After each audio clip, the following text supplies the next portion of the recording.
divided the waters which were under the firmament from the waters which were above the firmament. And it was so. And God called the firmament heaven.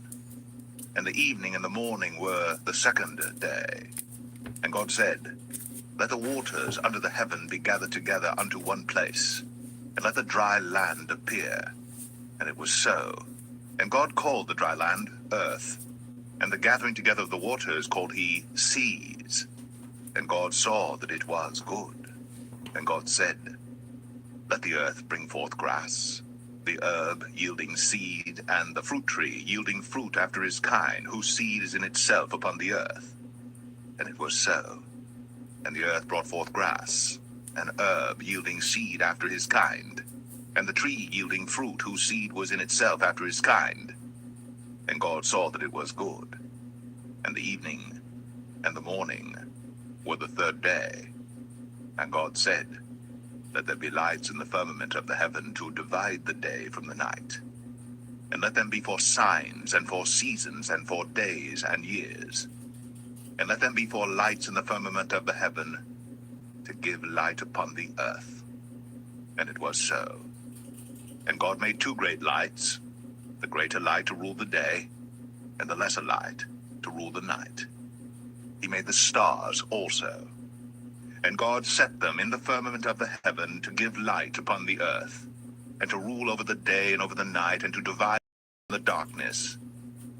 And God saw that it was good. And the evening and the morning were the fourth day. And God said, let the waters bring forth abundantly the moving creature that hath life, and fowl that may fly above the earth in the open firmament of heaven. And God created great whales, and every living creature that moveth, which the waters brought forth abundantly after their kind, and every winged fowl after his kind. And God saw that it was good. And God blessed them, saying, be fruitful, and multiply, and fill the waters in the seas, and let fowl multiply in the earth.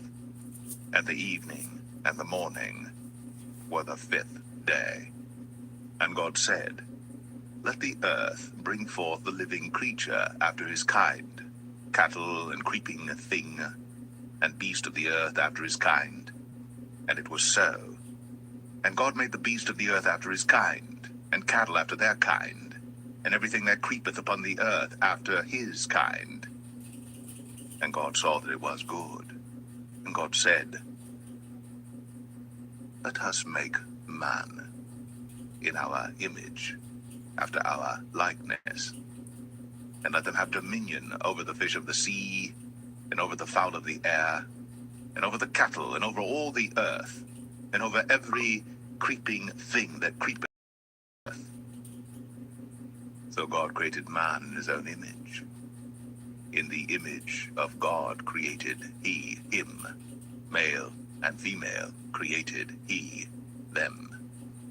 And God blessed them. And God said unto them, be fruitful, and multiply, and replenish the earth, and subdue it, and have dominion over the fish of the sea, and over the fowl of the air, and over every living thing that moveth upon the earth. And God said, behold, I have given you every herb-bearing seed which is upon the face of all the earth, and every tree in the which is the fruit of a tree yielding seed. To you it shall be for meat. And to every beast of the earth, and to every fowl of the air, and to everything that creepeth upon the earth, wherein there is life, I have given every green herb for meat. And it was so. And God saw everything that he had made, and behold, it was very good. And the evening and the morning were the sixth day.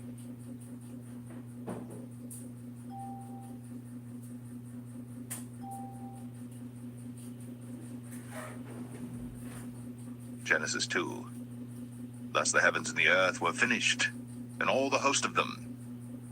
And on the seventh day God ended his work which he had made. And he rested on the seventh day from all his work which he had made. And God blessed the seventh day, and sanctified it, because that in it he had rested from all his work which God created and made. These are the generations of the heavens and of the earth when they were created, in the day that the Lord God made the earth and the heavens.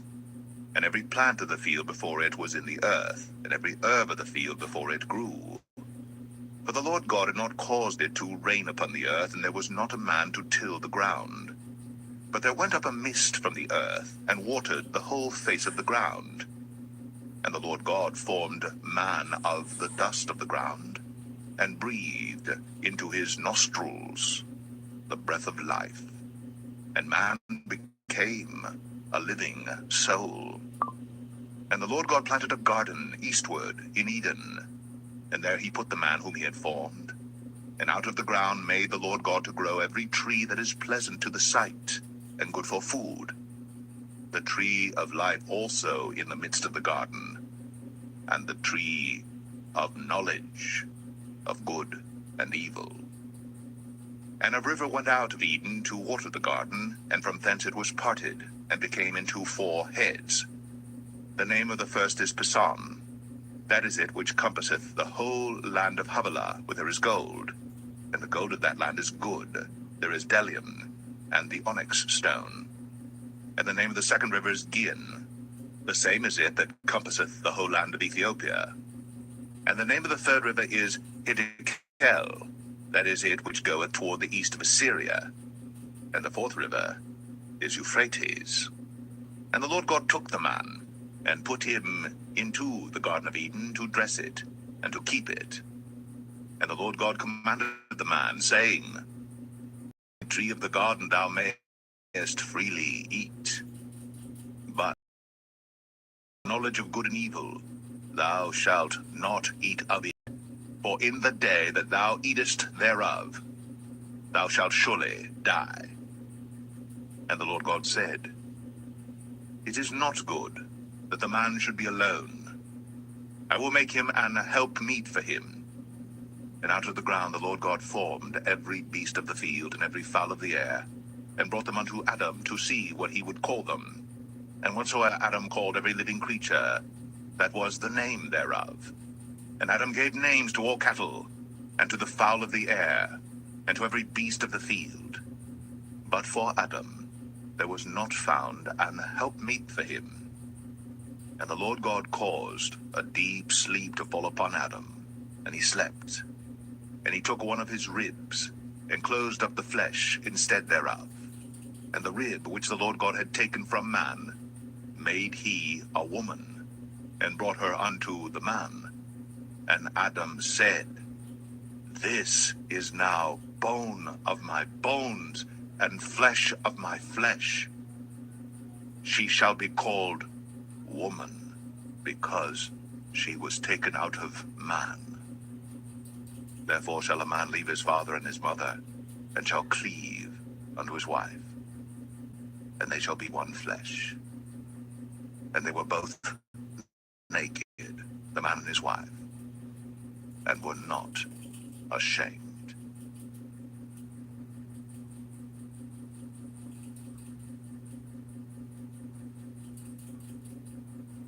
Genesis 3. Now the serpent was more subtle than any beast of the field which the Lord God had made. And he said unto the woman, Yea, hath God said, Ye shall not eat of every tree of the garden? And the woman said unto the serpent, We may eat of the fruit of the trees of the garden, but of the fruit of the tree which is in the midst of the garden, God hath said, Ye shall not eat of it, neither shall ye touch it, lest ye die. And the serpent said unto the woman, Ye shall not surely die, for God doth know that in the day ye eat thereof, then your eyes shall be opened, and ye shall be as gods, knowing good and evil. And when the woman saw that the tree was good for food, and that it was pleasant to the eyes, and a tree to be desired to make one wise, she took of the fruit thereof, and did eat, and gave also unto her husband with her, and he did eat. And the eyes of them both were opened, and they knew that they were naked. And they sewed fig leaves together, and made themselves aprons. And they heard the voice of the Lord God walking in the garden in the cool of the day. And Adam and his wife hid themselves from the presence of the Lord God amongst the trees of the garden. And the Lord God called unto Adam and said unto him, Where art thou? And he said, I heard thy voice in the garden, and I was afraid, because I was naked, and I hid myself. And he said, Who told thee that thou wast naked? Hast thou eaten of the tree whereof I commanded thee thou shouldest not eat? And the man said, The woman, whom thou gavest to be with me, she gave me of the tree, and I did eat. And the Lord God said unto the woman, What is this that thou hast done? And the woman said, The serpent beguiled me, and I did eat. And the Lord God said unto the serpent, Because thou hast done this, thou art cursed above all cattle, and above every beast of the field. Upon thy belly shalt thou go, and dust shalt thou eat all the days of thy life. And I will put enmity between thee and the woman, and between thy seed and her seed. It shall bruise thy head, and thou shalt bruise his heel. Unto the woman he said, I will greatly multiply thy sorrow and thy conception. In sorrow thou shalt bring forth children, and thy desire shall be to thy husband, and he shall rule over thee. And unto Adam he said, Because thou hast hearkened unto the voice of thy wife, and hast eaten of the tree of which I commanded thee, saying, Thou shalt not eat of it, cursed is the ground for thy sake. In sorrow shalt thou eat of it all the days of thy life. Thorns also, and thistles shall it bring forth to thee, and thou shalt eat the herb of the field. In the sweat of thy face shalt thou eat bread, till thou return unto the ground. For out of it wast thou taken, for dust thou art, and unto dust shalt thou return. And Adam called his wife's name Eve, because she was the mother of all living. Unto Adam also and to his wife did the Lord God make coats of skins, and clothed them. And the Lord God said, Behold, the man is become as one of us, to know good and evil.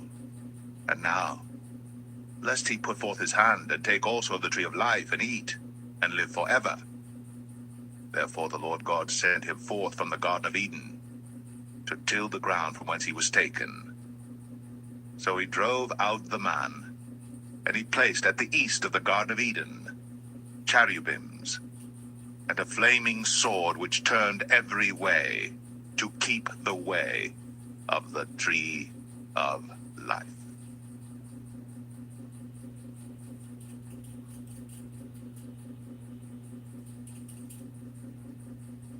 Genesis 4.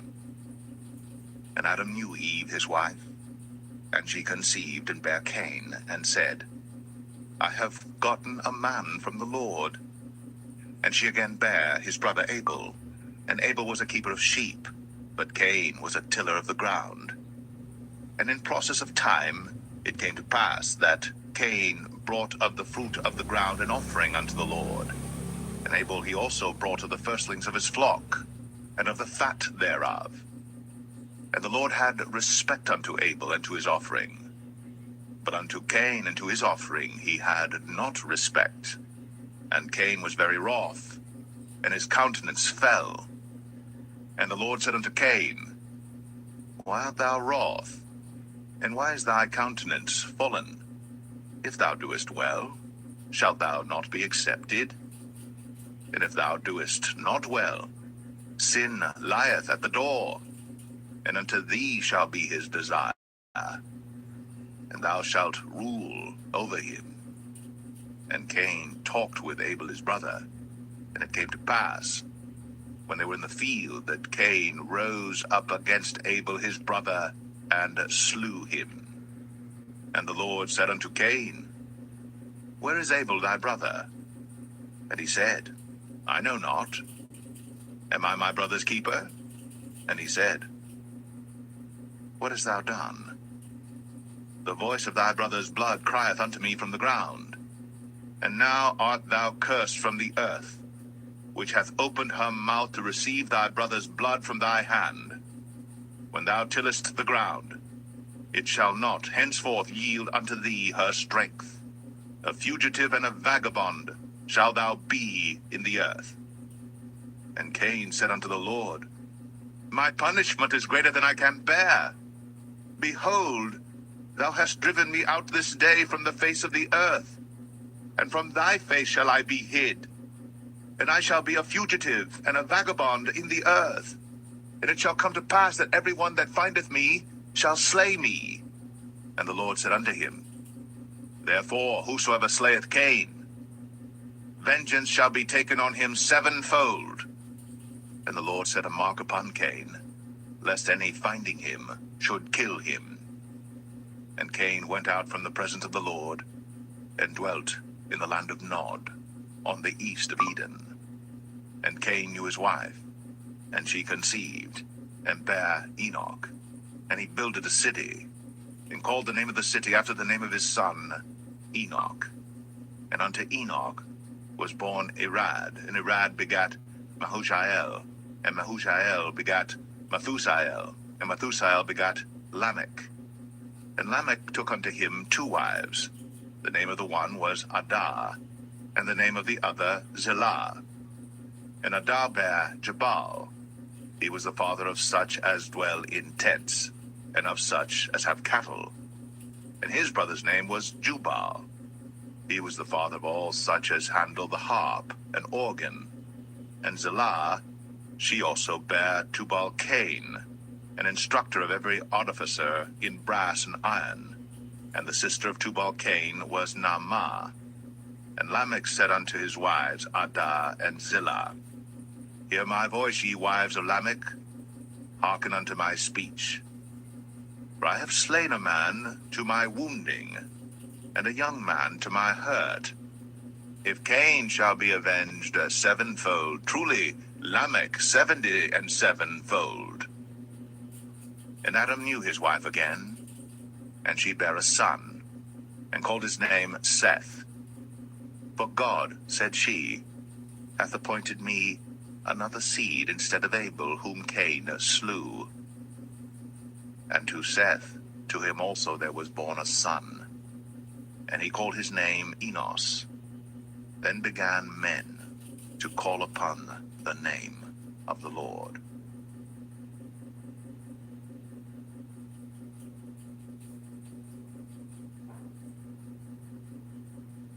Genesis 5.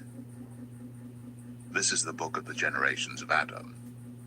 In the day that God created man, in the likeness of God made he him.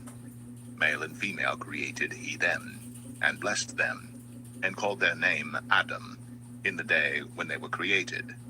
And Adam lived 130 years, and begat a son in his own likeness, after his image, and called his name Seth. And the days of Adam after he had begotten Seth were 800 years, and he begat sons and daughters. And all the days that Adam lived were 930 years, and he died. And Seth lived 105 years, and begat Enos. And Seth lived after he begat Enos 807 years, and begat sons and daughters. And all the days of Seth were 912 years, and he died. And Enos lived 90 years, and begat Canaan. And Enos lived after he begat Canaan 815 years, and begat sons and daughters. And all the days of Enos were 905 years, and he died. And Canaan lived 70 years, and begat Mahalaleel. And Canaan lived after he begat Mahalaleel 840 years, and begat sons and daughters. And all the days of Canaan were 910 years, and he died.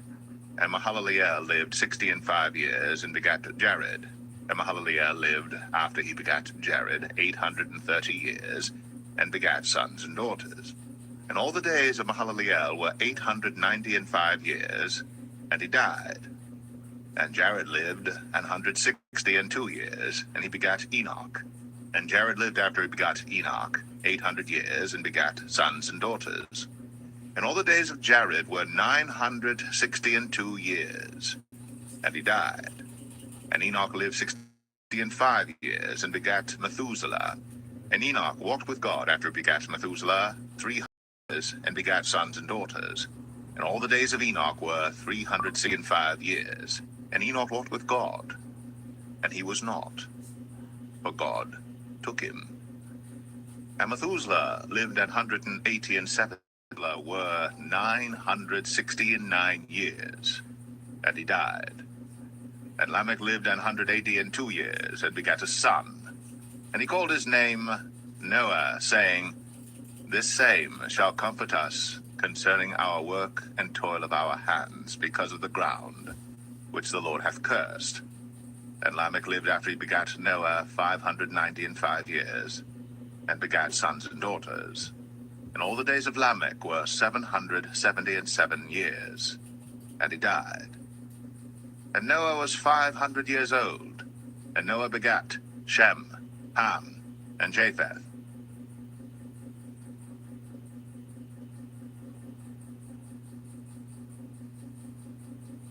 Genesis 6. And it came to pass, when men began to multiply on the face of the earth, and daughters were born unto them, that the sons of God saw the daughters of men that they were fair, and they took them wives of all which they chose.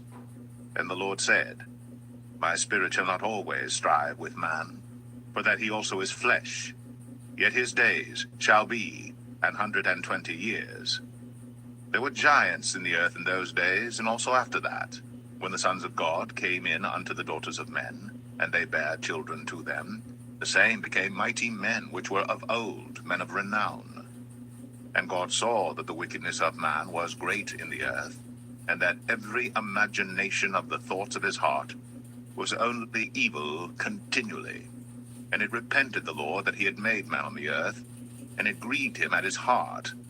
And the Lord said, I will destroy man whom I have created from the face of the earth, both man and beast, and the creeping thing, and the fowls of the air, for it repenteth me that I have made them. But Noah found grace in the eyes of the Lord. These are the generations of Noah. Noah was a just man, and perfect in his generations.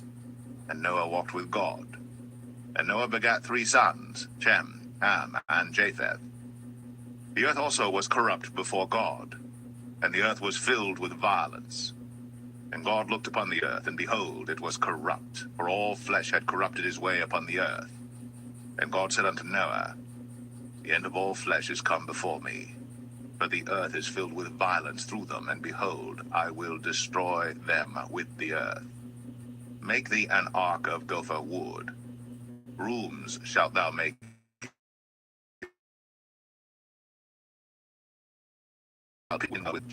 And this is the fashion: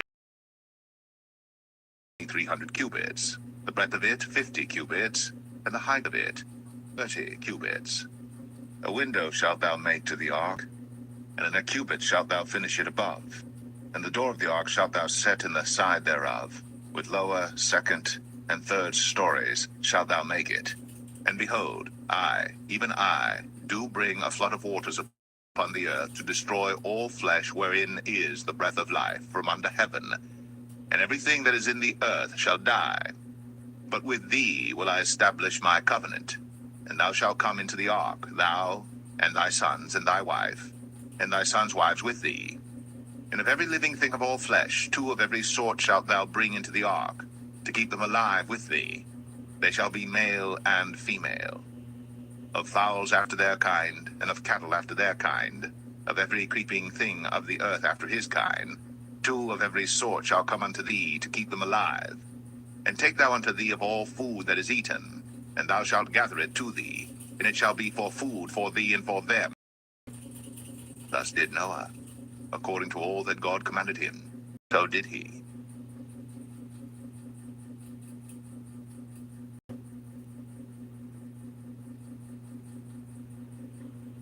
Genesis 7.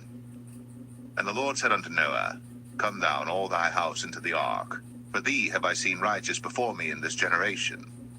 Of every clean beast thou shalt take to thee by 7s, the male and his female, and of beasts that are not clean by 2, the male and his female. Of fowls also of the air by the male and the female, to keep seed alive upon the face of all the earth. For yet 7 days, and I will cause it to rain upon the earth 40 days and 14 nights. And every living substance that I have made will I destroy from off the face of the earth. And Noah did according unto all that the Lord commanded him. Noah was 600 years old when the flood of waters was upon the earth. And Noah went in, and his sons and his wife, and his sons' wives with him, into the ark because of the waters of the flood, of clean beasts, and of beasts that are not clean, and of fowls, and of everything that creepeth upon the earth. There went in 2 and 2 unto Noah into the ark, the male and the female, as God had commanded Noah. And it came to pass, after 7 days, that the waters of the flood were upon the earth. In the 2nd month, the 17th day of the month, the same day, were all the fountains of the great deep broken up, and the windows of heaven were opened, and the rain was upon the earth 40 days and 40 nights. In the selfsame day entered Noah and Shem and Ham and Japheth, the sons of Noah, and Noah's wife, and the 3 wives of his sons with them, into the ark, they and every beast after his kind, and all the cattle after their kind, and every creeping thing that creepeth upon the earth after his kind, and every fowl after his kind, every bird of every sort. And they went in unto Noah into the ark, 2 and 2 of all flesh, wherein is the breath of life. And they that went in male and female of all flesh, as God had commanded him. And the Lord shut him in. And the flood was 40 days upon the earth, and the waters increased and bare up the ark, and it was lift up above the earth. And the waters prevailed, and were increased greatly upon the earth, and the ark went upon the face of the waters. And the waters prevailed exceedingly upon the earth, and all the high hills that were under the whole heaven were covered. 15 cubits upward did the waters prevail, and the mountains were covered. And all flesh died that moved upon the earth, both of fowl, and of cattle, and of beast, and of every creeping thing that creepeth upon the earth. And every man, all in whose nostrils was the breath of life, of all that was in the dry land, died. And every living substance was destroyed which was upon the face of the ground, both man and cattle, and the creeping things, and the fowl of the heaven, and they were destroyed from the earth. And Noah only remained alive, and they that were with him in the ark. And the waters prevailed upon the earth 150 days.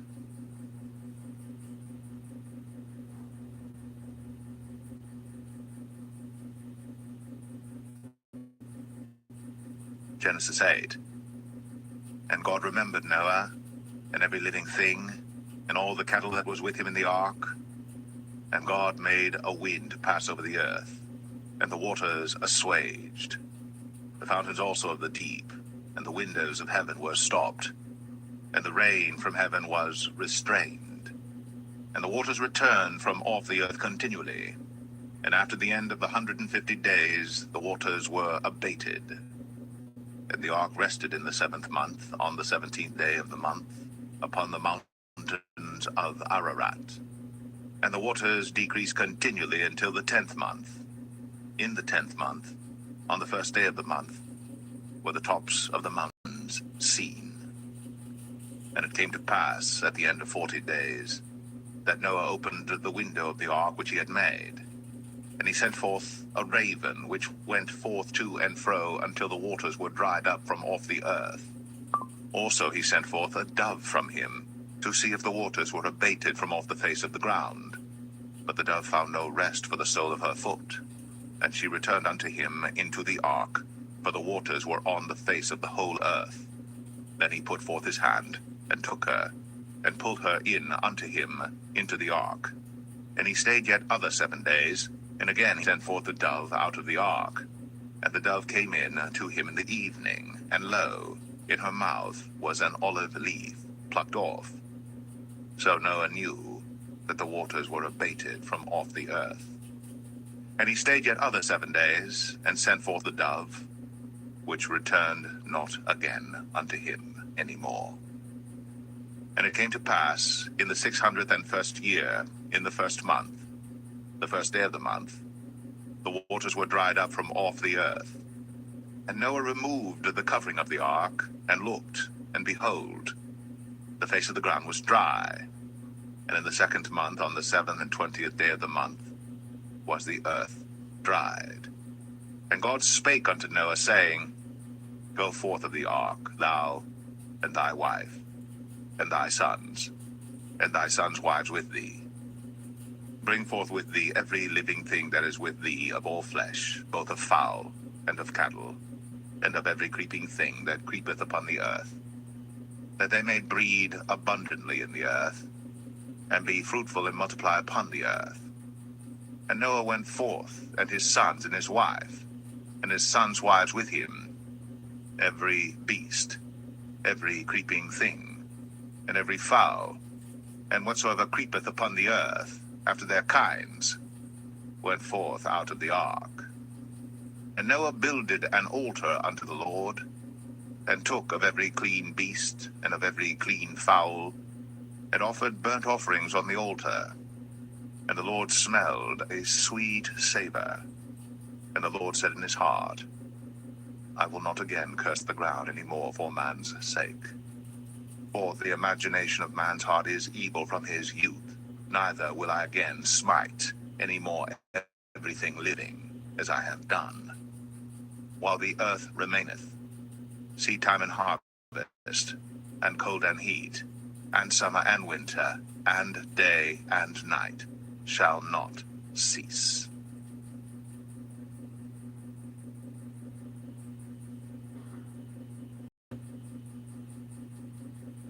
Genesis 9. And God blessed Noah and his sons, and said unto them, Be fruitful, and multiply, and replenish the earth. And the fear of you, and the dread of you shall be upon every beast of the earth, and upon every fowl of the air, upon all that moveth upon the earth, and upon all the fishes of the sea. Into your hand are they delivered. Every moving thing that liveth shall be meat for you, even as the green herb have I given you all things. But flesh, with the life thereof, which is the blood thereof, shall ye not eat. And surely your blood of your lives will I require. At the hand of every beast will I require it, and at the hand of man, at the hand of every man's brother will I require the life of man. Whoso sheddeth man's blood, by man shall his blood be shed. For in the image of God made he man. And you, be ye fruitful and multiply, bring forth abundantly in the earth, and multiply therein. And God spake unto Noah, and to his sons with him, saying, And I, behold, I establish my covenant with you, and your seed after you, and with every living creature that is with you, of the fowl, of the cattle, and of every beast of the earth with you, from all that go out of the ark to every beast of the earth. And I will establish my covenant with you. Neither shall all flesh be cut off any more by the waters of a flood, neither shall there any more be a flood to destroy the earth. And God said, This is the token of the covenant which I make between me and you, and every living creature that is with you, for perpetual generations. I do set my bow in the cloud, and it shall be for a token of a covenant between me and the earth. And it shall come to pass, when I bring a cloud over the earth, the bow shall be seen in the cloud. And I will remember my covenant, which is between me and you and every living creature of all flesh. And the waters shall no more become a flood to destroy all flesh. And the bow shall be in the cloud, and I will look upon it, that I may remember the everlasting covenant between God and every living creature of all flesh that is upon the earth. And God said unto Noah, This is the token of the covenant, which I have established between me and all flesh that is upon the earth. And the sons of Noah that went forth of the ark were Shem, and Ham, and Japheth. And Ham is the father of Canaan. These are the three sons of Noah, and of them was the whole earth overspread. And Noah began to be an husbandman, and he planted a vineyard. And he drank of the wine, and was drunken, and he was uncovered within his tent. And Ham, the father of Canaan, saw the nakedness of his father, and told his two brethren without. And Shem and Japheth took a garment and laid it upon both their shoulders, and went backward, and covered the nakedness of their father. And their faces were backward, and they saw not their father's nakedness. And Noah awoke from his wine, and knew what his younger son had done unto him. And he said, Cursed be Canaan, a servant of servants shall he be unto his brethren. And he said, Blessed be the Lord God of Shem, and Canaan shall be his servant. God shall enlarge Japheth, and he shall dwell in the tents of Shem, and Canaan shall be his servant. And Noah lived after the flood 350 years. And all the days of Noah were 950 years. And he died.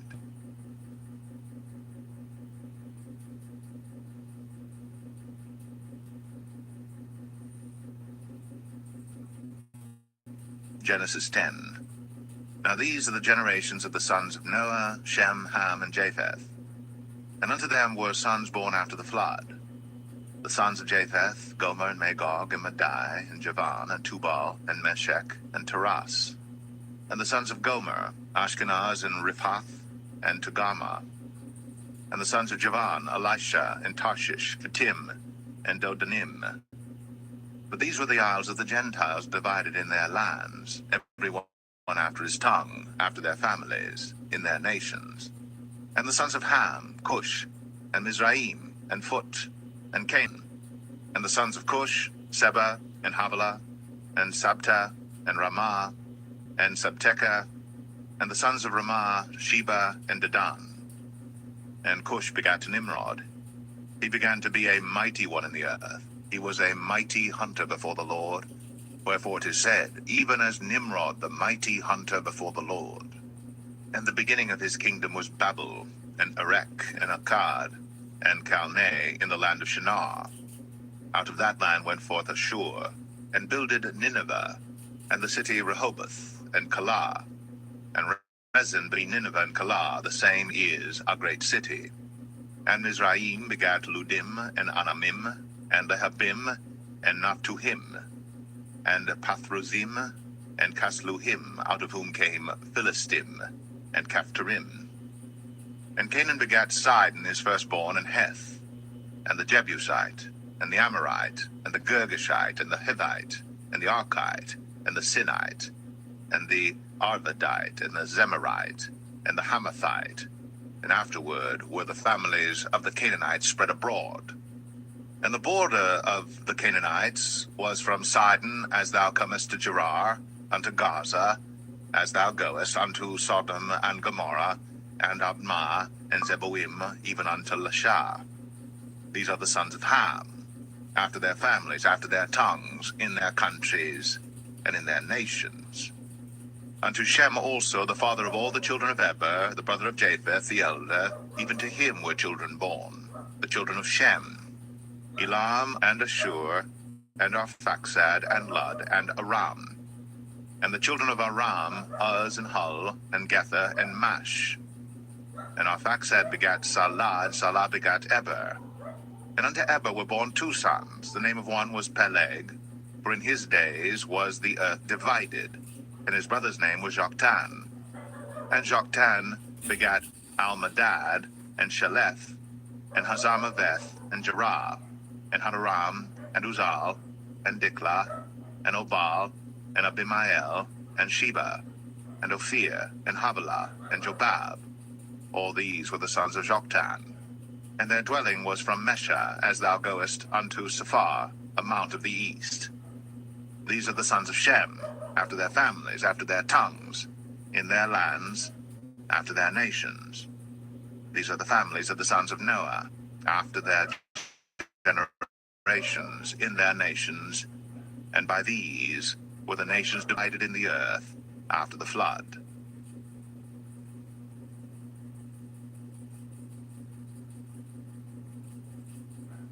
Genesis 11. And the whole earth was of one language, and of one speech. And it came to pass, as they journeyed from the east, that they found a plain in the land of Shinar, and they dwelt there. And they said one to another, Go to, let us make brick, and burn them thoroughly. And they had brick for stone, and slime had they for mortar. And they said, Go to, let us build us a city and a tower, whose top may reach unto heaven. And let us make us a name, lest we be scattered abroad upon the face of the whole earth. And the Lord came down to see the city and the tower, which the children of men builded. And the Lord said, Behold, the people is one, and they have all one language. And this they begin to do. And now nothing will be restrained from them, which they have imagined to do. Go to, let us go down, and there confound their language, that they may not understand one another's speech. So the Lord scattered them abroad from thence upon the face of all the earth, and they left off to build the city. Therefore is the name of it called Babel, because the Lord did there confound the language of all the earth, and from thence did the Lord scatter them abroad upon the face of all the earth. These are the generations of Shem. Shem was 100 years old and begat Arphaxad 2 years after the flood. And Shem lived after he begat Arphaxad 500 years, and begat sons and daughters. And Arphaxad lived 35 years, and begat Salah. And Arphaxad lived after he begat Salah 403 years, and begat sons and daughters. And Salah lived 30 years, and begat Eber. And Salah lived after he begat Eber 403 years, and begat sons and daughters. And Eber lived 34 years, and begat Peleg. And Eber lived after he begat Peleg 430 years, and begat sons and daughters. And Peleg lived 30 years, and begat Reu. And Peleg lived after he begat Reu 209 years, and begat sons and daughters. And Reu lived 32 years, and begat Serug. And Reu lived after he begat Serug 207 years, and begat sons and daughters. And Serug lived 30 years, and begat Nahor. And Serug lived after he begat Nahor 200 years, and begat sons and daughters. And Nahor lived 29 years, and begat Terah. And Nahor lived after he begat Terah 119 years, and begat sons and daughters. And Terah lived 70 years, and begat Abram, Nahor, and Haran. Now these are the generations of Terah. Terah begat Abram, Nahor, and Haran. And Haran begat Lot. And Haran died before his father Terah in the land of his nativity, in Ur of the Chaldees. And Abram and Nahor took them wives. The name of Abram's wife was Sarai, and the name of Nahor's wife, Milcah, the daughter of Haran, the father of Milcah, and the father of Iscah. But Sarai was barren, she had no child. And Terah took Abram his son, and Lot the son of Haran his son, and Sarai his daughter-in-law his son Abram's wife. And they went forth with them from Ur of the Chaldees, to go into the land of Canaan. And they came unto Haran, and dwelt there. And the days of Terah were 205 years, and Terah died in Haran.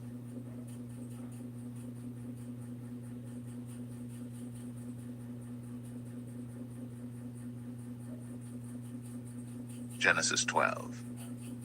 Now the Lord had said unto Abram, Get thee out of thy country, and from thy kindred, and from thy father's house, unto a land that I will show thee. And I will make of thee a great nation, and I will bless thee, and make thy name great, and thou shalt be a blessing. And I will bless them that bless thee, and curse him that curseth thee. And in thee shall all families of the earth be blessed. So Abram departed, as the Lord had spoken unto him, and Lot went with him. And Abram was 75 years old when he departed out of Haran. And Abram took Sarai his wife, and Lot his brother's son, and all their substance that they had gathered, and the souls that they had gotten in Haran. And they went forth to go into the land of Canaan, and into the land of Canaan they came. And Abram passed through the land unto the place of Sichem, unto the plain of Moreh. And the Canaanite was then in the land. And the Lord appeared unto Abram, and said, Unto thy seed will I give this land. And there builded he an altar unto the Lord, who appeared unto him. And he removed from thence unto a mountain on the east of Bethel, and pitched his tent, having Bethel on the west, and Ai on the east. And there he builded an altar unto the Lord, and called upon the name of the Lord. And Abram journeyed, going on still toward the south. And there was a famine in the land. And Abram went down into Egypt to sojourn there, for the famine was grievous in the land. And it came to pass, when he was come near to enter into Egypt, that he said unto Sarai his wife, Behold now, I know that thou art a fair woman to look upon. Therefore it shall come to pass, when the Egyptians shall see thee, that they shall say, This is his wife, and they will kill me, but they will save thee alive. Say, I pray thee, Thou art my sister, that it may be well with me for thy sake, and my soul shall live because of thee. And it came to pass, that when Abram was come into Egypt, the Egyptians beheld the woman, she was very fair. The princes also of Pharaoh saw her, and commended her before Pharaoh. And the woman was taken into Pharaoh's house, and he entreated Abram well for her sake. And he had sheep and oxen and he-asses, and men-servants and maidservants, and she-asses, and camels. And the Lord plagued Pharaoh and his house with great plagues because of Sarai, Abram's wife. And Pharaoh called Abram and said, What is this that thou hast done unto me? Why didst thou not tell me that she was thy wife? Why saidst thou, She is my sister, so I might have taken her to be my wife? Now therefore behold thy wife, take her, and go thy way. And Pharaoh commanded his men concerning him, and they sent him away, and his wife, and all that he had.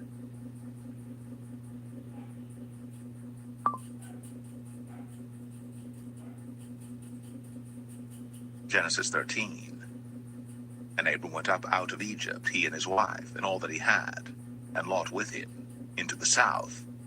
And Abram was very rich in cattle, in silver, and in gold. And he went on his journeys from the south even to Bethel, unto the place where his tent had been at the beginning, between Bethel and Ai, unto the place of the altar which he had made there at the first. And there Abram called on the name of the Lord. And Lot also, which went with Abram, had flocks and herds and tents. And the land was not able to bear them, that they might dwell together, for their substance was great, so that they could not dwell together. And there was a strife between the herdmen of Abram's cattle and the herdmen of Lot's cattle.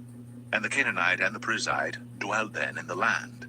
And Abram said unto Lot, Let there be no strife, I pray thee, between me and thee, and between my herdmen and thy herdmen, for we be brethren. Is not the whole land before thee? Separate thyself, I pray thee, from me. If thou wilt take the left hand, then I will go to the right. Or if thou depart to the right hand, then I will go to the left.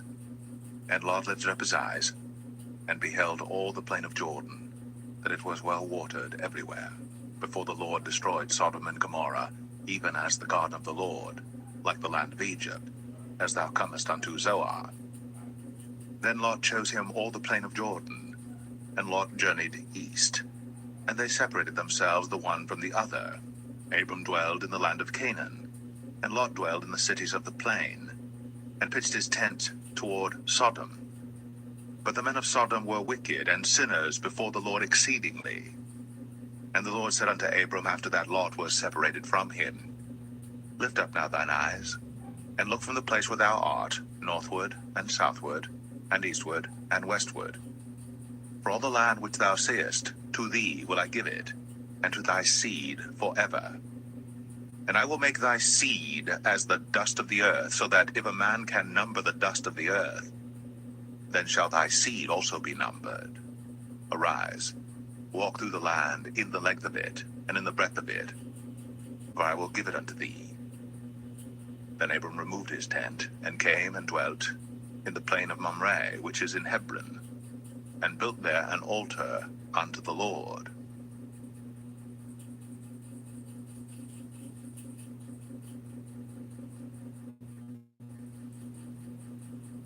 Genesis 14.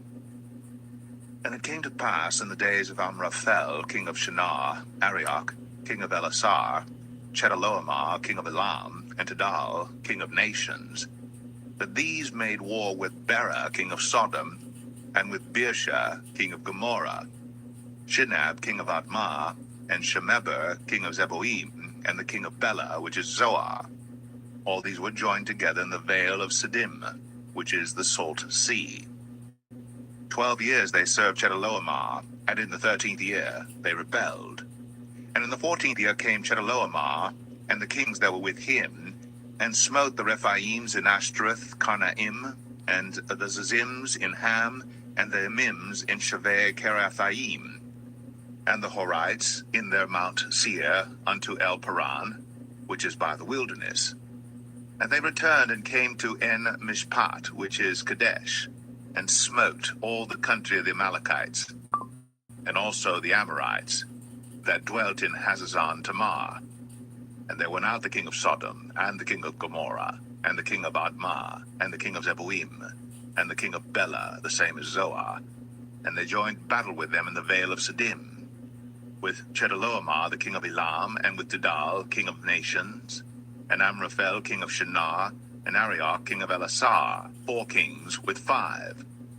And the vale of Siddim was full of slime pits, and the kings of Sodom and Gomorrah fled, and fell there, and they that remained fled to the mountain. And they took all the goods of Sodom and Gomorrah, and all their victuals, and went their way. And they took Lot, Abram's brother's son, who dwelt in Sodom, and his goods, and departed.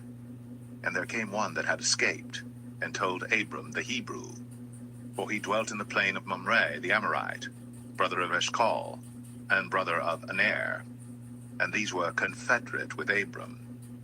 And when Abram heard that his brother was taken captive, he armed his trained servants, born in his own house, 318, and pursued them unto Dan. And he divided himself against them, he and his servants, by night, and smote them, and pursued them unto Hobah, which is on the left hand of Damascus. And he brought back all the goods, and also brought again his brother Lot, and his goods, and the women also, and the people. And the king of Sodom went out to meet him after his return from the slaughter of Chedorlaomer, and of the kings that were with him at the valley of Shaveh, which is the king's dale. And Melchizedek king of Salem brought forth bread and wine, and he was the priest of the Most High God. And he blessed him, and said, Blessed be Abram of the Most High God, possessor of heaven and earth, and blessed be the Most High God, which hath delivered thine enemies into thy hand. And he gave him tithes of all. And the king of Sodom said unto Abram, Give me the persons, and take the goods to thyself. And Abram said to the king of Sodom, I have lifted up mine hand unto the Lord, the Most High God, the possessor of heaven and earth, that I will not take from a thread, even to a shoe latchet, and that I will not take anything that is thine, lest thou shouldst say, I have made Abram rich.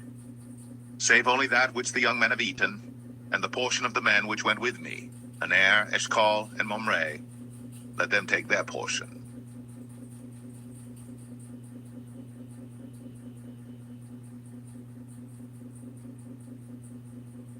Genesis 15. After these things, the word of the Lord came unto Abram in a vision, saying, Fear not, Abram, I am thy shield, and thy exceeding great reward. And Abram said, Lord God, what wilt thou give me, seeing I go childless? And the steward of my house is this Eliezer of Damascus. And Abram said, Behold, to me thou hast given no seed, and lo, one born in my house is mine heir. And behold, the word of the Lord came unto him, saying, This shall not be thine heir, but he that shall come forth out of thine own bowels shall be thine heir. And he brought him forth abroad, and said, Look now toward heaven, and tell the stars, if thou be able to number them. And he said unto him, So shall thy seed be. And he believed in the Lord, and he counted it to him for righteousness. And he said unto him, I am the Lord that brought thee out of Ur of the Chaldees, to give thee this land to inherit it. And he said, Lord God, whereby shall I know that I shall inherit it? And he said unto him, Take me an heifer of 3 years old, and a she-goat of 3 years old, and a ram of 3 years old, and a turtle dove, and a young pigeon. And he took unto him all these, and divided them in the midst, and laid each piece one against another. But the birds divided he not. And when the fowls came down upon the carcasses, Abram drove them away. And when the sun was going down, a deep sleep fell upon Abram, and lo, an horror of great darkness fell upon him. And he said unto Abram, Know of a surety that thy seed shall be a stranger in a land that is not theirs, and shall serve them, and they shall afflict them 400 years. And also that nation whom they shall serve will I judge, and afterward shall they come out with great substance. And thou shalt go to thy fathers in peace. Thou shalt be buried in a good old age. But in the 4th generation they shall come hither again, for the iniquity of the Amorites is not yet full. And it came to pass that when the sun went down, and it was dark, behold, a smoking furnace, and a burning lamp that passed between those pieces. In the same day the Lord made a covenant with Abram, saying, Unto thy seed have I given this land, from the river of Egypt unto the great river, the river Euphrates, the Kenites, and the Kenizzites, and the Cadmonites, and the Hittites, and the Perizzites, and the Rephaims, and the Amorites, and the Canaanites, and the Girgashites, and the Jebusites.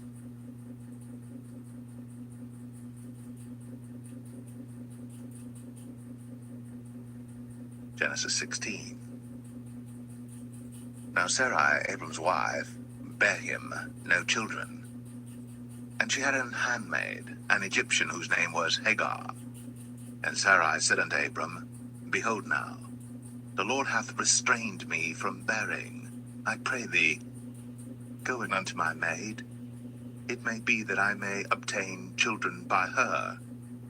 And Abram hearkened to the voice of Sarai. And Sarai, Abram's wife, took Hagar, her maid, the Egyptian, after Abram had dwelt 10 years in the land of Canaan, and gave her to her husband Abram to be his wife. And he went in unto Hagar, and she conceived. And when she saw that she had conceived, her mistress was despised in her eyes. And Sarai said unto Abram, My wrong be upon thee. I have given my maid into thy bosom, and when she saw that she had conceived, I was despised in her eyes. The Lord judge between me and thee. But Abram said unto Sarai, Behold, thy maid is in thy hand. Do to her as it pleaseth thee. And when Sarai dealt hardly with her, she fled from her face. And the angel of the Lord found her by a fountain of water in the wilderness, by the fountain in the way to Shur. And he said, Hagar, Sarai's maid, whence camest thou? And whither wilt thou go? And she said, I flee from the face of my mistress Sarai. And the angel of the Lord said unto her, Return to thy mistress, and submit thyself unto her hands. And the angel of the Lord said unto her, I will multiply thy seed exceedingly, that it shall not be numbered for multitude. And the angel of the Lord said unto her, Behold, thou art with child, and shalt bear a son, and shalt call his name Ishmael, because the Lord hath heard thy affliction. And he will be a wild man.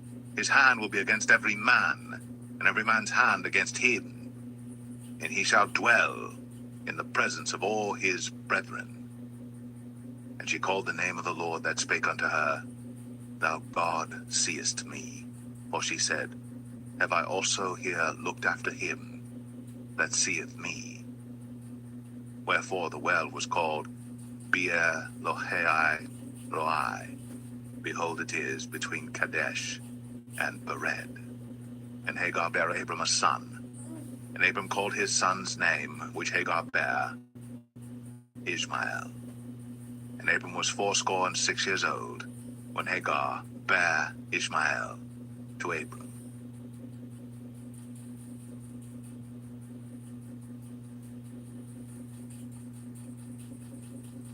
Genesis 17. And when Abram was 90 years old and 9, the Lord appeared to Abram and said unto him, God, walk before me, and be thou perfect, and I will make my covenant between me and thee, and will multiply thee exceedingly. And Abram fell on his face. And God talked with him, saying, As for me, behold, my covenant is with thee, and thou shalt be a father of many nations. Neither shall thy name any more be called Abram, but thy name shall be Abraham. For a father of many nations have I made thee. And I will make thee exceeding fruitful, and I will make nations of thee, and kings shall come out of thee. And I will establish my covenant between me and thee and thy seed after thee in their generations for an everlasting covenant, to be a God unto thee, and to thy seed after thee. And I will give unto thee and to thy seed after thee the land wherein thou art a stranger, all the land of Canaan, for an everlasting possession, and I will be their God. And God said unto Abraham, Thou shalt keep my covenant therefore, thou and thy seed after thee in their generations. This is my covenant which ye shall keep between me and you and thy seed after thee. Every man-child among you shall be circumcised, and ye shall circumcise the flesh of your foreskin, and it shall be a token of the covenant betwixt me and you. And he that is 8 days old shall be circumcised among you. Every man-child in your generations, he that is born in the house, or bought with money of any stranger, which is not of thy seed. He that is born in thy house, and he that is bought with thy money, must needs be circumcised. And my covenant shall be in your flesh, for an everlasting covenant. And the uncircumcised man-child, whose flesh of his foreskin is not circumcised, that soul shall be cut off from his people. He hath broken my covenant. And God said unto Abraham, As for Sarai thy wife, thou shalt not call her name Sarai, but Sarah shall her name be. And I will bless her, and give thee a son also of her. Yea, I will bless her, and she shall be a mother of nations. Kings of people shall be of her. Then Abram fell upon his face, and laughed, and said in his heart, Shall a child be born unto him that is 100 years old? And shall Sarah, that is 90 years old, bear? And Abraham said unto God, Oh, that Ishmael might live before thee. And God said, Sarah thy wife shall bear thee a son indeed, and thou shalt call his name Isaac. And I will establish my covenant with him for an everlasting covenant, and with his seed after him. And as for Ishmael, I have heard thee. Behold, I have blessed him, and will make him fruitful, and will multiply him exceedingly. 12 princes shall he beget, and I will make him a great nation. But my covenant will I establish with Isaac, which Sarah shall bear unto thee, at this set time in the next year. And he left off talking with him, and God went up from Abraham. And Abraham took Ishmael his son, and all that were born in his house, and all that were bought with his money, every male among the men of Abraham's house, and circumcised the flesh of their foreskin in the selfsame day, as God had said unto him. And Abraham was 90 years old and 9, when he was circumcised in the flesh of his foreskin. And Ishmael his son was 13 years old, when he was circumcised in the flesh of in the selfsame day was Abraham circumcised, and Ishmael his son, and all the men of his house, born in the house, and bought with money of the stranger, were circumcised with him.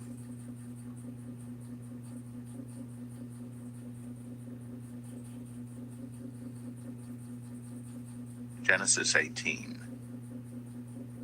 And the Lord appeared unto him in the plains of Mamre, and he sat in the tent door in the heat of the day. And he lifted up his eyes, and looked, and lo, 3 men stood by him. And when he saw them, he ran to meet them from the tent door, and bowed himself toward the ground, and said, My lord, if now I have found favor in thy sight, pass not away, I pray thee, from thy servant.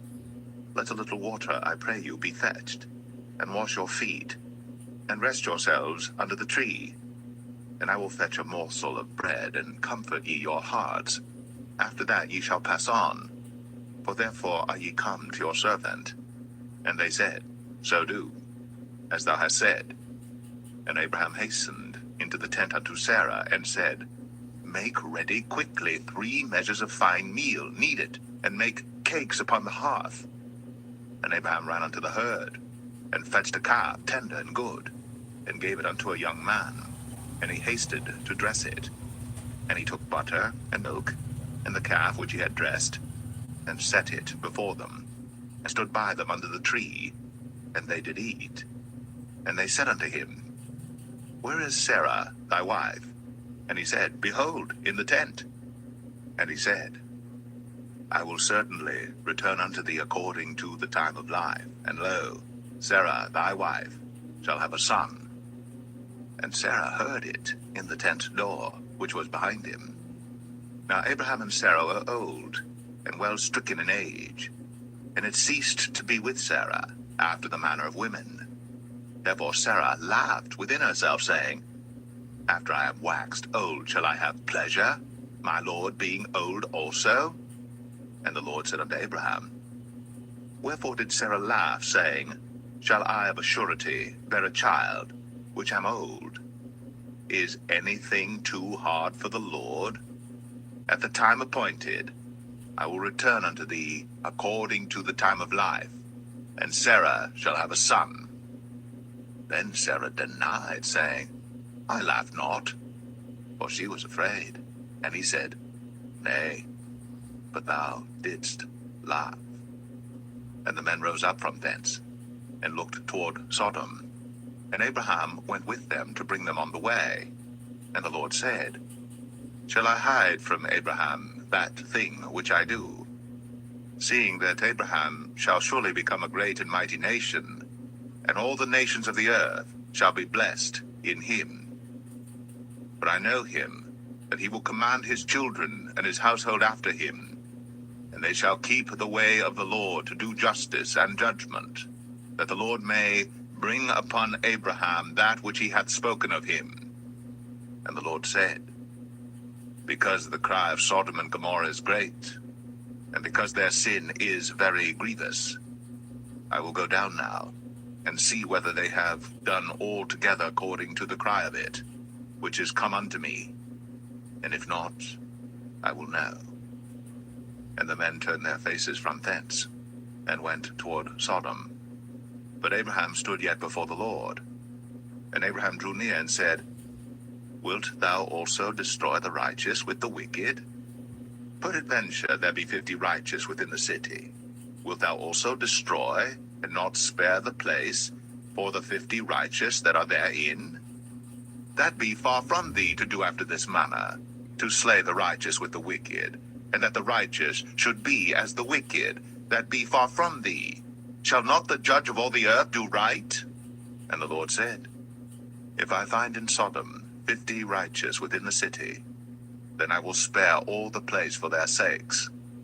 And Abraham answered and said, Behold now, I have taken upon me to speak unto the Lord, which am but dust and ashes. Peradventure, there shall lack 5 of the 50 righteous. Wilt thou destroy all the city for lack of 5? And he said, If I find there 40 and 5, I will not destroy it. And he spake unto him yet again, and said, Peradventure, there shall be 40 found there. And he said, I will not do it for 40's sake. And he said unto him, Oh, let not the Lord be angry, and I will speak. Peradventure, there shall 30 be found there. And he said, I will not do it, if I find 30 there. And he said, Behold now, I have taken upon me to speak unto the Lord. Peradventure there shall be 20 found there. And he said, I will not destroy it for 20's sake. And he said, Oh, let not the Lord be angry, and I will speak yet but this once. Peradventure 10 shall be found there. And he said, I will not destroy it for 10's sake. And the Lord went his way, as soon as he had left communing with Abraham. And Abraham returned unto his place.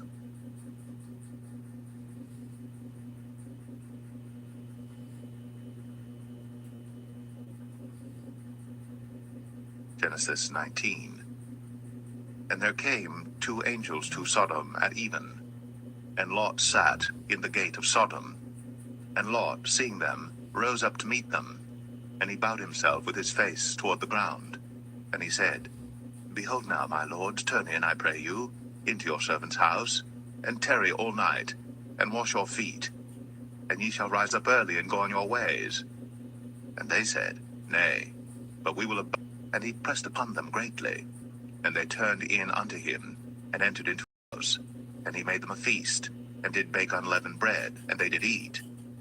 But before they lay down, the men of the city, even the men of Sodom, compassed the house round, both old and young, all the people from every quarter. And they called unto Lot, and said unto him, Where are the men which came into thee this night? Bring them out unto us, that we may know them.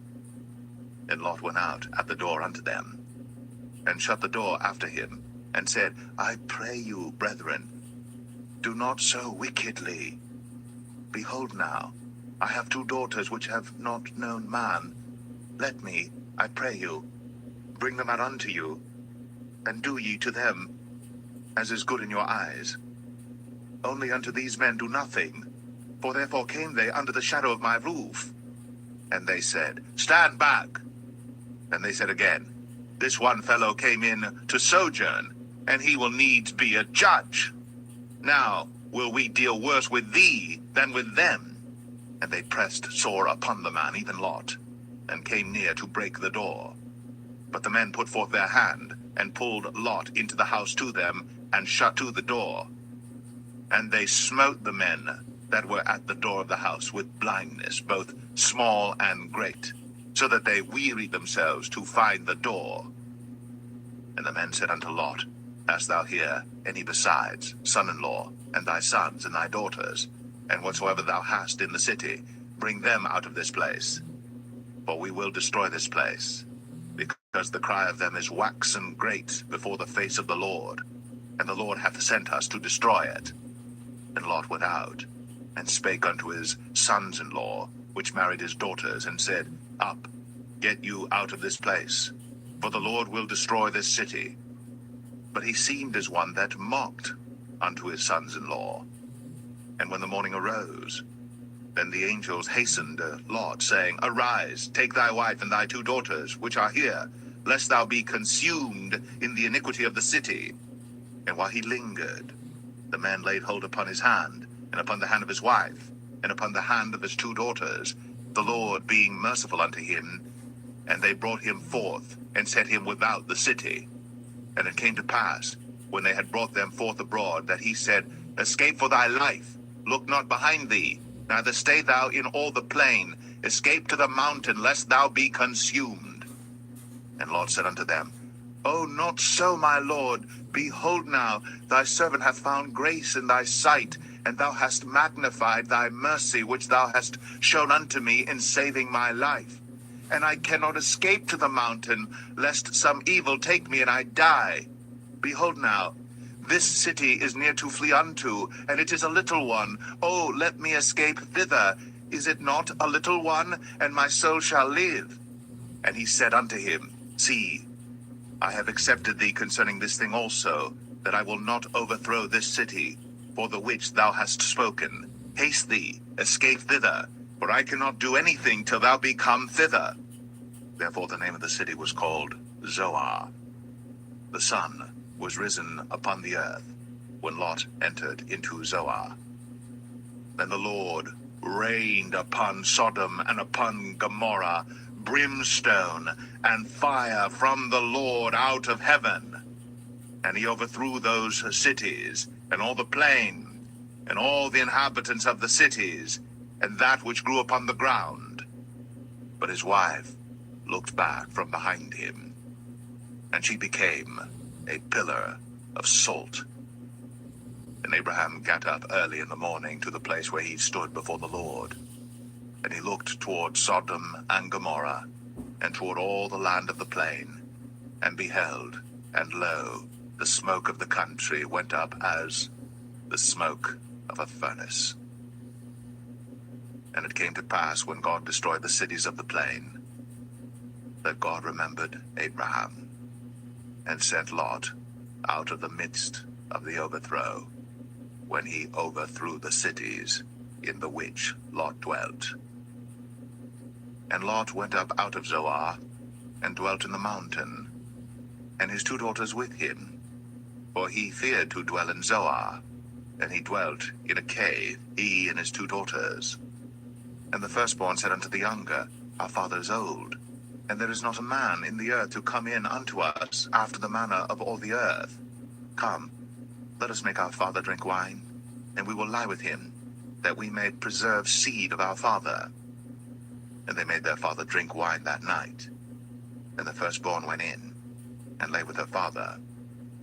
And he perceived not when she lay down, nor when she arose. And it came to pass on the morrow, that the firstborn said unto the younger, Behold, I lay yesternight with my father. Let us make him drink wine this night also, and go thou in, and lie with him, that we may preserve seed of our father. And they made their father drink wine that night also. And the younger arose, and lay with him. And he perceived not when she lay down, nor when she arose.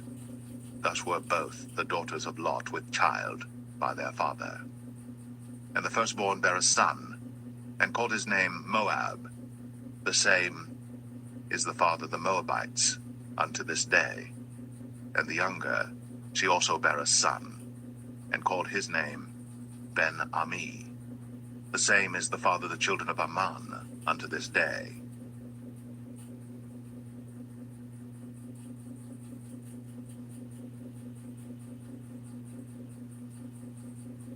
Genesis 20. And Abraham journeyed from thence toward the south country, and dwelled between Kadesh and Shur, and sojourned in Gerar. And Abraham said of Sarah his wife, She is my sister. And Abimelech king of Gerar sent and took Sarah.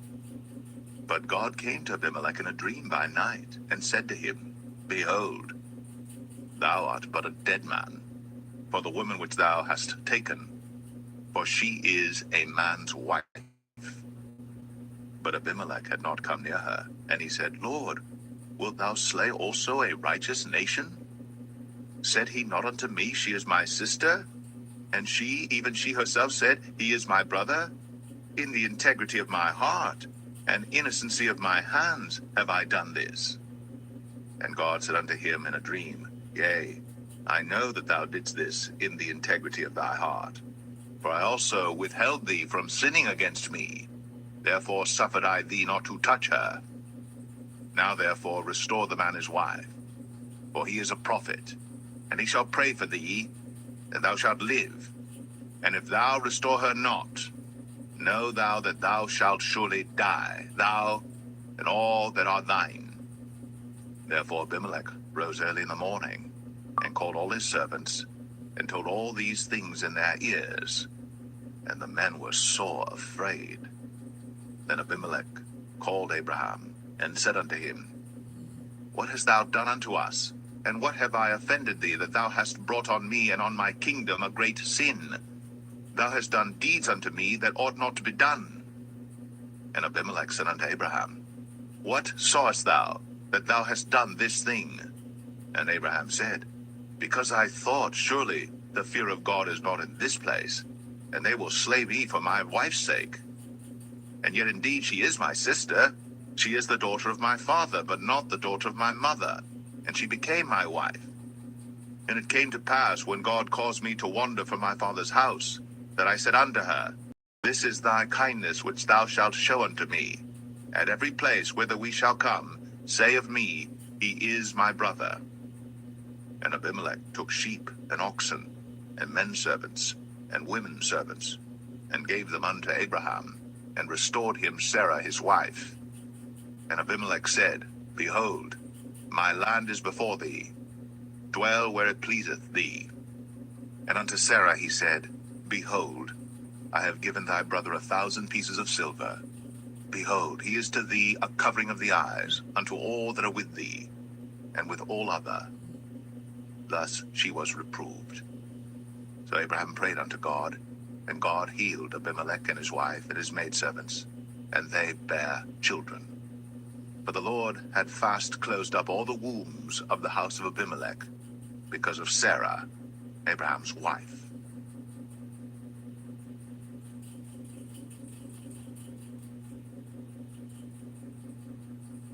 Genesis 21. And the Lord visited Sarah as he had said, and the Lord did unto Sarah as he had spoken. For Sarah conceived, and bare Abraham a son in his old age, at the set time of which God had spoken to him. And Abraham called the name of his son that was born unto him, whom Sarah bare to him, Isaac. And Abraham circumcised his son Isaac, being 8 days old, as God had commanded him. And Abraham was 100 years old when his son Isaac was born unto him.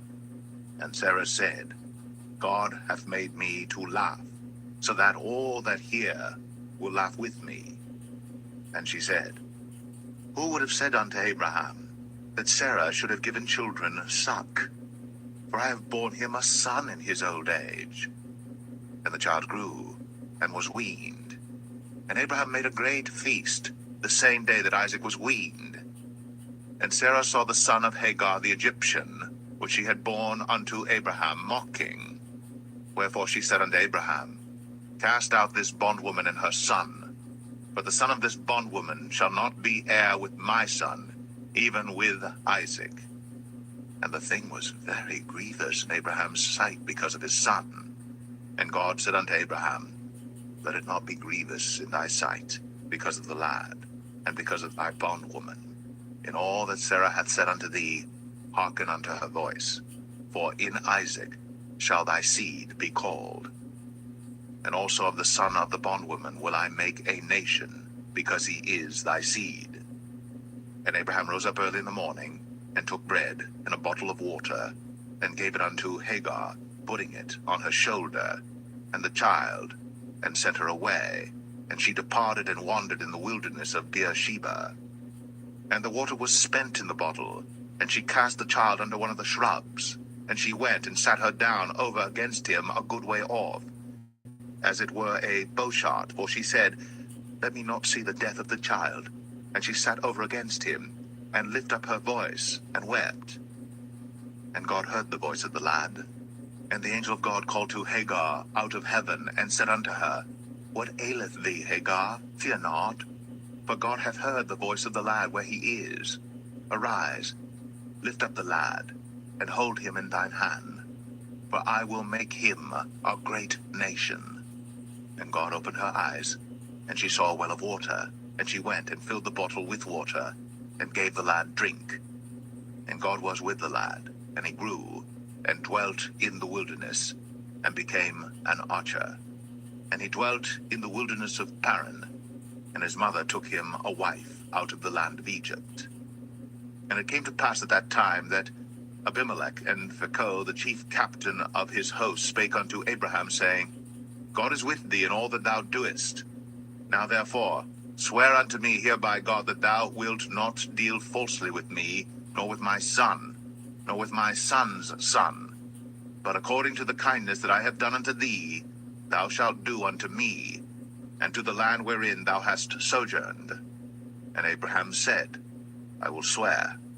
And Abraham reproved Abimelech because of a well of water, which Abimelech's servants had violently taken away.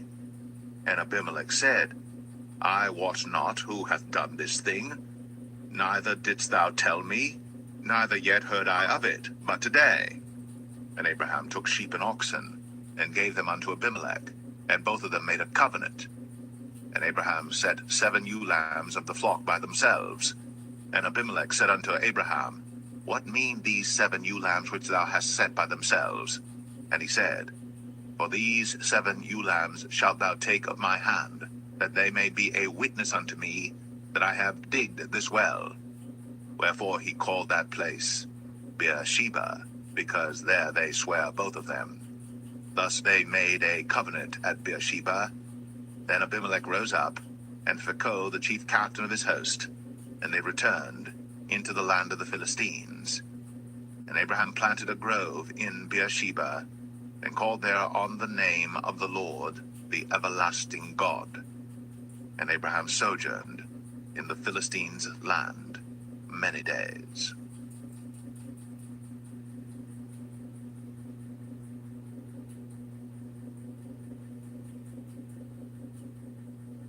Genesis 22.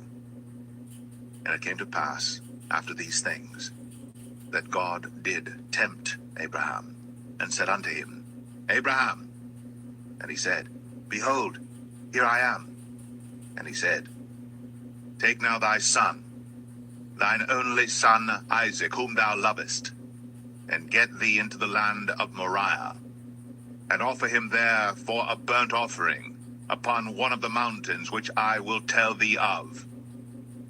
And Abraham rose up early in the morning, and saddled his ass, and took 2 of his young men with him, and Isaac his son, and clave the wood for the burnt offering, and rose up, and went unto the place of which God had told him.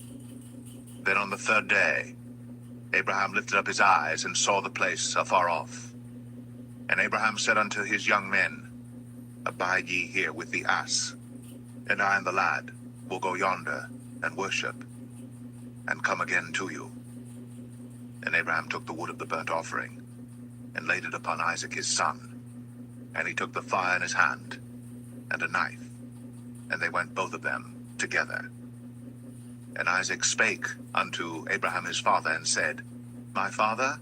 And he said, Here am I, my son. And he said, Behold, the fire and the wood, but where is the lamb for a burnt offering? And Abraham said, My son, God will provide himself a lamb for a burnt offering. So they went both of them together. And they came to the place which God had told him of. And Abraham built an altar there, and laid the wood in order, and bound Isaac his son, and laid him on the altar upon the wood. And Abraham stretched forth his hand, and took the knife to slay his son. And the angel of the Lord called unto him out of heaven, and said, Abraham, Abraham. And he said, Here am I. And he said, Lay not thine hand upon the lad, neither do thou anything unto him. For now I know that thou fearest God, seeing thou hast not withheld thy son, thine only son, from me. And Abraham lifted up his eyes, and looked, and behold, behind him a ram, caught in a thicket by his horns. And Abraham went, and took the ram, and offered him up for a burnt offering in the stead of his son. And Abraham called the name of that place Jehovah Jireh, as it is said to this day, In the mount of the Lord it shall be seen. And the angel of the Lord called unto Abraham out of heaven the 2nd time, and said, By myself have I sworn, saith the Lord, for because thou hast done this thing, and hast not withheld thy son, thine only son, that in blessing I will bless thee, and in multiplying I will multiply thy seed as the stars of the heaven, and as the sand which is upon the seashore, and thy seed shall possess the gate of his enemies. And in thy seed shall all the nations of the earth be blessed, because thou hast obeyed my voice. So Abraham returned unto his young men, and they rose up, and went together to Beersheba. And Abraham dwelt at Beersheba.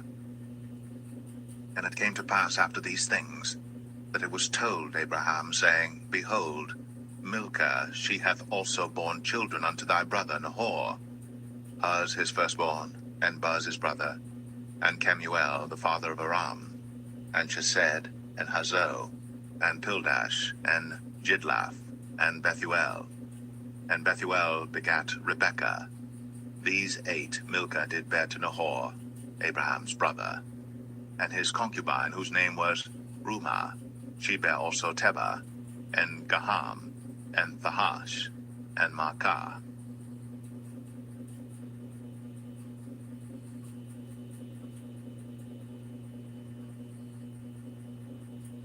Genesis 23. And Sarah was 127 years old. These were the years of the life of Sarah. And Sarah died in Kirjath Arba, same as Hebron in the land of Canaan. And Abraham came to mourn for Sarah, and to weep for her. And Abraham stood up from before his dead, and spake unto the sons of Heth, saying, I am a stranger, and a sojourner with you. Give me a possession of a burying place with you, that I may bury my dead out of my sight. The children of Heth answered Abraham, saying unto him, Hear us, my lord. Thou art a mighty prince among us. In the choice of our sepulchres bury thy dead. None of us shall withhold from thee his sepulchre, but that thou mayest bury thy dead. And Abraham stood up, and bowed himself to the people of the land, even to the children of Heth. And he communed with them, saying, If it be your mind that I should bury my dead out of my sight, hear me, and entreat for me to Ephron the son of Zoar, that he may give me the cave of Machpelah, which he hath, which is in the end of his field. For as much money as it is worth, he shall give it me for a possession of a burying place amongst you. And Ephron dwelt among the children of Heth. And Ephron the Hittite answered Abraham in the audience of the children of Heth, even of all that went in at the gate of his city, saying, Nay, my lord, hear me. The field give I thee, and the cave that is therein I give it thee. In the presence of the sons of my people give I it thee. Bury thy dead. And Abraham bowed down himself before the people of the land. And he spake unto Ephron in the audience of the people of the land, saying, But if thou wilt give it, I pray thee, hear me. I will give thee money for the field. Take it of me, and I will bury my dead there. And Ephron answered Abraham, saying unto him, My lord, hearken unto me. The land is worth 400 shekels of silver. What is that betwixt me and thee? Bury therefore thy dead. And Abraham hearkened unto Ephron, and Abraham weighed to Ephron the silver, which he had named in the audience of the sons of Heth, 400 shekels of silver, current money, with the merchant. And the field of Ephron, which was in Machpelah, which was before Mamre, the field and the cave which was therein, and all the trees that were in the field, that were in all the borders round about, were made sure unto Abraham for a possession in the presence of the children of Heth, before all that went in at the gate of his city. And after this, Abraham buried Sarah his wife in the cave of the field of Machpelah before Mamre. The same is Hebron in the land of Canaan. And the field and the cave that is therein were made sure unto Abraham for a possession of a burying place by the sons of Heth.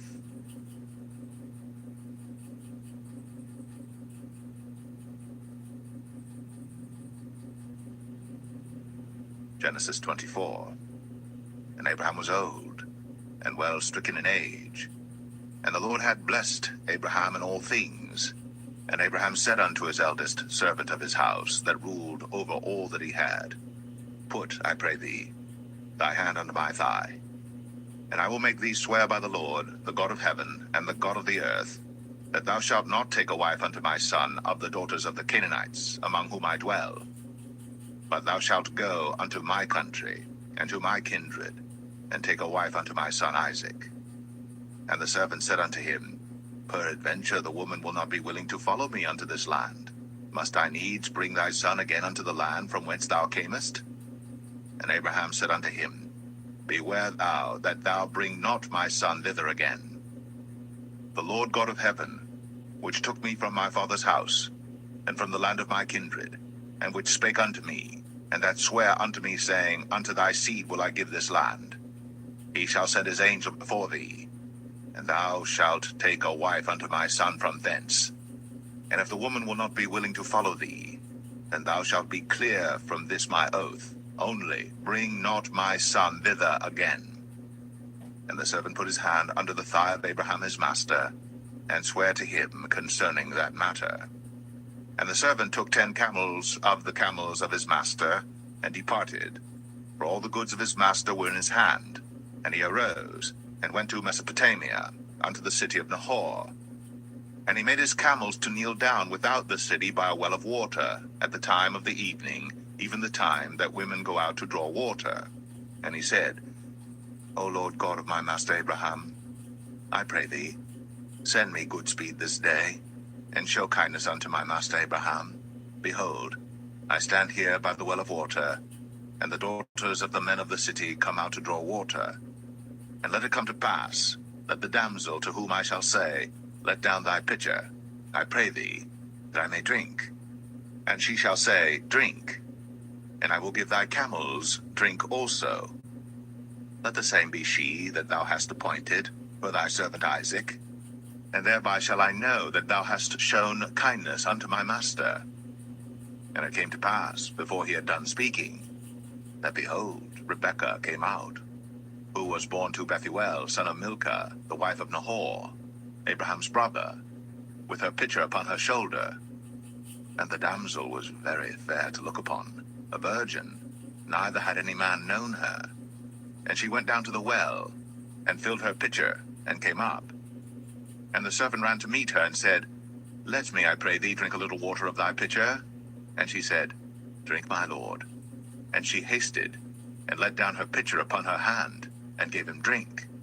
And when she had done giving him drink, she said, I will draw water for thy camels also, until they have done drinking. And she hasted, and emptied her pitcher into the trough, and ran again unto the well to draw water, and drew for all his camels. And the man, wondering at her, held his peace, to wit whether the Lord had made his journey prosperous or not. And it came to pass, as the camels had done drinking, that the man took a golden earring of 1/2 shekel weight, and 2 bracelets for her hands of 10 shekels weight of gold, and said, Whose daughter art thou? Tell me, I pray thee. Is there room in thy father's house for us to lodge in? And she said unto him, I am the daughter of Bethuel, the son of Milcah, which she bare unto Nahor. She said moreover unto him, We have both straw and provender enough, and room to lodge in. And the man bowed down his head, and worshipped the Lord.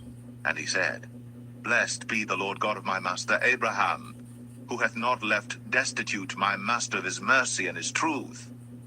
I being in the way, the Lord led me to the house of my master's brethren. And the damsel ran, and told them of her mother's house these things. And Rebekah had a brother, and his name was Laban. And Laban ran out unto the man, unto the well.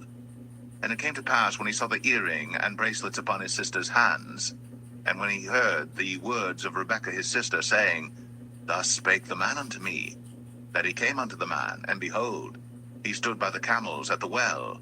And he said, Come in, thou blessed of the Lord. Wherefore standest thou without? For I have prepared the house and room for the camels. And the man came into the house, and he ungirded his camels, and gave straw and provender for the camels, and water to wash his feet, and the men's feet that were with him. And there was set meat before him to eat. But he said, I will not eat, until I have told mine errand. And he said, Speak on. And he said, I am Abraham's servant, and the Lord hath blessed my master greatly, and he is become great, and he hath given him flocks, and herds, and silver, and gold, and men servants, and maid servants, and camels, and asses. And Sarah my master's wife bare a son to my master when she was old, and unto him hath he given all that he hath. And my master made me swear, saying, Thou shalt not take a wife to my son of the daughters of the Canaanites, in whose land I dwell. But thou shalt go unto my father's house, and to my kindred, and take a wife unto my son. And I said unto my master, Peradventure the woman will not follow me. And he said unto me, The Lord before whom I walk will send his angel with thee, and prosper thy way. And thou shalt take a wife for my son of my kindred, and of my father's house. Then shalt thou be clear from this my oath, when thou comest to my kindred. And if they give not thee one, thou shalt be clear from my oath. And I came this day unto the well, and said, O Lord God of my master Abraham, if now thou do prosper my way which I go, behold, I stand by the well of water. And it shall come to pass that when the virgin cometh forth to draw water, and I say to her, Give me, I pray thee, a little water of thy pitcher to drink. And she say to me, Both drink thou, and I will also draw for thy camels. Let the same be the woman whom the Lord hath appointed out for my master's son. And before I had done speaking in mine heart, behold, Rebekah came forth with her pitcher on her shoulder, and she went down unto the well, and drew water. And I said unto her, Let me drink, I pray thee. And she made haste, and let down her pitcher from her shoulder, and said, Drink, and I will give thy camels drink also. So I drank, and she made the camels drink also. And I asked her, and said, Whose daughter art thou? And she said, The daughter of Bethuel, Nahor's son, whom Milcah bare unto him. And I put the earring upon her face, and the bracelets upon her hands. And I bowed down my head, and worshipped the Lord, and blessed the Lord God of my master Abraham, which had led me in the right way to take my master's brother's daughter unto his son. And now, if ye will deal kindly and truly with my master, tell me, and if not, tell me, that I may turn to the right hand or to the left. Then Laban and Bethuel answered and said, The thing proceedeth from the Lord. We cannot speak unto thee bad or good. Behold, Rebekah is before thee. Take her and go, and let her be thy master's son's wife, as the Lord hath spoken. And it came to pass that when Abraham's servant heard their words, he worshipped the Lord, bowing himself to the earth. And the servant brought forth jewels of silver and jewels of gold and raiment, and gave them to Rebekah. He gave also to her brother and to her mother precious things. And they did eat and drink, he and the men that were with him, and tarried all night. And they rose up in the morning, and he said, Send me away unto my master. And her brother and her mother said, Let the damsel abide with us a few days, at the least 10. After that she shall go. And he said unto them, Hinder me not, seeing the Lord hath prospered my way. Send me away that I may go to my master. And they said, We will call the damsel, and inquire at her mouth. And they called Rebekah, and said unto her, Wilt thou go with this man? And she said, I will go. And they sent away Rebekah, their sister, and her nurse, and Abraham's servant, and his men. And they blessed Rebekah, and said unto her, Thou art our sister. Be thou the mother of thousands of millions, and let thy seed possess the gate of those which hate them. And Rebekah arose, and her damsels, and they rode upon the camels, and followed the man. And the servant took Rebekah, and went his way. And Isaac came from the way of the well, Lahai Roi, for he dwelt in the south country. And Isaac went out to meditate in the field at the eventide. And he lifted up his eyes, and saw, and behold, the camels were coming. And Rebekah lifted up her eyes, and when she saw Isaac, she lighted off the camel. For she had said unto the servant, What man is this that walketh in the field to meet us? And the servant had said, It is my master. Therefore she took a veil, and covered herself. And the servant told Isaac all things that he had done. And Isaac brought her into his mother Sarah's tent, and took Rebekah, and she became his wife, and he loved her. And Isaac was comforted after his mother's death.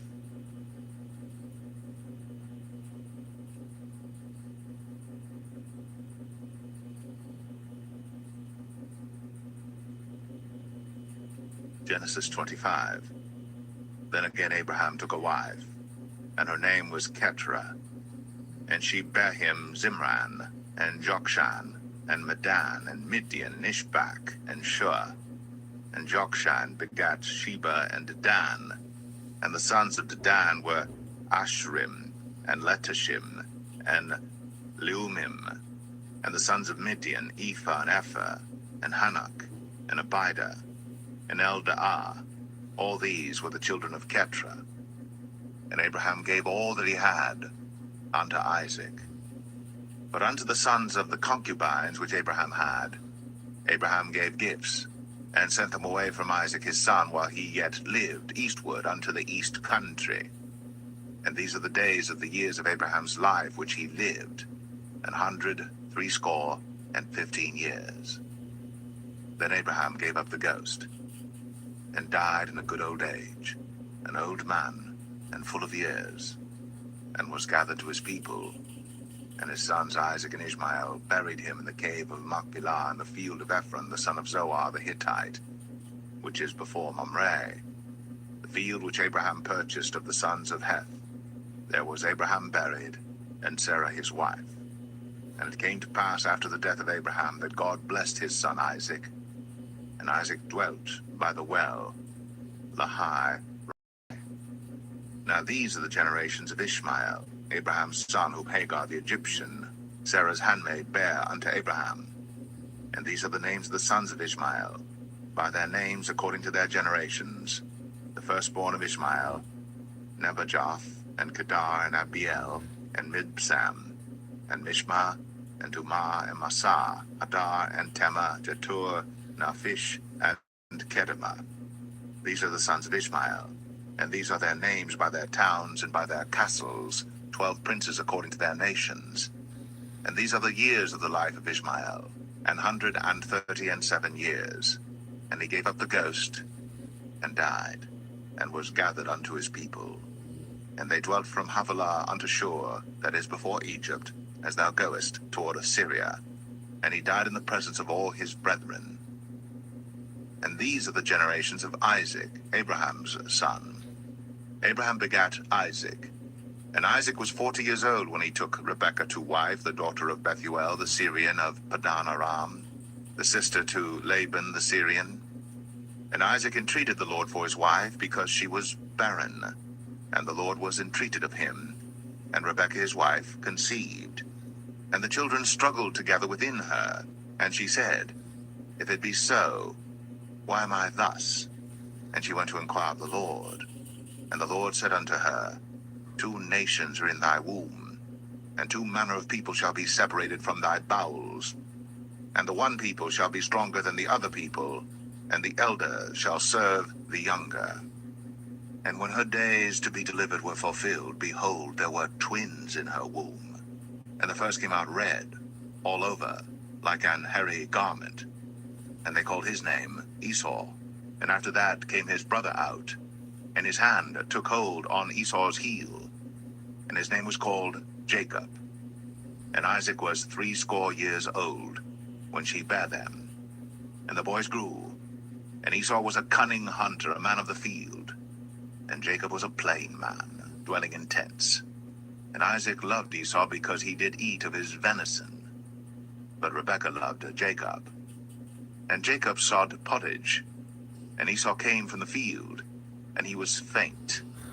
And Esau said to Jacob, Feed me, I pray thee, with that same red pottage, for I am faint. Therefore was his name called Edom. And Jacob said, Sell me this day thy birthright. And Esau said, Behold, I am at the point to die, and what profit shall this birthright do to me? And Jacob said, Swear to me this day. And he sware unto him, and he sold his birthright unto Jacob. Then Jacob gave Esau bread and pottage of lentils, and he did eat and drink, and rose up, and went his way. Thus Esau despised his birthright.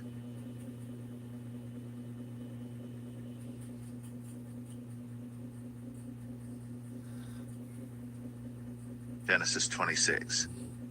And there was a famine in the land beside the first famine that was in the days of Abraham. And Isaac went unto Abimelech king of the Philistines unto Gerar. And the Lord appeared unto him, and said, Go not down into Egypt. Dwell in the land which I shall tell thee of. Sojourn in this land, and I will be with thee, and will bless thee. For unto thee and unto thy seed I will give all these countries, and I will perform the oath which I swear unto Abraham thy father. And I will make thy seed to multiply as the stars of heaven, and will give unto thy seed all these countries, and in thy seed shall all the nations of the earth be blessed, because that Abraham obeyed my voice, and kept my charge, my commandments, my statutes, and my laws. And Isaac dwelt in Gerar. And the men of the place asked him of his wife, and he said, She is my sister. For he feared to say, She is my wife, lest, said he, the men of the place should kill me for Rebekah, because she was fair to look upon. And it came to pass, when he had been there a long time, that Abimelech, king of the Philistines, looked out at a window, and saw, and behold, Isaac was sporting with Rebekah his wife. And Abimelech called Isaac and said, Behold, of a surety she is thy wife. And how saidst thou, She is my sister? And Isaac said unto him, Because I said, Lest I die for her. And Abimelech said, What is this thou hast done unto us? One of the people might lightly have lain with thy wife, and thou shouldest have brought guiltiness upon us. And Abimelech charged all his people, saying, He that toucheth this man or his wife shall surely be put to death. Then Isaac sowed in that land, and received in the same year 100-fold, and the Lord blessed him. And the man waxed great, and went forward, and grew until he became very great. For he had possession of flocks, and possession of herds, and great store of servants. And the Philistines envied him. For all the wells which his father's servants had digged in the days of Abraham his father, the Philistines had stopped them, and filled them with earth. And Abimelech said unto Isaac, Go from us, for thou art much mightier than we. And Isaac departed thence, and pitched his tent in the valley of Gerar, and dwelt there. And Isaac digged again the wells of water, which they had digged in the days of Abraham his father. For the Philistines had stopped them after the death of Abraham, and he called their names after the names by which his father had called them. And Isaac's servants digged in the valley, and found there a well of springing water. And the herdmen of Gerar did strive with Isaac's herdmen, saying, The water is ours. And he called the name of the well Esek, because they strove with him. And they digged another well, and strove for that also. And he called the name of it Sitnah. And he removed from thence, and digged another well, and for that they strove not. And he called the name of it Rehoboth. And he said, For now the Lord hath made room for us, and we shall be fruitful in the land. And he went up from thence to Beersheba. And the Lord appeared unto him the same night, and said, I am the God of Abraham thy father. Fear not, for I am with thee, and will bless thee, and multiply thy seed for my servant Abraham's sake. And he builded an altar there, and called upon the name of the Lord, and pitched his tent there. And there Isaac's servants digged a well. Then Abimelech went to him from Gerar, and Ahuzzath, one of his friends, and Phicol, the chief captain of his army. And Isaac said unto them, Wherefore come ye to me, seeing ye hate me, and have sent me away from you? And they said, We saw certainly that the Lord was with thee. And we said, Let there be now an oath betwixt us, even betwixt us and thee, and let us make a covenant with thee, that thou wilt do us no hurt, as we have not touched thee, and as we have done unto thee nothing but good, and have sent thee away in peace. Thou art now the blessed of the Lord.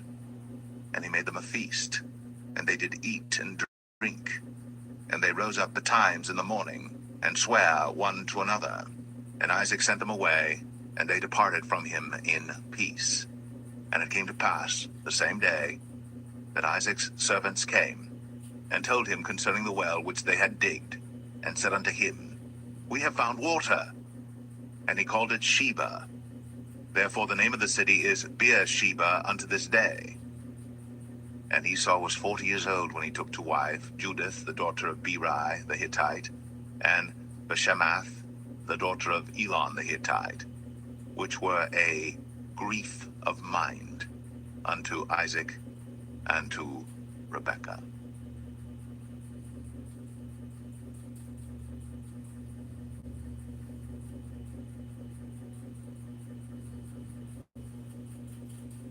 Genesis 27.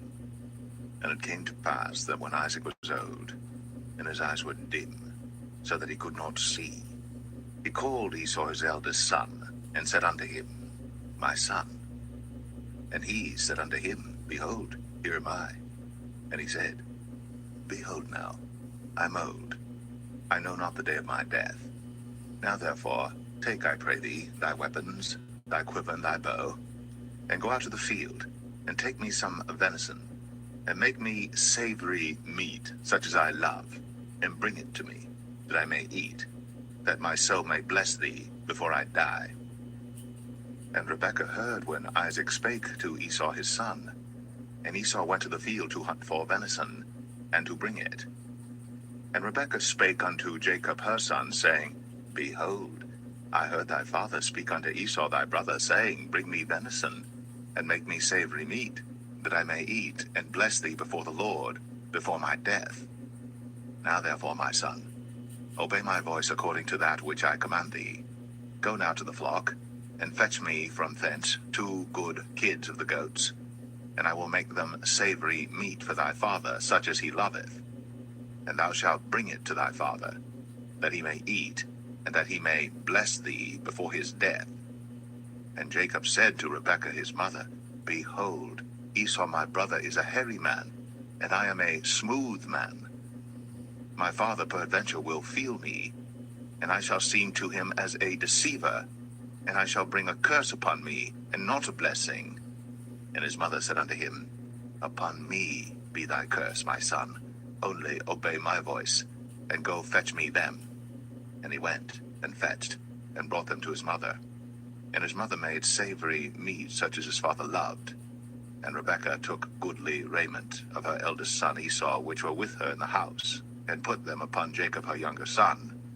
And she put the skins of the kids of the goats upon his hands, and upon the smooth of his neck.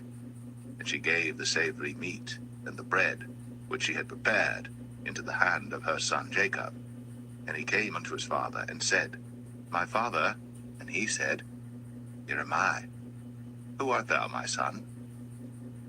And Jacob said unto his father, I am Esau thy firstborn. I have done according as thou badest me. Arise, I pray thee, sit and eat of my venison, that thy soul may bless me. And Isaac said unto his son, How is it that thou hast found it so quickly, my son? And he said, Because the Lord thy God brought it to me. And Isaac said unto Jacob, Come near, I pray thee, that I may feel thee, my son, whether thou be my very son Esau, or not. And Jacob went near unto Isaac his father, and he felt him, and said, The voice is Jacob's voice, but the hands are the hands of Esau. And he discerned him not, because his hands were hairy, as his brother Esau's hands. So he blessed him, and he said, Art thou my very son Esau? And he said, I am. And he said, Bring it near to me, and I will eat of my son's venison, that my soul may bless thee. And he brought it near to him, and he did eat. And he brought him wine, and he drank. And his father Isaac said unto him, Come near now, and kiss me, my son. And he came near, and kissed him. And he smelled the smell of his raiment, and blessed him, and said, See, the smell of my son is as the smell of a field which the Lord hath blessed. Therefore God give thee of the dew of heaven, and the fatness of the earth, and plenty of corn and wine, that people serve thee, and nations bow down to thee. Be Lord over thy brethren, and let thy mother's sons bow down to thee. Cursed be every one that curseth thee, and blessed be he that blesseth thee. And it came to pass, as soon as Isaac had made an end of blessing Jacob, and Jacob was yet scarce gone out from the presence of Isaac his father, that Esau his brother came in from his hunting. And he also had made savory meat, and brought it unto his father, and said unto his father, Let my father arise, and eat of his son's venison, that thy soul may bless me. And Isaac his father said unto him, Who art thou? And he said, I am thy son, thy firstborn, Esau. And Isaac trembled very exceedingly, and said, Who? Where is he that hath taken venison and brought it me? And I have eaten of all before thou camest, and have blessed him. Yea, and he shall be blessed. And when Esau heard the words of his father, he cried with a great and exceeding bitter cry, and said unto his father, Bless me, even me also, O my father. And he said, Thy brother came with subtlety, and hath taken away thy blessing. And he said, Is not he rightly named Jacob? For he hath supplanted me these 2 times. He took away my birthright, and behold, now he hath taken away my blessing. And he said, Hast thou not reserved a blessing for me? And Isaac answered and said unto Esau, Behold, I have made him thy lord, and all his brethren have I given to him for servants, and with corn and wine have I sustained him. And what shall I do now unto thee, my son? And Esau said unto his father, Hast thou but one blessing, my father? Bless me, even me also, O my father. And Esau lifted up his voice and wept. And Isaac his father answered and said unto him, Behold, thy dwelling shall be the fatness of the earth, and of the dew of heaven from above. And by thy sword shalt thou live, and shalt serve thy brother. And it shall come to pass that when thou shalt have the dominion, that thou shalt break his yoke from off thy neck. And Esau hated Jacob, because of the blessing wherewith his father blessed him. And Esau said in his heart, The days of mourning for my father are at hand. Then will I slay my brother Jacob. And these words of Esau, her elder son, were told to Rebekah. And she sent and called Jacob her younger son, and said unto him, Behold, thy brother Esau, as touching thee, doth comfort himself, purposing to kill thee. Now therefore, my son, obey my voice and arise. Flee thou to Laban my brother, to Haran, and tarry with him a few days, until thy brother's fury turn away, until thy brother's anger turn away from thee, and he forget that which thou hast done to him. Then I will send and fetch thee from thence. Why should I be deprived also of you both in one day? And Rebekah said to Isaac, I am weary of my life because of the daughters of Heth. If Jacob take a wife of the daughters of Heth, such as these which are of the daughters of the land, what good shall my life do me?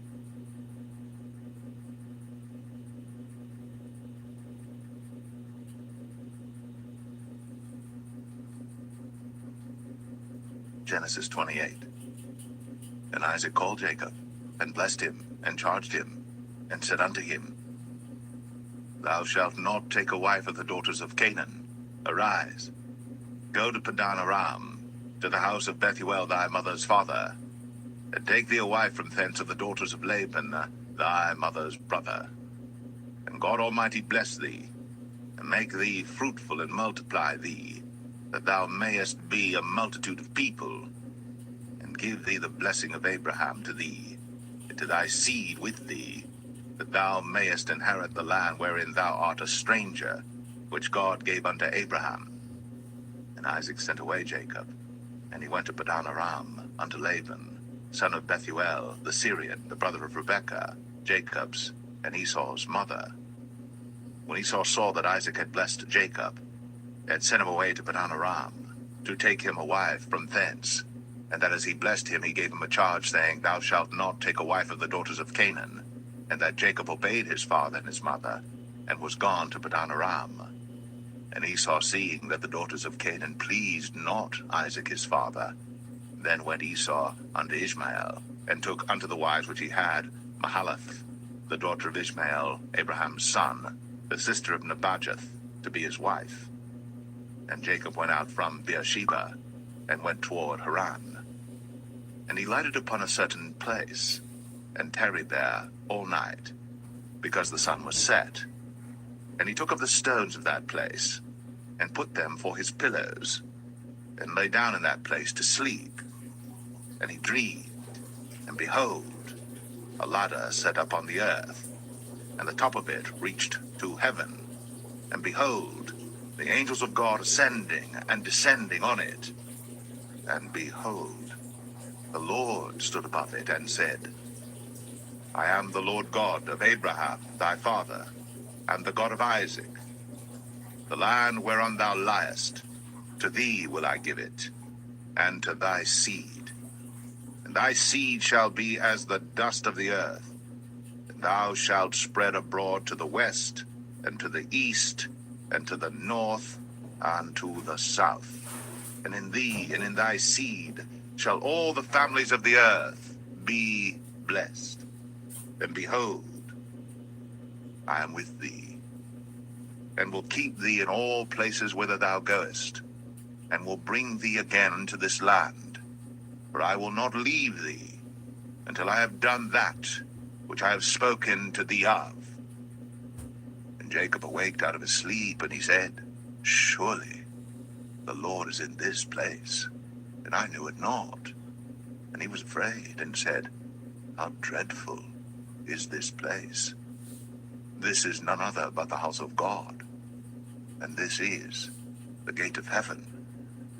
And Jacob rose up early in the morning, and took the stone that he had put for his pillars, and set it up for a pillar, and poured oil upon the top of it.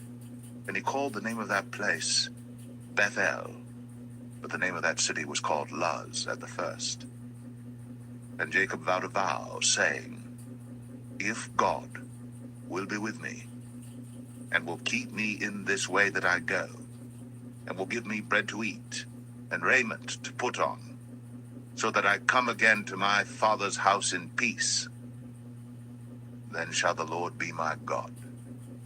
And this stone which I have set up for a pillar shall be God's house. And of all that thou shalt give me, I will surely give the 10th unto thee.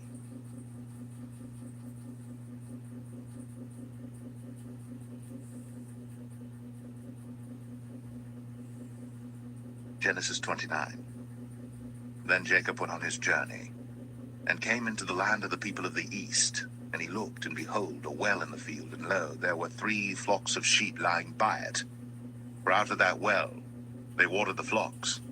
And a great stone was upon the well's mouth, and thither were all the flocks gathered. And they rolled the stone from the well's mouth, and watered the sheep, and put the stone again upon the well's mouth in his place. And Jacob said unto them, My brethren, whence be ye?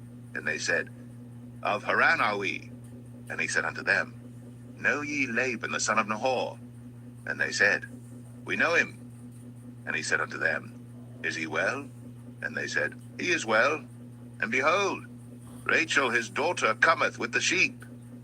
And he said, Lo, it is yet high day, neither is it time that the cattle should be gathered together. Water ye the sheep, and go and feed them. And they said, We cannot until all the flocks be gathered together, until they roll the stone from the well's mouth. Then we water the sheep.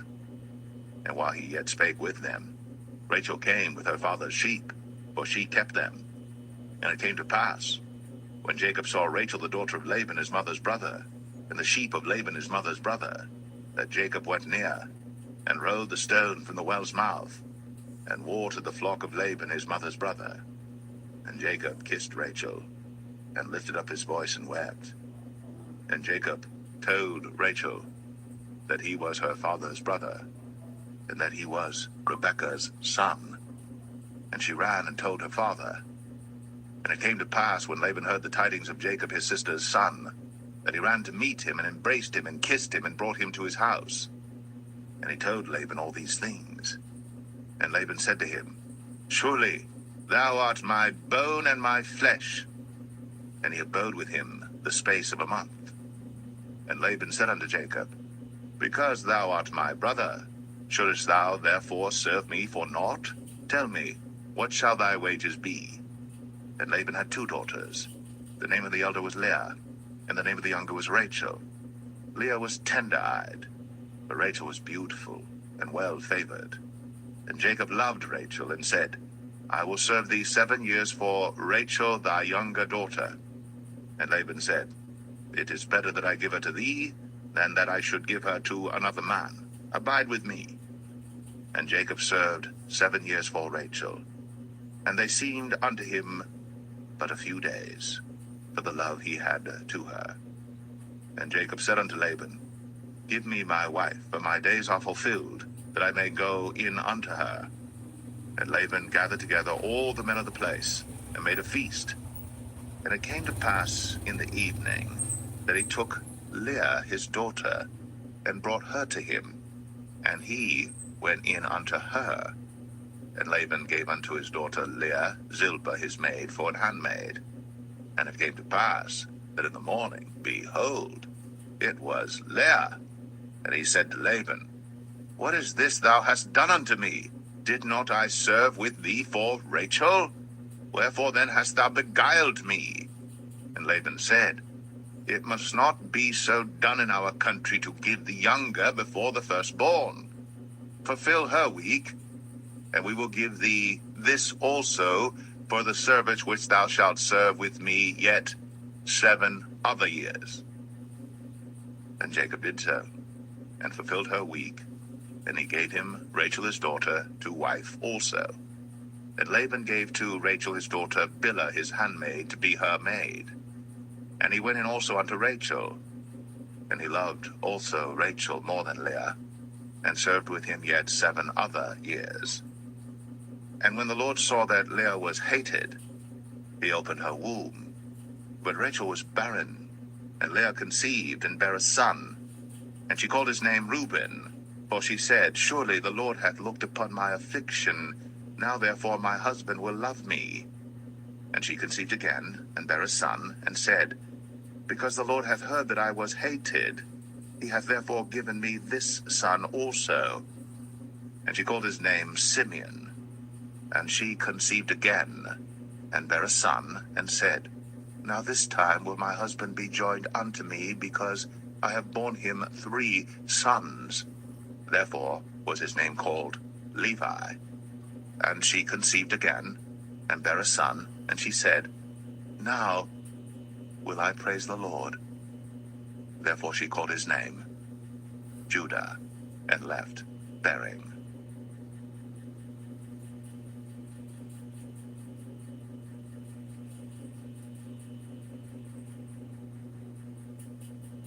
Genesis 30. And when Rachel saw that she bare Jacob no children, Rachel envied her sister, and said unto Jacob, Give me children, or else I die. And Jacob's anger was kindled against Rachel, and he said, Am I in God's stead, who hath withheld from thee the fruit of the womb? And she said, Behold my maid Bilhah, go in unto her, and she shall bear upon my knees, that I may also have children by her. And she gave him Bilhah her handmaid to wife, and Jacob went in unto her. And Bilhah conceived, and bare Jacob a son. And Rachel said, God hath judged me, and hath also heard my voice, and hath given me a son. Therefore called she his name Dan. And Bilhah, Rachel's maid, conceived again, and bare Jacob a second son. And Rachel said, With great wrestlings have I wrestled with my sister, and I have prevailed. And she called his name Naphtali. When Leah saw that she had left bearing, she took Zilpah her maid, and gave her Jacob to wife. And Zilpah, Leah's maid, bare Jacob's son. And Leah said, A troop cometh. And she called his name Gad. And Zilpah, Leah's maid, bare Jacob a second son. And Leah said, Happy am I, for the daughters will call me blessed. And she called his name Asher. And Reuben went in the days of wheat harvest, and found mandrakes in the field, and brought them unto his mother Leah. Then Rachel said to Leah, Give me, I pray thee, of thy son's mandrakes. And she said unto her, Is it a small matter that thou hast taken my husband? And wouldst thou take away my son's mandrakes also? And Rachel said, Therefore he shall lie with thee tonight, for thy son's mandrakes. And Jacob came out of the field in the evening, and Leah went out to meet him, and said, Thou must come in unto me, for surely I have hired thee, with my son's mandrakes. And he lay with her that night. And God hearkened unto Leah, and she conceived, and bare Jacob the 5th son. And Leah said, God hath given me my hire, because I have given my maiden to my husband. And she called his name Issachar. And Leah conceived again, and bare Jacob the 6th son. And Leah said, God hath endued me with a good dowry. Now will my husband dwell with me, because I have borne him 6 sons. And she called his name Zebulun. And afterwards she bare a daughter, and called her name Dinah. And God remembered Rachel, and God hearkened to her, and opened her womb. And she, God hath taken away my reproach. And she called his name Joseph, and said, The Lord shall add to me another son. And it came to pass, when Rachel had borne Joseph, that Jacob said unto Laban, Send me away, that I may go unto mine own place, and to my country.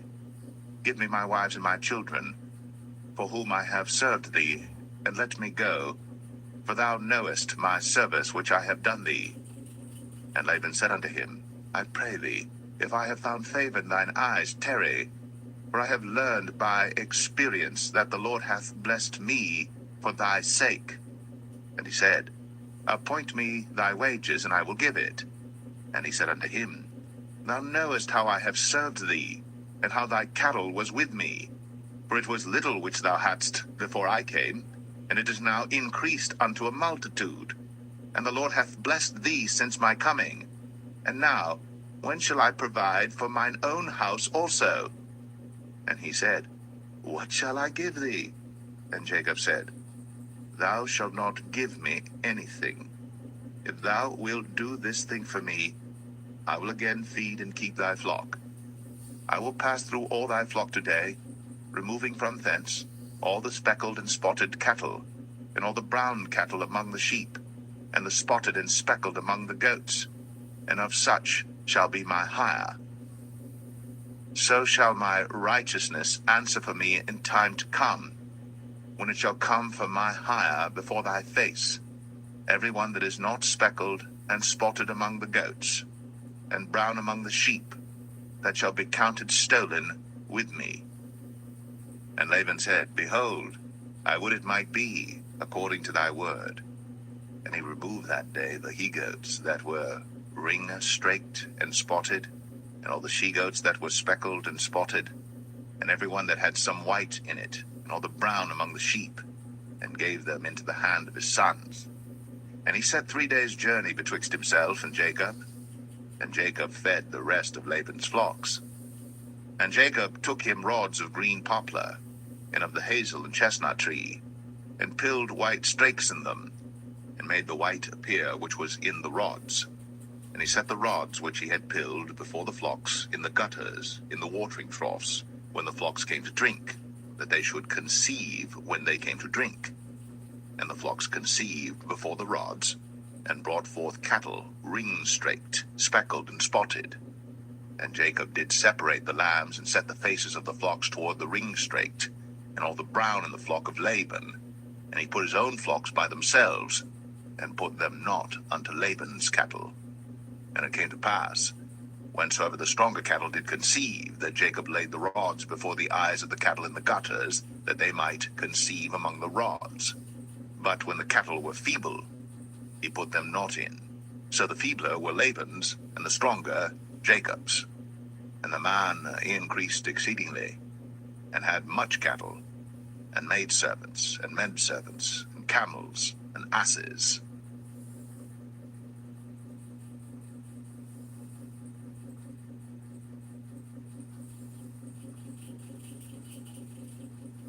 Genesis 31. And he heard the words of Laban's sons, saying, Jacob hath taken away all that was our father's, and of that which was our father's hath he gotten all this glory. And Jacob beheld the countenance of Laban, and behold, it was not toward him as before. And the Lord said unto Jacob, Return unto the land of thy fathers, and to thy kindred, and I will be with thee. And Jacob sent and called Rachel and Leah to the field unto his flock, and said unto them, I see your father's countenance, that it is not toward me as before, but the God of my father hath been with me. And ye know that with all my power I have served your father. And your father hath deceived me, and changed my wages 10 times. But God suffered him not to hurt me. If he said thus, the speckled shall be thy wages, then all the cattle bear speckled. And if he said thus, the ringstraked shall be thy hire, then bear all the cattle ringstraked. Thus God hath taken away the cattle of your father, and given them to me. And it came to pass at the time that the cattle conceived, that I lifted up mine eyes, and saw in a dream, and behold, the rams which leaped upon the cattle were ringstraked, speckled, and grizzled. And the angel of God spake unto me in a dream, saying, Jacob. And I said, Here am I. And he said, Lift up now thine eyes, and see all the rams which leap upon the cattle are ringstraked, speckled, and grizzled. For I have seen all that Laban doeth unto thee. I am the God of Bethel, where thou anointest the pillar, and where thou vowest a vow unto me. Now arise, get thee out from this land, and return unto the land of thy kindred. And Rachel and Leah answered and said unto him, Is there yet any portion or inheritance for us in our father's house? Are we not counted of him strangers? For he hath sold us, and hath quite devoured also our money. For all the riches which God hath taken from our father, that is ours and our children's. Now then, whatsoever God hath said unto thee, do. Then Jacob rose up, and set his sons and his wives upon camels. And he carried away all his cattle, and all his goods which he had gotten, the cattle of his getting which he had gotten in Padan Aram, for to go to Isaac his father in the land of Canaan. And Laban went to shear his sheep, and Rachel had stolen the images that were her father's. And Jacob stole away unawares to Laban the Syrian, in that he told him not that he fled. So he fled with all that he had, and he rose up and passed over the river, and set his face toward the Mount Gilead. And it was told Laban on the 3rd day that Jacob was fled. And he took his brethren with him, and pursued after him 7 days' journey. And they overtook him in the Mount Gilead. And God came to Laban the Syrian in a dream by night, and said unto him, Take heed that thou speak not to Jacob either good or bad. Then Laban overtook Jacob. Now Jacob had pitched his tent in the mount, and Laban with his brethren pitched in the Mount of Gilead. And Laban said to Jacob, What hast thou done, that thou hast stolen away unawares to me, and carried away my daughters as captives taken with the sword? Wherefore didst thou flee away secretly, and steal away from me, and didst not tell me, that I might have sent thee away with mirth, and with songs, with tabret, and with harp, and hast not suffered me to kiss my sons and my daughters? Thou hast now done foolishly in so doing. It is in the power of my hand to do you hurt. But the God of your father spake unto me yesternight, saying, Take thou heed that thou speak not to Jacob either good or bad.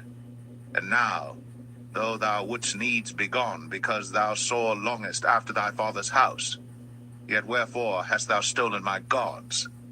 And Jacob answered and said to Laban, Because I was afraid, for I said, Peradventure thou wouldst take by force thy daughters from me. With whomsoever thou findest thy gods, let him not live. Before our brethren discern thou what is thine with me, and take it to thee. For Jacob knew not that Rachel had stolen them. And Laban went into Jacob's tent, and into Leah's tent, and into the 2 maidservants' tents, but he found them not. Then went he out of Leah's tent, and entered into Rachel's tent. Now Rachel had taken the images, and put them in the camel's furniture, and sat upon them. And Laban searched all the tent, but found them not. And she said to her father, Let it not displease my lord that I cannot rise up before thee, for the custom of women is upon me. And he searched, but found not the images, hotly pursued after me. Whereas thou hast searched all my stuff, what hast thou found of all thy household stuff? Set it here before my brethren and thy brethren, that they may judge betwixt us both. This 20 years have I been with thee. Thy ewes and thy she-goats have not cast their young, and the rams of thy flock have I not eaten. That which was torn of beasts I brought not unto thee. I bear the loss of it. Of my hand didst thou require it, whether stolen by day or stolen by night. Thus I was. In the day the drought consumed me, and the frost by night, and my sleep departed from mine eyes. Thus have I been 20 years in thy house. I served thee 14 years for thy 2 daughters, and 6 years for thy cattle, and thou hast changed my wages 10 times. Except the God of my father, the God of Abraham, and the fear of Isaac had been with me, surely thou hadst sent me away now empty. God hath seen my affliction, and the labor of my hands, and rebuked thee yesternight. And Laban answered and said unto Jacob, These daughters are my daughters, and these children are my children, and these cattle are my cattle, and all that thou seest is mine. And what can I do this day unto these my daughters, or unto their children which they have borne? Now therefore come thou, let us make a covenant, I and thou, and let it be for a witness between me and thee. And Jacob took a stone and set it up for a pillar. And Jacob said unto his brethren, Gather stones. And they took stones and made an heap, and they did eat thereupon the heap. And Laban called it Jegar-sahadathah, but Jacob called it Galeed. And Laban said, This heap is a witness between me and thee this day. Therefore was the name of it called Galeed. And Mizpah, for he said, The Lord watch between if thou shalt afflict my daughters, or if thou shalt take other wives beside my daughters, no man is with us. See, God is witness betwixt me and thee. And Laban said to Jacob, Behold this heap, and behold this pillar, which I have cast betwixt me and thee. This heap be witness, and this pillar be witness, that I will not pass over this heap to thee, and that thou shalt not pass over this heap and this pillar unto me for harm. The God of Abraham and the God of Nahor, the God of their father, judge betwixt us. And Jacob sware by the fear of his father Isaac. Then Jacob offered sacrifice upon the mount, and called his brethren to eat bread. And they did eat bread, and tarried all night in the mount. And early in the morning Laban rose up, and kissed his sons and his daughters, and blessed them. And Laban departed, and returned unto his place.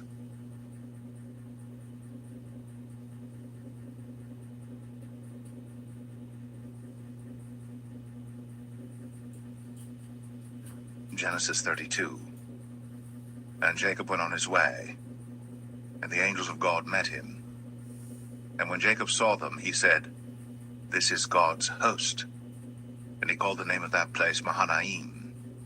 And Jacob sent messengers before him to Esau his brother unto the land of Seir, the country of Edom. And he commanded them, saying, Thus shall ye speak unto my lord Esau. Thy servant Jacob saith thus, I have sojourned with Laban, and stayed there until now. And I have oxen and asses, flocks and men servants and women servants. And I have sent to tell my lord that I may find grace in thy sight. And the messengers returned to Jacob, saying, We came to thy brother Esau, and also he cometh to meet thee, and 400 men with him. Then Jacob was greatly afraid and distressed. And he divided the people that was with him, and the flocks and herds, and the camels into 2 bands, and said, If Esau come to the one company and smite it, then the other company which is left shall escape. And Jacob said, O God of my father Abraham, and God of my father Isaac, the Lord which saidest unto me, Return unto thy country, and to thy kindred, and I will deal well with thee. I am not worthy of the least of all the mercies, and of all the truth which thou hast shown unto thy servant. For with my staff I passed over this Jordan, now I am become 2 bands. Deliver me, I pray thee, from the hand of my brother, from the hand of Esau, for I fear him, lest he will come and smite me, and the mother with the children. And thou saidest, I will surely do thee good, and make thy seed as the sand of the sea, which cannot be numbered for multitude. And he lodged there that same night, and took of that which came to his hand a present for Esau his brother, 200 she-goats, and 20 he-goats, 200 ewes, and 20 rams, 30 milch camels with their coats, 40 kine, and 10 bulls, 20 she-asses, and 10 foals. And he delivered them into the hand of his servants, every drove by themselves, and said unto his servants, Pass over before me, and put a space betwixt drove and drove. And he commanded the foremost, saying, When Esau my brother meeteth thee, and asketh thee, saying, Whose art thou? And whither goest thou? And whose are these before thee? Then thou shalt say, They be thy servant Jacob's. It is a present sent unto my lord Esau, and behold, also he is behind us. And so commanded he the second and the third, and all that followed the drove, saying, On this manner shall ye speak unto Esau, when ye find him. And say ye moreover, Behold, thy servant Jacob is behind us. For he said, I will appease him with the present that goeth before me, and afterward I will see his face. Peradventure he will accept of me.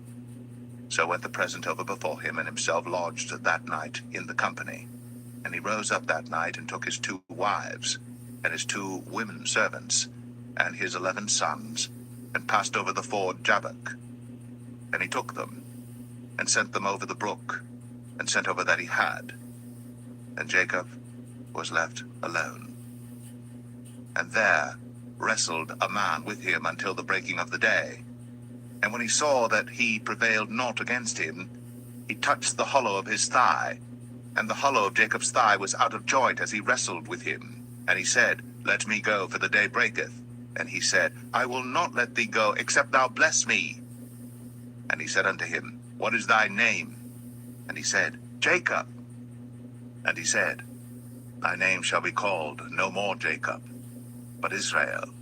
For as a prince hast thou power with God and with men, and hast prevailed. And Jacob asked him, and said, Tell me, I pray thee, thy name. And he said, Wherefore is it that thou dost ask after my name? And he blessed him there. And Jacob called the name of the place Peniel, for I have seen God face to face, and my life is preserved. And as he passed over Penuel, the sun rose upon him, and he halted upon his thigh. Therefore the children of Israel eat not of the sinew which shrank, which is upon the hollow of the thigh, unto this day, because he touched the hollow of Jacob's thigh in the sinew that shrank.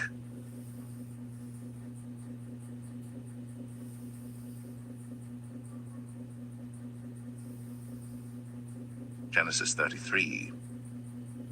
And Jacob lifted up his eyes, and looked, and behold, Esau came, and with him 400 men. And he divided the children unto Leah, and unto Rachel, and unto the 2 handmaids. And he put the handmaids and their children foremost, and Leah and her children after, and Rachel and Joseph hindermost. And he passed over before them, and bowed himself to the ground 7 times, until he came near to his brother.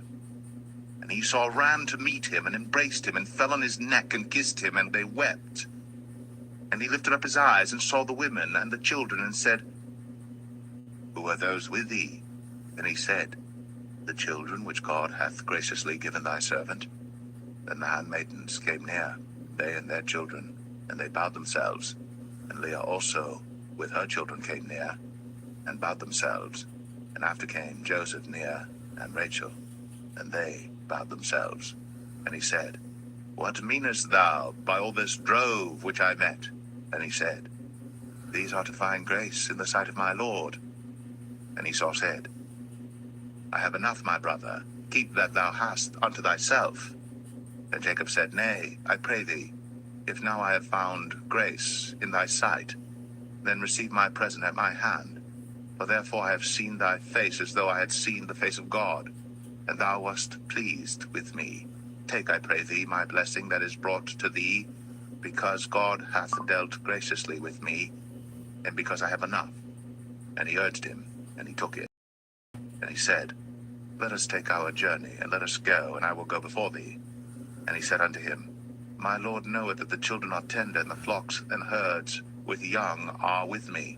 And if men should overdrive them one day, all the flock will die. Let my Lord, I pray thee, pass over before his servant, and I will lead on softly, according as the cattle that goeth before me, and the children be able to endure, until I come unto my Lord unto Seir. And Esau said, Let me now leave with thee some of the folk that are with me. And he said, What needeth it? Let me find grace in the sight of my Lord. So Esau returned that day on his way unto Seir. And Jacob journeyed to Succoth, and built him an house, and made booths for his cattle. Therefore the name of the place is called Succoth. And Jacob came to Shalem, a city of Shechem, which is in the land of Canaan, when he came from Padan Aram and pitched his tent before the city. And he bought a parcel of a field where he had spread his tent at the hand of the children of Hamor, Shechem's father, for 100 pieces of money. And he erected there an altar and called it El Elohe Israel.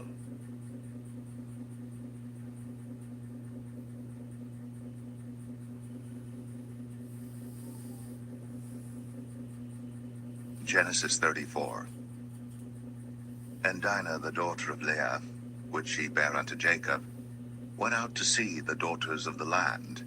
And when Shechem, the son of Hamor the Hittite, prince of the country, saw her, he took her, and lay with her, and defiled her. And his soul clave unto Dinah the daughter of Jacob, and he loved the damsel, and spake kindly unto the damsel. And Shechem spake unto his father Hamor, saying, Get me this damsel to wife.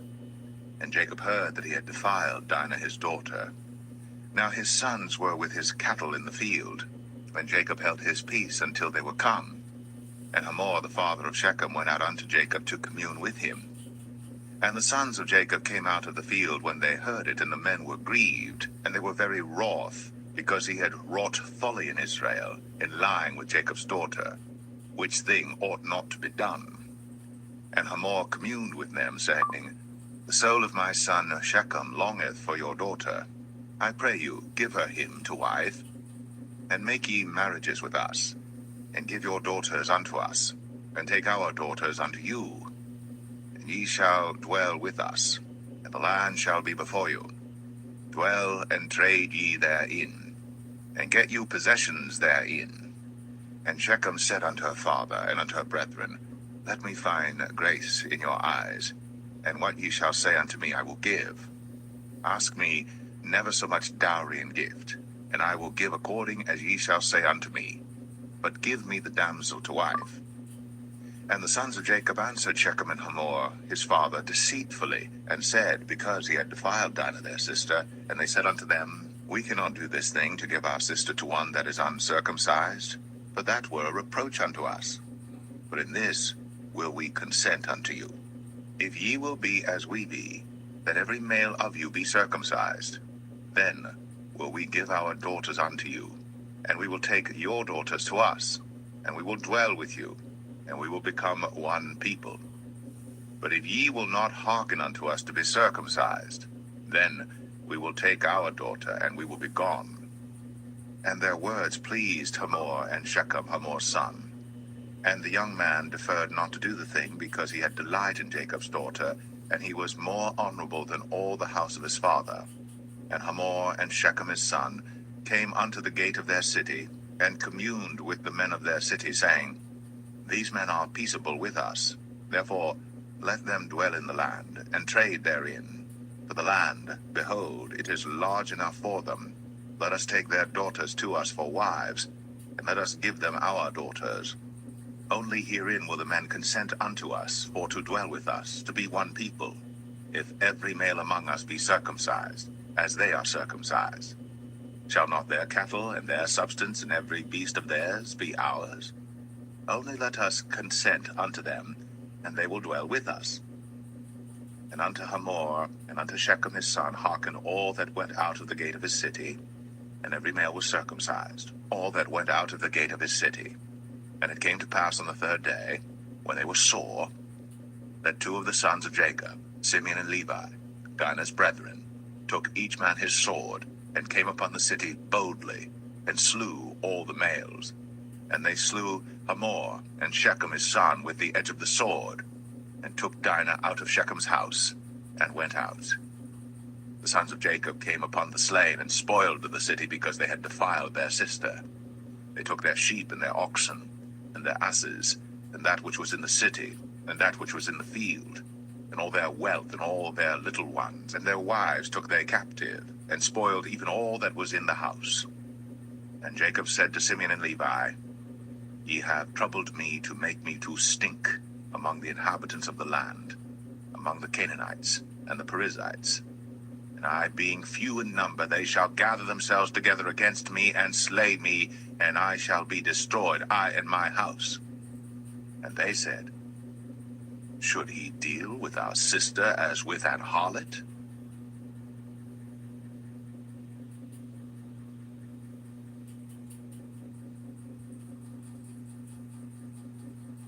Genesis 35.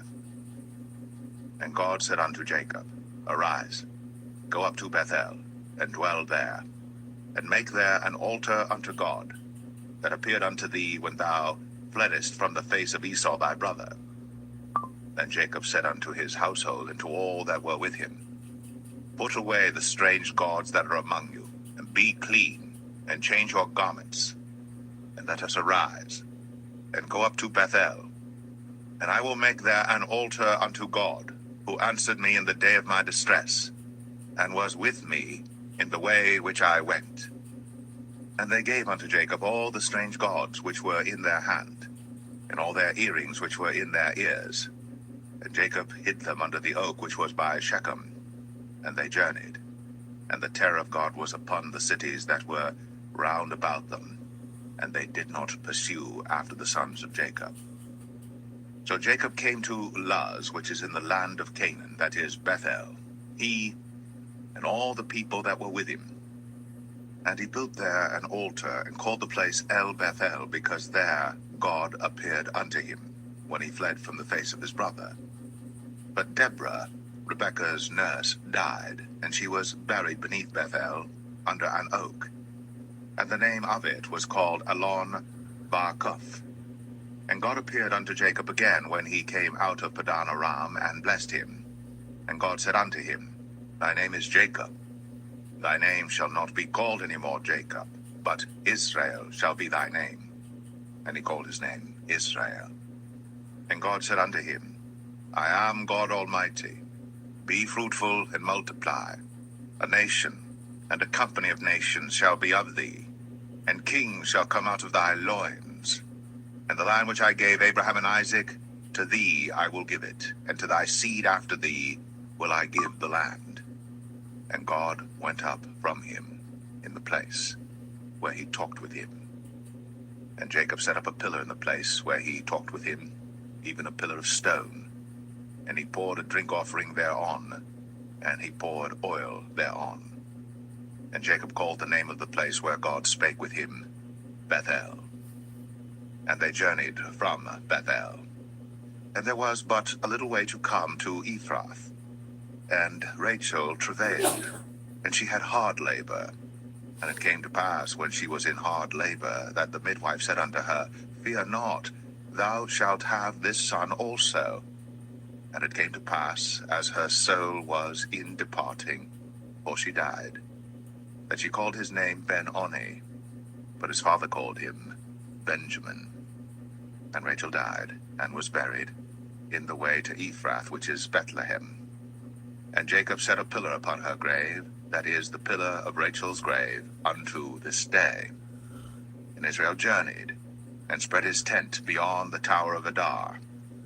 And it came to pass, when Israel dwelt in that land, that Reuben went and lay with Bilhah his father's concubine, and Israel heard it.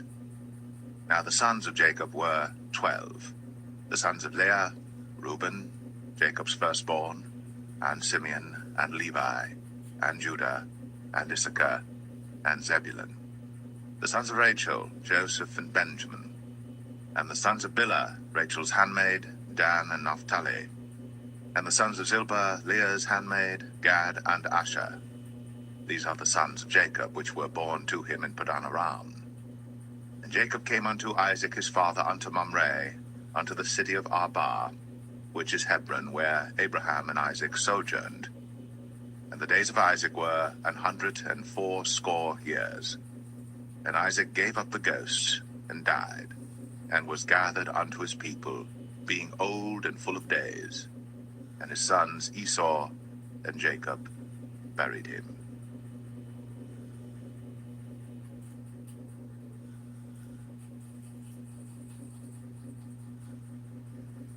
Genesis 36. Now these are the generations of Esau, who is Edom. Esau took his wives of the daughters of Canaan, Adah, the daughter of Elon the Hittite, and Aholibamah, the daughter of Anah, the daughter of Zibeon the Hivite, and Bashemath, Ishmael's daughter, sister of Nebajoth.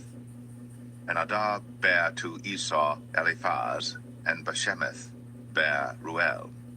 And Aholibamah bare Jeush, and Jalam, and Korah. These are the sons of Esau, which were born unto him in the land of Canaan. And Esau took his wives, and his sons, and his daughters, and all the persons of his house, and his cattle, and all his beasts, and all his substance, which he had got in the land of Canaan, and went into the country from the face of his brother Jacob. For their riches were more than that they might dwell together, and the land wherein they were strangers could not bear them because of their cattle. Thus dwelt Esau in Mount Seir. Esau is Edom. And these are the generations of Esau, the father of the Edomites, in Mount Seir. These are the names of Esau's sons: Eliphaz, the son of Adah, the wife of Esau; Ruel, the son of Bashemath, the wife of Esau. And the sons of Eliphaz were Teman, Omar, Zepho, and Gatam, and Kenaz. And Timnah was concubine to Eliphaz, Esau's son, and she bare to Eliphaz Amalek. These were the sons of Adah, Esau's wife. And these are the sons of Reuel, Nahath, and Zerah, Shammah, and Mizah. These were the sons of Bashemath, Esau's wife. And these were the sons of Aholibamah, the daughter of Anah, the daughter of Zibeon, Esau's wife. And she bare to Esau Jeush, and Jalam, and Korah. These were dukes of the sons of Esau. The sons of Eliphaz, the firstborn son of Esau: Duke Teman, Duke Omar, Duke Zepho, Duke Kenaz, Duke Korah, Duke Gatam, and Duke Amalek. These are the dukes that came of Eliphaz in the land of Edom. These were the sons of Adah. And these are the sons of Reuel, Esau's son: Duke Nahath, Duke Zerah, Duke Shammah, Duke Mizah. These are the dukes that came of Reuel in the land of Edom.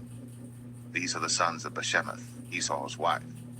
And these are the sons of Aholibamah, Esau's wife: Duke Jeush, Duke Jalam, Duke Korah. These were the dukes that came of Aholibamah, the daughter of Anah, Esau's wife. These are the sons of Esau, who is Edom, and these are their dukes. These are the sons of Seir the Horite, who inhabited the land: Lotan, and Shobal, and Zibeon, and Anah, and Dishon, and Ezer, and Dishan. These are the dukes of the Horites, the children of Seir in the land of Edom. And the children of Lotan were Hori and Hemam, and Lotan's sister was Timnah. And the children of Shobal were these: Alvan, and Manahath, and Ebal, Shepho, and Onam. And these are the children of Zibeon, both Ajah and Anah. This was that Anah that found the mules in the wilderness, as he fed the asses of Zibeon his father. And the children of Anah were these: Dishon, and Aholibamah, the daughter of Anah.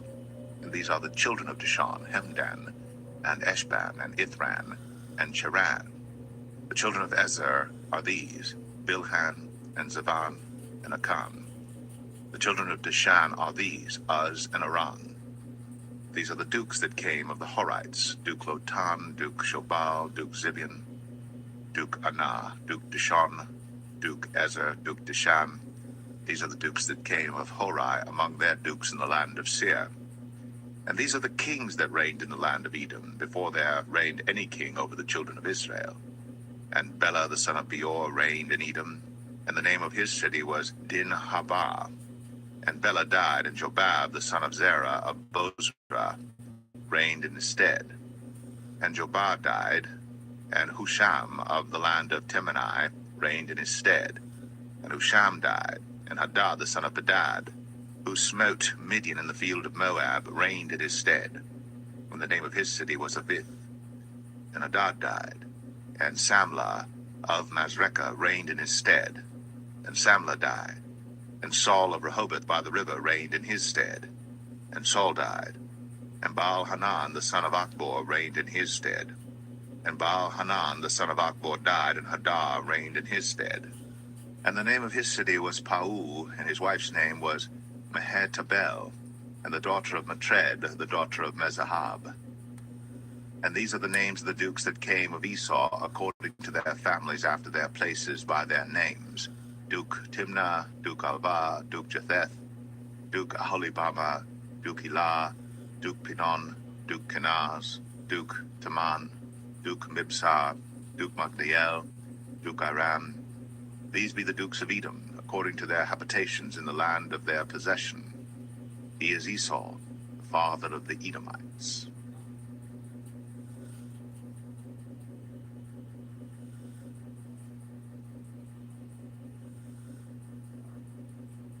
Genesis 37.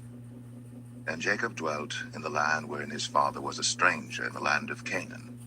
These are the generations of Jacob. Joseph, being 17 years old, was feeding the flock with his brethren, and the lad was with the sons of Bilhah, and with the sons of Zilpah, his father's wives. And Joseph brought unto his father their evil report. Now Israel loved Joseph more than all his children, because he was the son of his old age. And he made him a coat of many colors. And when his brethren saw that their father loved him more than all his brethren, they hated him, and could not speak peaceably unto him. And Joseph dreamed a dream, and he told it his brethren, and they hated him yet the more. And he said unto them, Hear, I pray you, this dream which I have dreamed. For behold, we were binding sheaves in the field, and lo, my sheaf arose, and also stood upright, and behold, your sheaves stood round about, and made obeisance to my sheaf. And his brethren said to him, Shalt thou indeed reign over us? Or shalt thou indeed have dominion over us? And they hated him yet the more for his dreams, and for his words. And he dreamed yet another dream, and told it his brethren, and said, Behold, I have dreamed a dream more, and behold, the sun and the moon and the 11 stars made obeisance to me. And he told it to his father and to his brethren, and his father rebuked him, and said unto him, What is this dream that thou hast dreamed? Shall I and thy mother and thy brethren indeed come to bow down ourselves to thee to the earth? And his brethren envied him. But his father observed the saying. And his brethren went to feed their father's flock in Shechem. And Israel said unto Joseph, Do not thy brethren feed the flock in Shechem? Come, and I will send thee unto them. And he said to him, Here am I.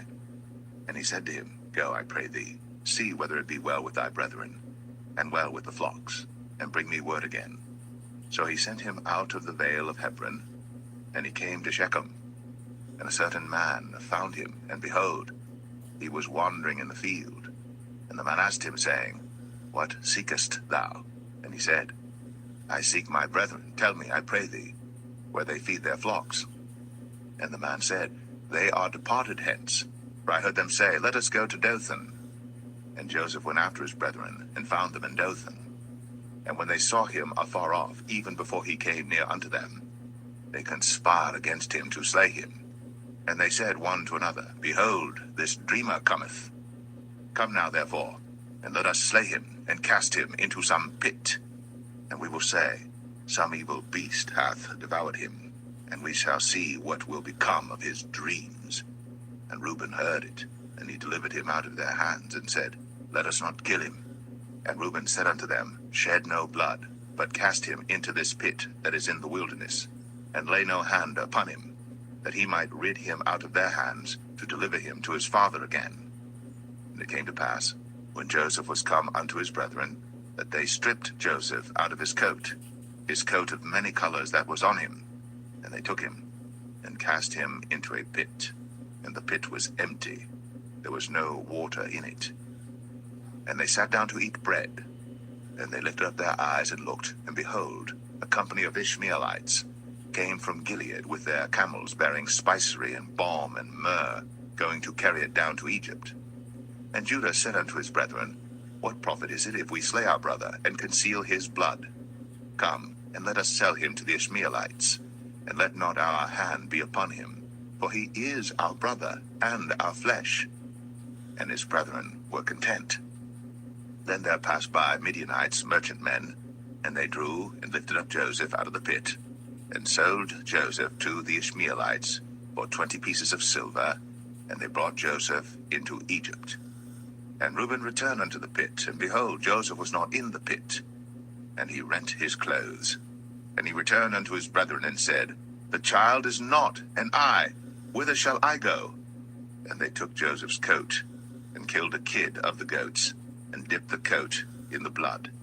And they sent the coat of many colors, and they brought it to their father, and said, This have we found.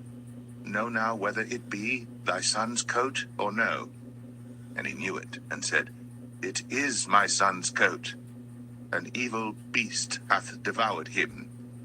Joseph is without doubt rent in pieces. And Jacob rent his clothes, and put sackcloth upon his loins, and mourned for his son many days. And all his sons and all his daughters rose up to comfort him.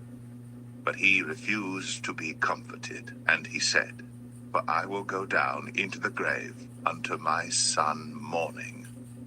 Thus his father wept for him.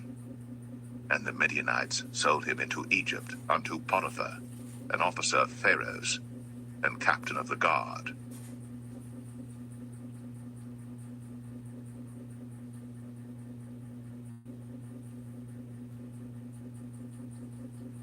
Genesis 38. And it came to pass at that time that Judah went down from his brethren, and turned into a certain Adulamite, whose name was Hira. And Judah saw there a daughter of a certain Canaanite, whose name was Shua. And he took her, and went in unto her. And she conceived, and bare a son. And he called his name Er. And she conceived again, and bare a son. She called his name Onan. And she yet again conceived, and bare a son. And called his name Shelah. And he was at Chezib, when she bare him. And Judah took a wife for Er, his firstborn, whose name was Tamar. And Er, Judah's firstborn, was wicked in the sight of the Lord, and the Lord slew him. And Judah said unto Onan, Go in unto thy brother's wife, and marry her, and raise up seed to thy brother. And Onan knew that the seed should not be his. And it came to pass, when he went in unto his brother's wife, that he spilled it on the ground, lest that he should give seed to his brother. And the thing which he did displeased the Lord, wherefore he slew him also. Then said Judah to Tamar his daughter-in-law, Remain a widow at thy father's house, till Shelah my son be grown. For he said, Lest peradventure he die also, as his brethren did. And Tamar went and dwelt in her father's house. And in process of time, the daughter of Shua, Judah's wife, died. And Judah was comforted, and went up unto his sheep shearers to Timnath, he and his friend Hira, the Adulamite. And it was told Tamar, saying, Behold, thy father-in-law goeth up to Timnath to shear his sheep. And she put her widow's garments off from her, and covered her with a veil, and wrapped herself, and sat in an open place, which is by the way to Timnath. For she saw that Shelah was grown, and she was not given unto him to wife. When Judah saw her, he thought her to be an harlot, because she had covered her face. And he turned unto her by the way, and said, Go to, I pray thee, let me come in unto thee. For he knew not that she was his daughter-in-law. And she said, What wilt thou give me, that thou mayest come in unto me? And he said, I will send thee a kid from the flock. And she said, Wilt thou give me a pledge, till thou send it? And he said, What pledge shall I give thee? And she said, Thy signet, and thy bracelets, and thy staff that is in thine hand. And he gave it her, and came in unto her. And she conceived by him. And she arose and went away, and laid by her veil from her, and put on the garments of her widowhood. And Judah sent the kid by the hand of his friend the Adulamite, to receive his pledge from the woman's hand, but he found her not. Then he asked the men of that place, saying, Where is the harlot that was openly by the wayside? And they said, There was no harlot in this place. And he returned to Judah, and said, I cannot find her. And also the men of the place said that there was no harlot in this place.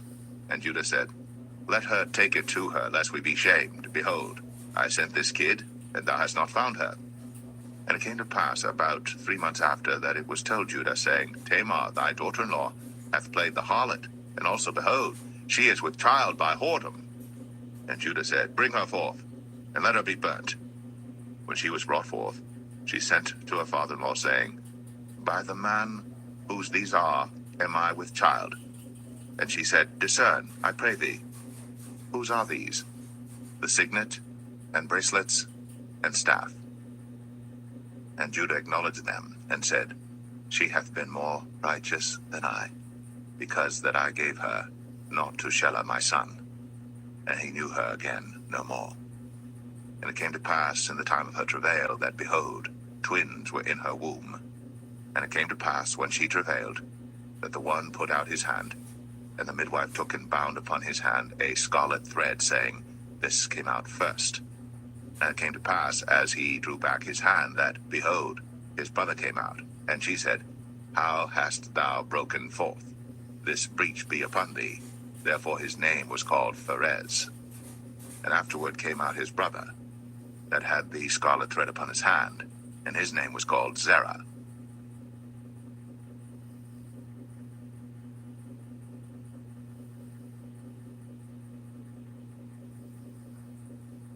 Genesis 39. And Joseph was brought down to Egypt, and Potiphar, an officer of Pharaoh, captain of the guard, an Egyptian, bought him of the hands of the Ishmaelites, which had brought him down thither. And the Lord was with Joseph, and he was a prosperous man. And he was in the house of his master the Egyptian. And his master saw that the Lord was with him, and that the Lord made all that he did to prosper in his hand. And Joseph found grace in his sight, and he served him. And he made him overseer over his house, and all that he had he put into his hand. And it came to pass from the time that he had made him overseer in his house, and over all that he had, that the Lord blessed the Egyptian's house for Joseph's sake. And the blessing of the Lord was upon all that he had in the house and in the field. And he left all that he had in Joseph's hand. And he knew not all he had, save the bread which he did eat. And Joseph was a goodly person, and well favored. And it came to pass after these things, that his master's wife cast her eyes upon Joseph, and she said, Lie with me. But he refused, and said unto his master's wife, Behold, my master wotteth not what is with me in the house, and he hath committed all that he hath to my hand. There is none greater in this house than I, neither hath he kept back anything from me but thee, because thou art his wife. How then can I do this great wickedness and sin against God? And it came to pass, as she spake to Joseph day by day, that he hearkened not unto her, to lie by her, or to be with her. And it came to pass about this time, that Joseph went into the house to do his business, and there was none of the men of the house there within. And she caught him by his garment, saying, Lie with me. And he left his garment in her hand, and fled, and got him out. And it came to pass, when she saw that he had left his garment in her hand, and was fled forth, that she called unto the men of her house, and spake unto them, saying, See, he hath brought in an Hebrew unto us to mock us. He came in unto me to lie with me, and I cried with a loud voice. And it came to pass, when he heard that I lifted up my voice and cried, that he left his garment with me, and fled, and got him out. And she laid up his garment by her, until his Lord came home. And she spake unto him according to these words, saying, The Hebrew servant which thou hast brought unto us came in unto me to mock me. And it came to pass, as I lifted up my voice and cried, that he left his garment with me, and fled out. And it came to pass, when his master heard the words of his wife, which she spake unto him, saying, After this manner did thy servant to me, that his wrath was kindled. And Joseph's master took him, and put him into the prison, a place where the king's prisoners were bound. And he was there in the prison. But the Lord was with Joseph, and showed him mercy, and gave him favor in the sight of the keeper of the prison. And the keeper of the prison committed to Joseph's hand all the prisoners that were in the prison. And whatsoever they did there, he was the doer of it. The keeper of the prison looked not to anything that was under his hand, because the Lord was with him. And that which he did, the Lord made it to prosper.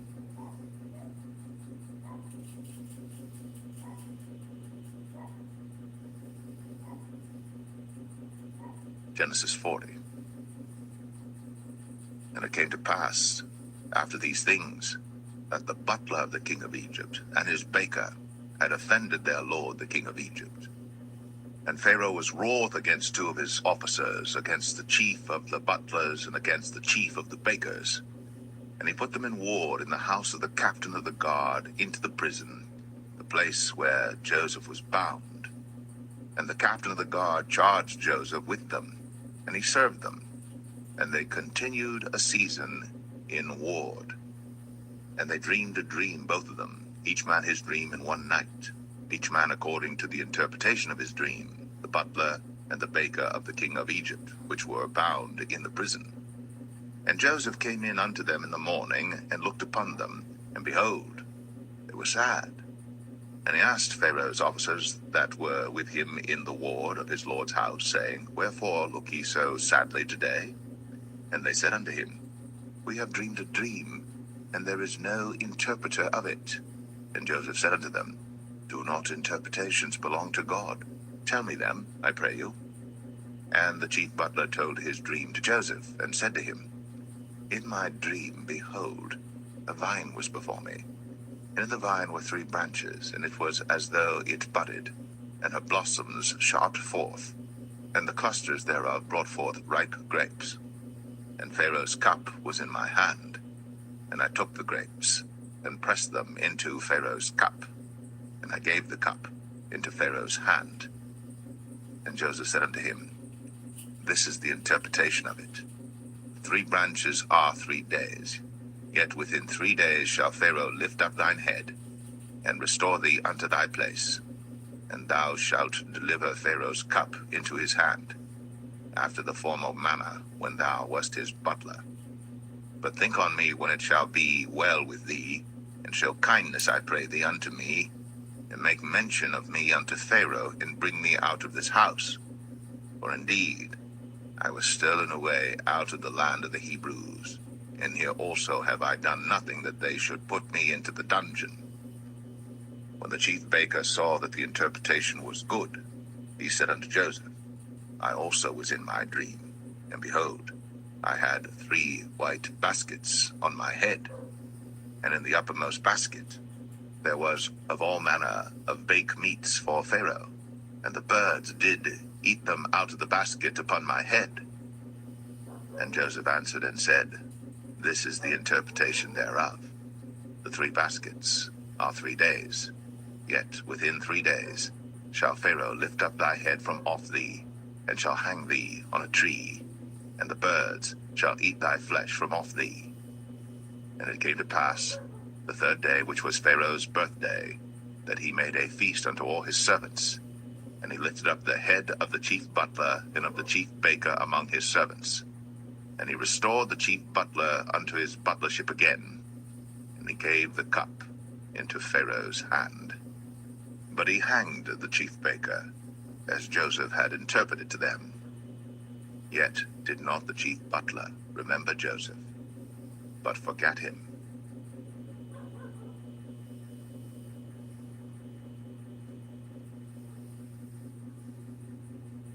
Genesis 41. And it came to pass at the end of 2 full years, that Pharaoh dreamed, and behold, he stood by the river. And behold, there came up out of the river 7 well-favored kine, and fat-fleshed, and they fed in a meadow. And behold, 7 other kine came up after them out of the river, ill-favored, and lean-fleshed, and stood by the other kine upon the brink of the river. And the ill-favored and lean-fleshed kine did eat up the 7 well-favored and fat kine. So Pharaoh awoke. And he slept and dreamed the 2nd time, and behold, 7 ears of corn came up upon 1 stalk, rank and good. And behold, 7 thin ears, and blasted with the east wind, sprung up after them.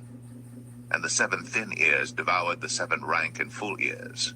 And Pharaoh awoke, and behold, it was a dream. And it came to pass in the morning that his spirit was troubled, and he sent and called for all the magicians of Egypt, and all the wise men thereof. And Pharaoh told them his dream, but there was none that could interpret them unto Pharaoh. Then spake the chief butler unto Pharaoh, saying, I do remember my faults this day. Pharaoh was wroth with his servants, and put me in ward of the captain of the guard's house, both me and the chief baker. And we dreamed a dream in one night, I and he. We dreamed each man according to the interpretation of his dream. And there was there with us a young man, an Hebrew, servant to the captain of the guard. And we told him, and he interpreted to us our dreams. To each man according to his dream he did interpret. And it came to pass, as he interpreted to us, so it was. Me he restored unto mine office, and him he hanged. Then Pharaoh sent and called Joseph, and they brought him hastily out of the dungeon. And he shaved himself, and changed his raiment, and came in unto Pharaoh.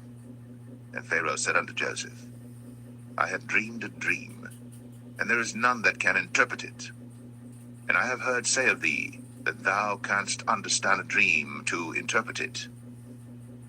And Joseph answered Pharaoh, saying, It is not in me. God shall give Pharaoh an answer of peace.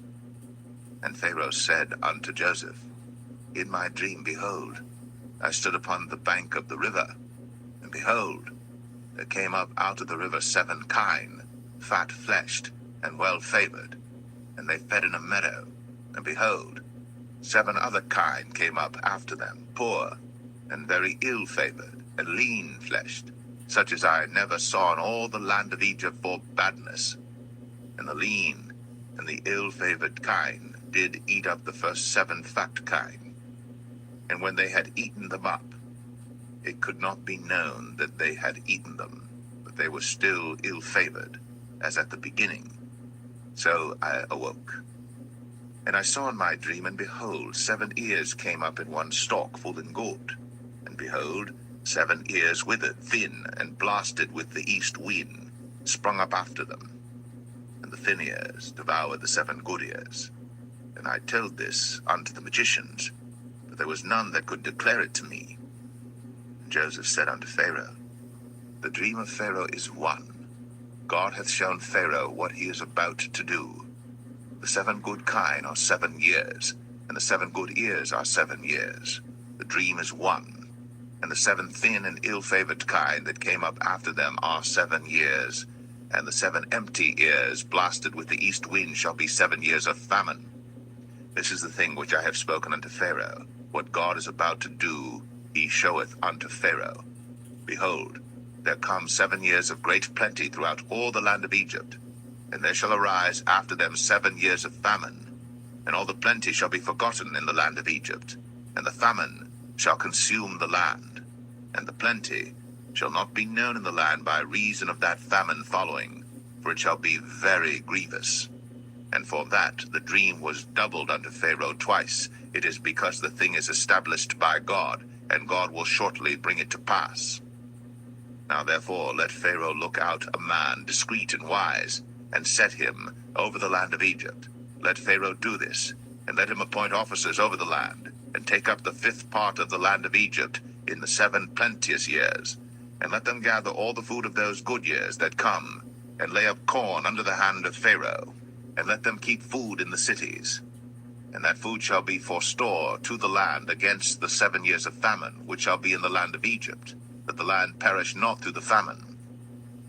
And the thing was good in the eyes of Pharaoh, and in the eyes of all his servants. And Pharaoh said unto his servants, Can we find such a one as this is, a man in whom the Spirit of God is? And Pharaoh said unto Joseph, Forasmuch as God hath shown thee all this, there is none so discreet and wise as thou art. Thou shalt be over my house, and according unto thy word shall all my people be ruled.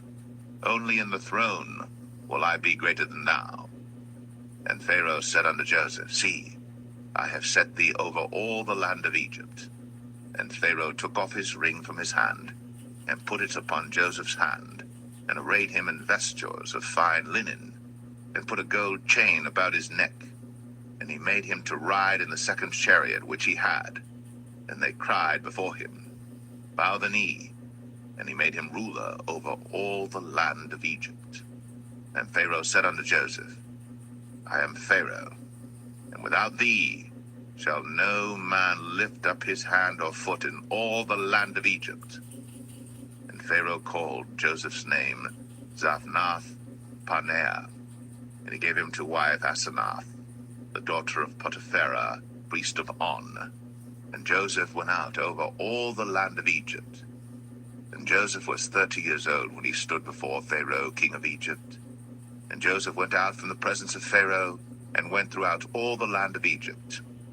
And in the 7 plenteous years the earth brought forth by handfuls. And he gathered up all the food of the 7 years which were in the land of Egypt, and laid up the food in the cities, the food of the field, which was round about every city, laid he up in the same. And Joseph gathered corn, as the sand of the sea, very much, until he left numbering, for it was without number. And unto Joseph were born 2 sons before the years of famine came, which Asenath, the daughter of Potipharah, priest of On, bare unto him. And Joseph called the name of the firstborn Manasseh, for God, said he, hath made me forget all my toil, and all my father's house. And the name of the second called he Ephraim, for God hath caused me to be fruitful in the land of my affliction. And the 7 years of plenteousness that was in the land of Egypt were ended, and the 7 years of dearth began to come, according as Joseph had said. And the dearth was in all lands, but in all the land of Egypt there was bread. And when all the land of Egypt was famished, the people cried to Pharaoh for bread. And Pharaoh said unto all the Egyptians, Go unto Joseph, what he saith to you, do. And the famine was over all the face of the earth. And Joseph opened all the storehouses, and sold unto the Egyptians, and the famine waxed sore in the land of Egypt. And all countries came into Egypt to Joseph for to buy corn, because that the famine was so sore in all lands.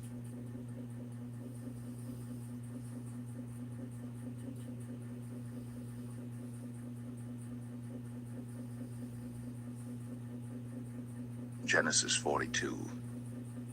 Now when Jacob saw that there was corn in Egypt, Jacob said unto his sons, Why do you look one upon another?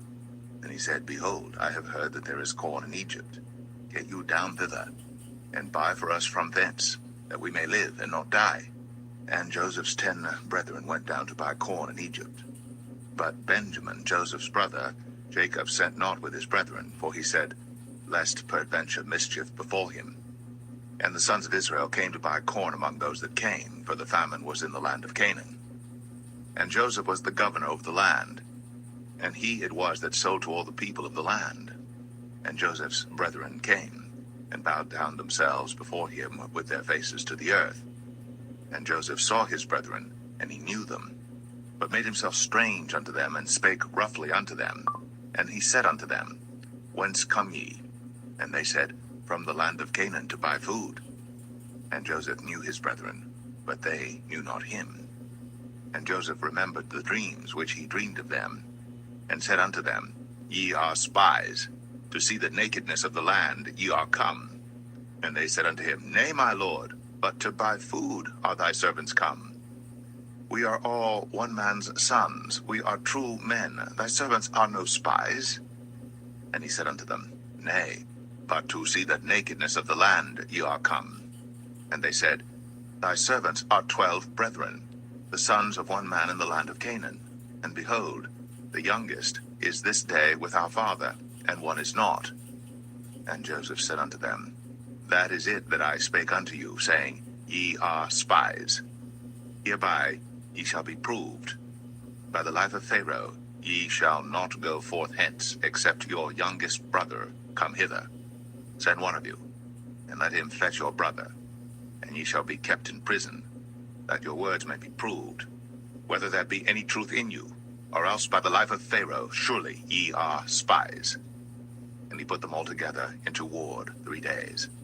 And Joseph said unto them the 3rd day, This do and live, for I fear God. If ye be true men, let one of your brethren be bound in the house of your prison. Go ye, carry corn for the famine of your houses. But bring your youngest brother unto me. So shall your words be verified, and ye shall not die. And they did so. And they said one to another, We are verily guilty concerning our brother, in that we saw the anguish of his soul when he besought us, and we would not hear. Therefore is this distress come upon us. And Reuben answered them, saying, Spake I not unto you, saying, Do not sin against the child? And ye would not hear. Therefore, behold, also his blood is required. And they knew not that Joseph understood them, for he spake unto them by an interpreter. And he turned himself about from them, and wept, and returned to them again, and communed with them, and took from them Simeon, and bound him before their eyes. Then Joseph commanded to fill their sacks with corn, and to restore every man's money into his sack, and to give them provision for the way. And thus did he unto them. And they laded their asses with the corn, and departed thence. And as one of them opened his sack, to give his ass provender in the inn, he espied his money, for behold, it was in his sack's mouth. And he said unto his brethren, My money is restored, and lo, it is even in my sack. And their heart failed them, and they were afraid, saying one to another, What is this that God hath done unto us? And they came unto Jacob their father unto the land of Canaan, and told him all that befell unto them, saying, The man who is the Lord of the land spake roughly to us, and took us for spies of the country. And we said unto him, We are true men, we are no spies. We be 12 brethren, sons of our father, one is not, and the youngest is this day with our father in the land of Canaan. And the man, the Lord of the country, said unto us, Hereby shall I know that ye are true men. Leave one of your brethren here with me, and take food for the famine of your households, and be gone. And bring your youngest brother unto me. Then shall I know that ye are no spies, but that ye are true men. So will I deliver you your brother, and ye shall traffic in the land. And it came to pass, as they emptied their sacks, that behold, every man's bundle of money was in his sack. And when both they and their father saw the bundles of money, they were afraid. And Jacob their father said unto them, Me have ye bereaved my children. Joseph is not, and Simeon is not, and ye will take Benjamin away? All these things are against me. And Reuben spake unto his father, saying, Slay my 2 sons, if I bring him not to thee. Deliver him into my hand, and I will bring him to thee again. And he said, My son shall not go down with you, for his brother is dead, and he is left alone. If mischief befall him by the way, in the which ye go, then shall ye bring down my gray hairs with sorrow to the grave.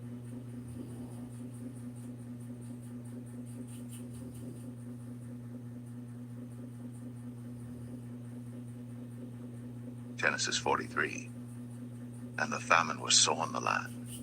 And it came to pass, when they had eaten up the corn which they had brought out of Egypt, their father said unto them, Go again, buy us a little food. And Judah spake unto him, saying, The man did solemnly protest unto us, saying, Ye shall not see my face, except your brother be with you. If thou wilt send our brother with us, we will go down and buy thee food. But if thou wilt not send him, we will not go down. For the man said unto us, Ye shall not see my face, except your brother be with you. And Israel said, Wherefore dealt ye so ill with me, as to tell the man whether ye had yet a brother? And they said, The man asked us straitly of our state, and of our kindred, saying, Is your father yet alive? Have ye another brother? And we told him according to the tenor of these words. Could we certainly know that he would say, Bring your brother down? And Judah said unto Israel his father, Send the lad with me, and we will arise and go, that we may live and not die, both we and thou, and also our little ones. I will be surety for him. Of my hand shalt thou require him. If I bring him not unto thee, and set him before thee, then let me bear the blame forever. For except we had lingered, surely now we had returned this second time. And their father Israel said unto them, If it must be so, now do this. Take of the best fruits in the land in your vessels, and carry down the man a present, a little balm, and a little honey, spices, and myrrh, nuts and almonds. And take double money in your hand, and the money that was brought again in the mouth of your sacks, carry it again in your hand. Peradventure, it was an oversight. Take also your brother, and arise, go again unto the man. And God Almighty give you mercy before the man, that he may send away your other brother and Benjamin. If I be bereaved of my children, I am bereaved. And the men took that present, and they took double money in their hand, and Benjamin, and rose up, and went out to Egypt, and stood before Joseph. And when Joseph saw Benjamin with them, he said to the ruler of his house, Bring these men home, and slay, and make ready, for these men shall dine with me at noon. And the man did as Joseph bade, and the man brought the men into Joseph's house. And the men were afraid, because they were brought into Joseph's house. And they said, Because of the money that was returned in our sacks at the first time are we brought in, that he may seek occasion against us, and fall upon us, and take us for bondmen and our asses. And they came near to the steward of Joseph's house, and they communed with him at the door of the house, and said, O sir, we came indeed down at the first time to buy food, and it came to pass, when we came to the inn, that we opened our sacks, and behold, every man's money was in the mouth of his sack, our money in full weight, and we have brought it again in our hand, and other money have we brought down in our hands to buy food. We cannot tell who put our money in our sacks. And he said, Peace be to you, fear not. Your God, and the God of your father, hath given you treasure in your sacks. I had your money. And he brought Simeon out unto them.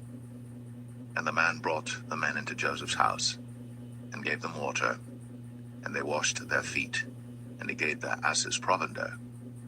And they made ready the present against Joseph came at noon, for they heard that they should eat bread there. And when Joseph came home, they brought him the present which was in their hand into the house, and bowed themselves to him to the earth. And he asked them of their welfare, and said, Is your father well?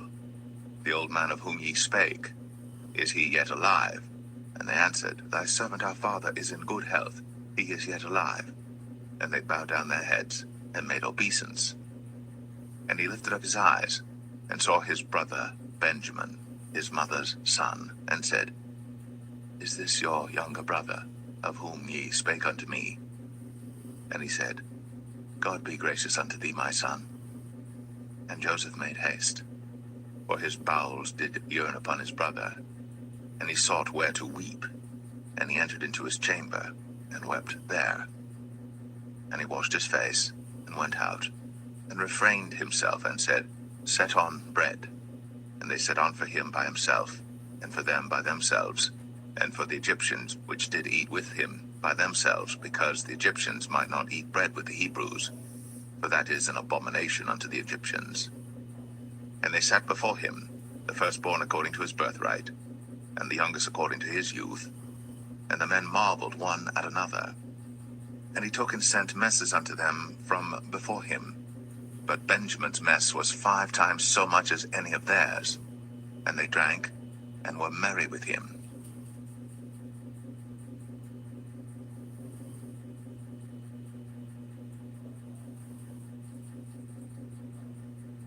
Genesis 44. And he commanded the steward of his house, saying, Fill the men's sacks with food, as much as they can carry, and put every man's money in his sack's mouth, and put my cup, the silver cup, in the sack's mouth of the youngest, and his corn money. And he did according to the word that Joseph had spoken. As soon as the morning was light, the men were sent away, they and their asses. And when they were gone out of the city, and not yet far off, Joseph said unto his steward, Up, follow after the men, and when thou dost overtake them, say unto them, Wherefore have ye rewarded evil for good? Is not this it in which my Lord drinketh, and whereby indeed he divineth? Ye have done evil in so doing. And he overtook them, and he spake unto them these same words. And they said unto him, Wherefore saith my Lord these words? God forbid that thy servants should do according to this thing. Behold, the money which we found in our sacks' mouths, we brought again unto thee out of the land of Canaan. How then should we steal out of thy Lord's house silver or gold? With whomsoever of thy servants it be found, both let him die, and we also will be my Lord's bondmen. And he said, Now also let it be according unto your words. He with whom it is found shall be my servant, and ye shall be blameless. Then they speedily took down every man his sack to the ground, and opened every man his sack. And he searched, and began at the eldest, and left at the youngest, and the cup was found in Benjamin's sack. Then they rent their clothes, and laded every man his ass, and returned to the city. And Judah and his brethren came to Joseph's house, for he was yet there, and they fell before him on the ground. And Joseph said unto them, What deed is this that ye have done?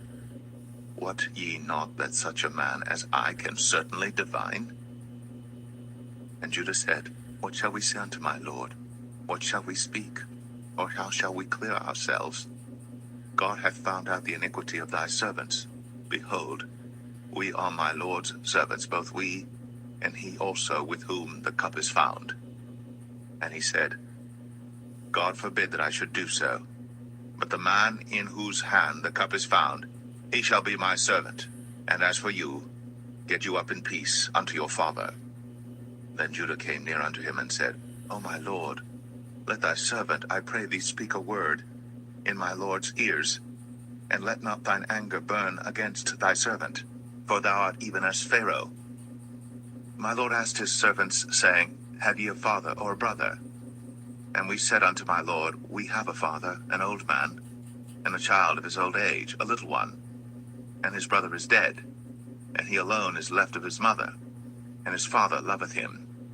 And thou saidst unto thy servants, Bring him down unto me, that I may set mine eyes upon him. And we said unto my lord, The lad cannot leave his father, for if he should leave his father would die. And thou saidst unto thy servants, Except your youngest brother come down with you, ye shall see my face no more. And it came to pass, when we came up unto thy servant my father, we told him the words of my lord. And our father said, Go again, and buy us a little food. And we said, We cannot go down. If our youngest brother be with us, then we will go down. For we may not see the man's face, except our youngest brother be with us. And thy servant my father said unto us, Ye know that my wife bare me 2 sons, and the one went out from me, and I said, Surely he is torn in pieces, and I saw him not since.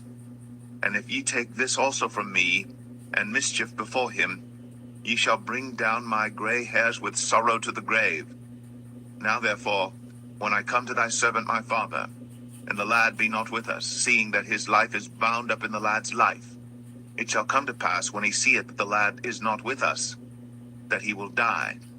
And thy servants shall bring down the gray hairs of thy servant our father with sorrow to the grave. For thy servant became surety for the lad unto my father, saying, If I bring him not unto thee, then I shall bear the blame to my father forever. Now therefore I pray thee, let thy servant abide instead of the lad, a bondman to my lord, and let the lad go up with his brethren. For how shall I go up to my father, and the lad be not with me, lest peradventure I see the evil that shall come on my father?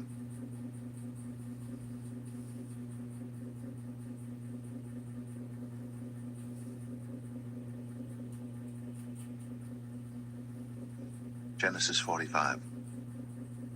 Then Joseph could not refrain himself before all them that stood by him. And he cried, Cause every man to go out from me. And there stood no man with him, while Joseph made himself known unto his brethren. And he wept aloud, and the Egyptians in the house of Pharaoh heard. And Joseph said unto his brethren, I am Joseph. Doth my father yet live? And his brethren could not answer him, for they were troubled at his presence. And Joseph said unto his brethren, Come near to me, I pray you. And they came near, and he said, I am Joseph your brother, whom ye sold into Egypt. Now therefore be not grieved, nor angry with yourselves, that ye sold me hither, for God did send me before you to preserve life. For these 2 years hath the famine been in the land, and yet there are 5 years, in the which there shall neither be earing nor harvest. And God sent me before you to preserve you a posterity in the earth, and to save your lives by a great deliverance. So now it was not you that sent me hither, but God. And he hath made me a father to Pharaoh, and lord of all his house, and a ruler throughout all the land of Egypt. Haste ye, and go up to my father, and say unto him, Thus saith thy son Joseph, God hath made me lord of all Egypt. Come down unto me, tarry not. And thou shalt dwell in the land of Goshen, and thou shalt be near unto me, thou and thy children, and thy children's children, and thy flocks and thy herds, and all that thou hast. And there will I nourish thee. For yet there are 5 years of famine, lest thou and thy household, and all that thou hast, come to poverty.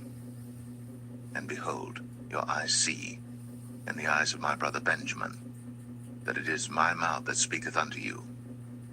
And ye shall tell my father of all my glory in Egypt, and of all that ye have seen. And ye shall haste and bring down my father hither. And he fell upon his brother Benjamin's neck, and wept. And Benjamin wept upon his neck. Moreover he kissed all his brethren, and wept upon them. And after that his brethren talked with him. And the fame thereof was heard in Pharaoh's house, saying, Joseph's brethren are come. And it pleased Pharaoh well, and his servants. And Pharaoh said unto Joseph, Say unto thy brethren, This do ye, lade your beasts, and go, get you unto the land of Canaan. And take your father and your households, and come unto me, and I will give you the good of the land of Egypt, and ye shall eat the fat of the land.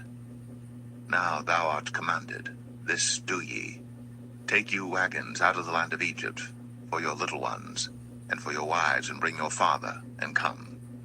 Also regard not your stuff, for the good of all the land of Egypt is yours. And the children of Israel did so.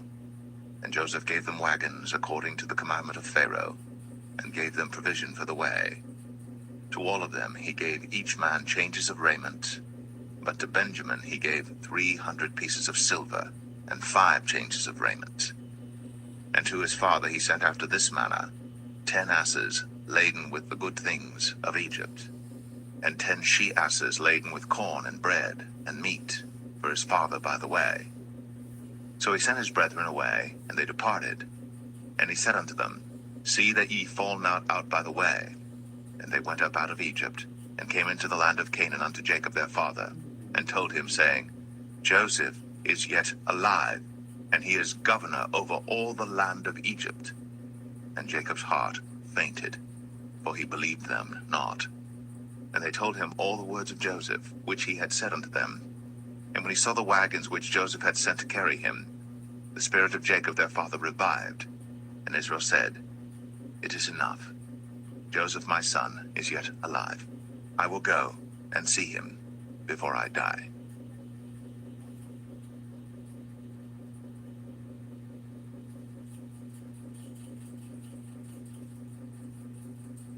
Genesis 46. And Israel took his journey with all that he had, and came to Beersheba, and offered sacrifices unto the God of his father Isaac. And God spake unto Israel in the visions of the night, and said, Jacob, Jacob. And he said, Here am I. And he said, I am God, the God of thy father. Fear not to go down into Egypt, for I will there make of thee a great nation. I will go down with thee into Egypt, and I will also surely bring thee up again, and Joseph shall put his hand upon thine eyes. And Jacob rose up from Beersheba, and the sons of Israel carried Jacob their father, and their little ones, and their wives, in the wagons which Pharaoh had sent to carry him. And they took their cattle and their goods which they had gotten in the land of Canaan, and came into Egypt, Jacob and all his seed with him, his sons, and his sons' sons with him, his daughters, and his sons' daughters, and all his seed brought he with him into Egypt. And these are the names of the children of Israel, which came into Egypt: Jacob and his sons, Reuben, Jacob's firstborn, and the sons of Reuben, Hanok and Phalu, and Hezron and Carmi, and the sons of Simeon, Jemuel, and Jamin, and Ohad, and Jachin, and Zohar, and Shaul the son of a Canaanitish woman, and the sons of Levi, Gershon, Kohath, and Merari, and the sons of Judah, Er, and Onan, and Shelah, and Pharez, and Zerah. But Er and Onan died in the land of Canaan. And the sons of Pharez were Hezron and Hamul. And the sons of Issachar, Tola, and Phuvah, and Job, and Shimron. And the sons of Zebulun, Sered, and Elon, and Jaleel.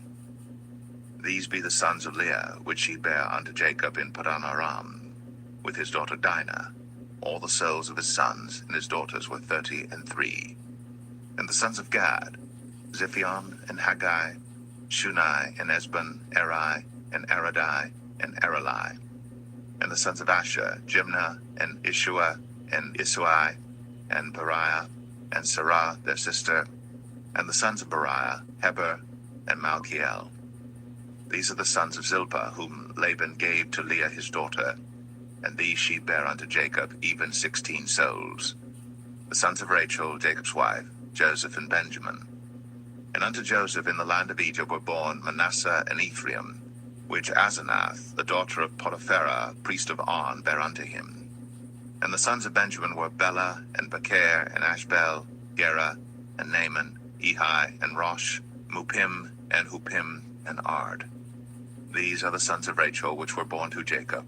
All the souls were 14. And the sons of Dan, Hushim. And the sons of Naphtali, Jaziel, and Gunai, and Jezer, and Shillem. These are the sons of Bilhah, which Laban gave unto Rachel his daughter, and she bare these unto Jacob. All the souls were 7.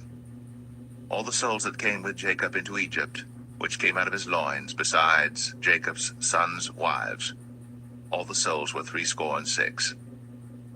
And the sons of Joseph, which were born him in Egypt, were 2 souls. All the souls of the house of Jacob, which came into Egypt, were 10. And he sent Judah before him unto Joseph to direct his face unto Goshen. And they came into the land of Goshen. And Joseph made ready his chariot, and went up to meet Israel his father to Goshen, and presented himself unto him. And he fell on his neck, and wept on his neck a good while. And Israel said unto Joseph, Now let me die, since I have seen thy face, because thou art yet alive. And Joseph said unto his brethren, and unto his father's house, I will go up and show Pharaoh, and say unto him, My brethren, and my father's house, which were in the land of Canaan, are come unto me. And the men are shepherds, for their trade hath been to feed cattle, and they have brought their flocks, and their herds, and all that they have. And it shall come to pass, when Pharaoh shall call you, and shall say, What is your occupation? That ye shall say, Thy servant's trade hath been about cattle from our youth, even until now, both we and also our fathers, that ye may dwell in the land of Goshen. For every shepherd is an abomination unto the Egyptians.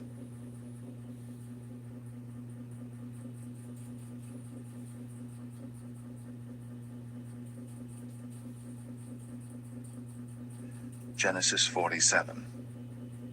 Then Joseph came and told Pharaoh, and said, My father and my brethren, and their flocks, and their herds, and all that they have, are come out of the land of Canaan, and behold, they are in the land of Goshen. And he took some of his brethren, even 5 men, and presented them unto Pharaoh. And Pharaoh said unto his brethren, What is your occupation? And they said unto Pharaoh, Thy servants are shepherds, both we and also our fathers.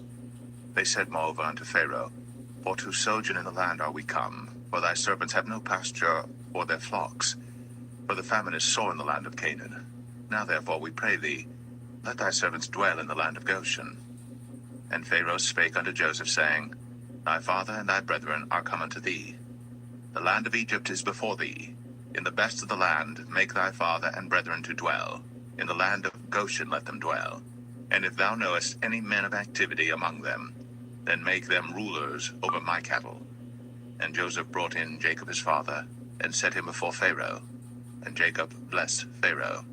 And Pharaoh said unto Jacob, How old art thou? And Jacob said unto Pharaoh, The days of the years of my pilgrimage are 130 years. Few and evil have the days of the years of my life been, and have not attained unto the days of the years of the life of my fathers in the days of their pilgrimage. And Jacob blessed Pharaoh, and went out from before Pharaoh. And Joseph placed his father and his brethren, and gave them a possession in the land of Egypt, in the best of the land, in the land of Ramses, as Pharaoh had commanded. And Joseph nourished his father and his brethren, and all his father's household, with bread according to their families. And there was no bread in all the land, for the famine was very sore, so that the land of Egypt and all the land of Canaan fainted by reason of the famine. And Joseph gathered up all the money that was found in the land of Egypt and in the land of Canaan, for the corn which they bought. And Joseph brought the money into Pharaoh's house. And when money failed in the land of Egypt and in the land of Canaan, all the Egyptians came unto Joseph, and said, Give us bread, for why should we die in thy presence? For the money faileth. And Joseph said, Give your cattle, and I will give you for your cattle, if money fail. And they brought their cattle unto Joseph, and Joseph gave them bread in exchange for horses, and for the flocks, and for the cattle of the herds, and for the asses, and he fed them with bread for all their cattle for that year. When that year was ended, they came unto him the second year, and said unto him, We will not hide it from my lord, how that our money is spent. My lord also hath our herds of cattle. There is not aught left in the sight of my lord, but our bodies and our lands. Wherefore shall we die before thine eyes, both we and our land? Buy us and our land for bread, and we and our land will be servants unto Pharaoh, and give us seed, that we may live and not die, that the land be not desolate. And Joseph bought all the land of Egypt for Pharaoh. For the Egyptians sold every man his field, because the famine prevailed over them. So the land became Pharaoh's. And as for the people, he removed them to cities from one end of the borders of Egypt even to the other end thereof. Only the land of the priests bought he not, for the priests had a portion assigned them of Pharaoh, and did eat their portion which Pharaoh gave them, wherefore they sold not their lands. Then Joseph said unto the people, Behold, I have bought you this day and your land for Pharaoh. Lo, here is seed for you, and ye shall sow the land.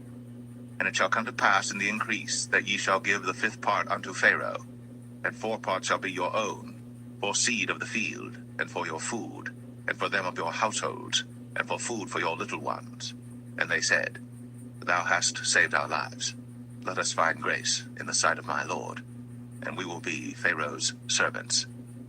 And Joseph made it a law over the land of Egypt unto this day, that Pharaoh should have the 5th part, except the land of the priests only, which became not Pharaoh's. And Israel dwelt in the land of Egypt, in the country of Goshen. And they had possessions therein, and grew and multiplied exceedingly. And Jacob lived in the land of Egypt 17 years. So the whole age of Jacob was 147 years. And the time drew nigh that Israel must die.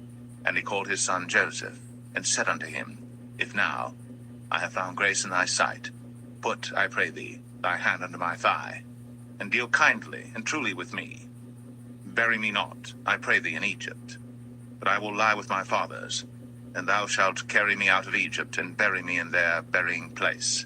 Then he said, I will do as thou hast said. And he said, Swear unto me. And he sware unto him. And Israel bowed himself upon the bed's head.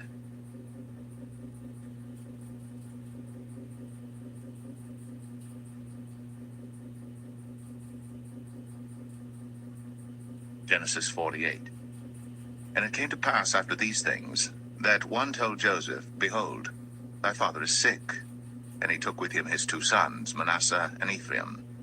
And one told Jacob, and said, Behold, thy son Joseph cometh unto thee. And Israel strengthened himself, and sat upon the bed. And Jacob said unto Joseph, God Almighty appeared unto me at Luz in the land of Canaan, and blessed me, and said unto me, Behold, I will make thee fruitful, and multiply thee, and I will make of thee a multitude of people, and will give this land to thy seed after thee for an everlasting possession. And now thy two sons, Ephraim and Manasseh, which were born unto thee in the land of Egypt, before I came unto thee into Egypt, are mine. As Reuben and Simeon, they shall be mine. And thy issue which thou begettest after them shall be thine, and shall be called after the name of their brethren in their inheritance. And as for me, when I came from Padan, Rachel died by me in the land of Canaan in the way, when yet there was but a little way to come unto Ephrath. And I buried her there in the way of Ephrath, the same as Bethlehem. And Israel beheld Joseph's sons, and said, Who are these? And Joseph said unto his father, They are my sons, whom God hath given me in this place. And he said, Bring them, I pray thee, unto me, and I will bless them. Now the eyes of Israel were dim for age, so that he could not see. And he brought them near unto him, and he kissed them, and embraced them. And Israel said unto Joseph, I had not thought to see thy face, and lo, God hath shown me also thy seed. And Joseph brought them out from between his knees, and he bowed himself with his face to the earth. And Joseph took them both, Ephraim in his right hand toward Israel's left hand, and Manasseh in his left hand toward Israel's right hand, and brought them near unto him. And Israel stretched out his right hand, and laid it upon Ephraim's head, who was the younger, and his left hand upon Manasseh's head, guiding his hands wittingly, for Manasseh was the firstborn.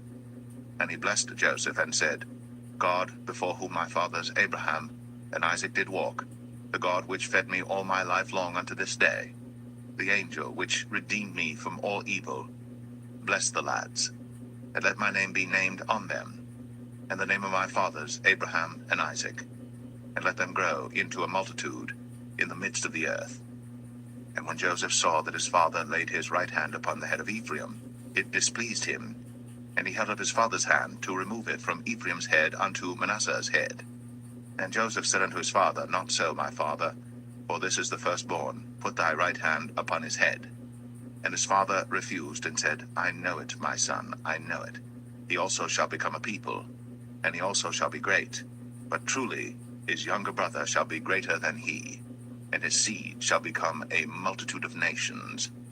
And he blessed them that day, saying, In thee shall Israel bless, saying, God make thee as Ephraim and as Manasseh. And he set Ephraim before Manasseh. And Israel said unto Joseph, Behold, I die, but God shall be with you, and bring you again unto the land of your fathers. Moreover, I have given to thee one portion above thy brethren, which I took out of the hand of the Amorite with my sword and with my bow.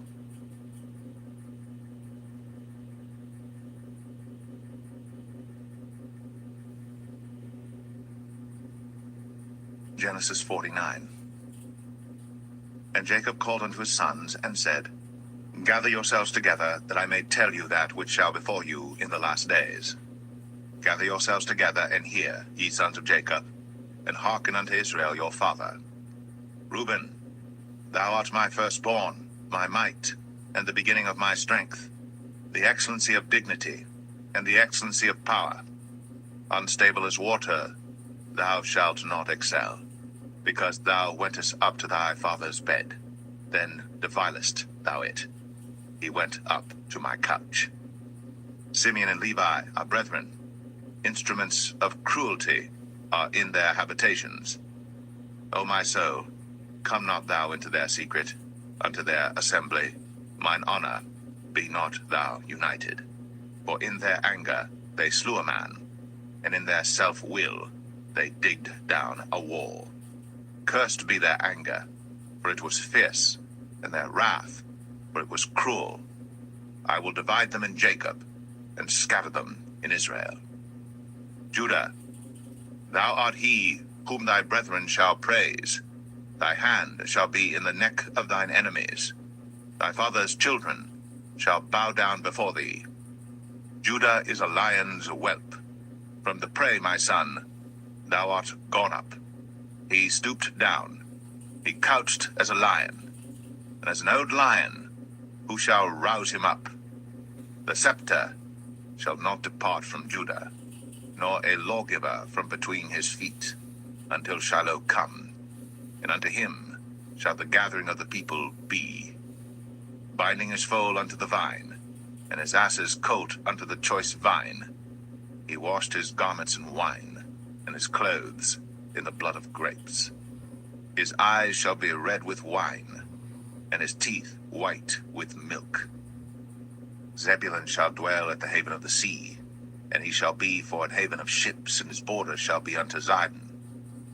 Issachar is a strong ass couching down between two burdens, and he saw that rest was good, and the land that it was pleasant, and bowed his shoulder to bear, and became a servant unto tribute.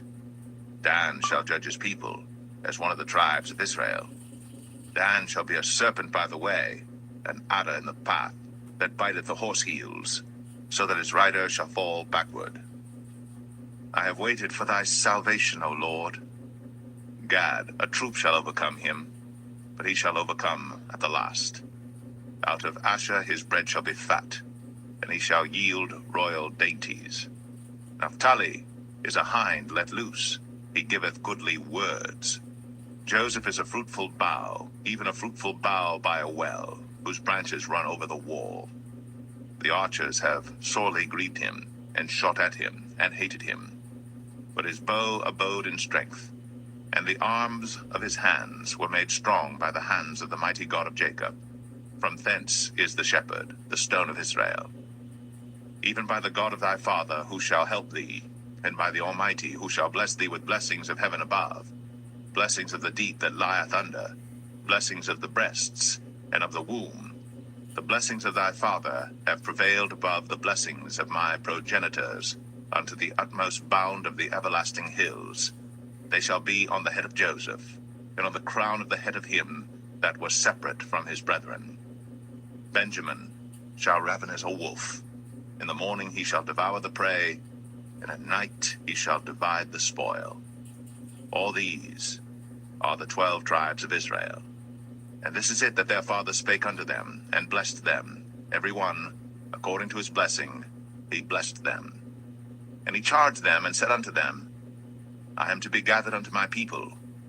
Bury me with my fathers in the cave that is in the field of Ephron the Hittite, in the cave that is in the field of Machpelah, which is before Mamre, in the land of Canaan, which Abraham bought with the field of Ephron the Hittite, for a possession of a burying place.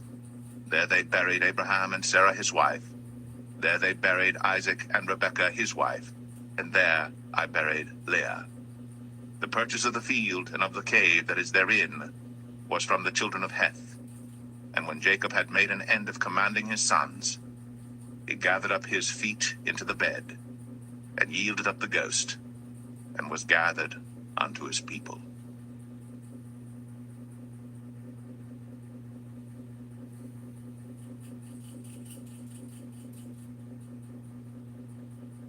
Genesis 50.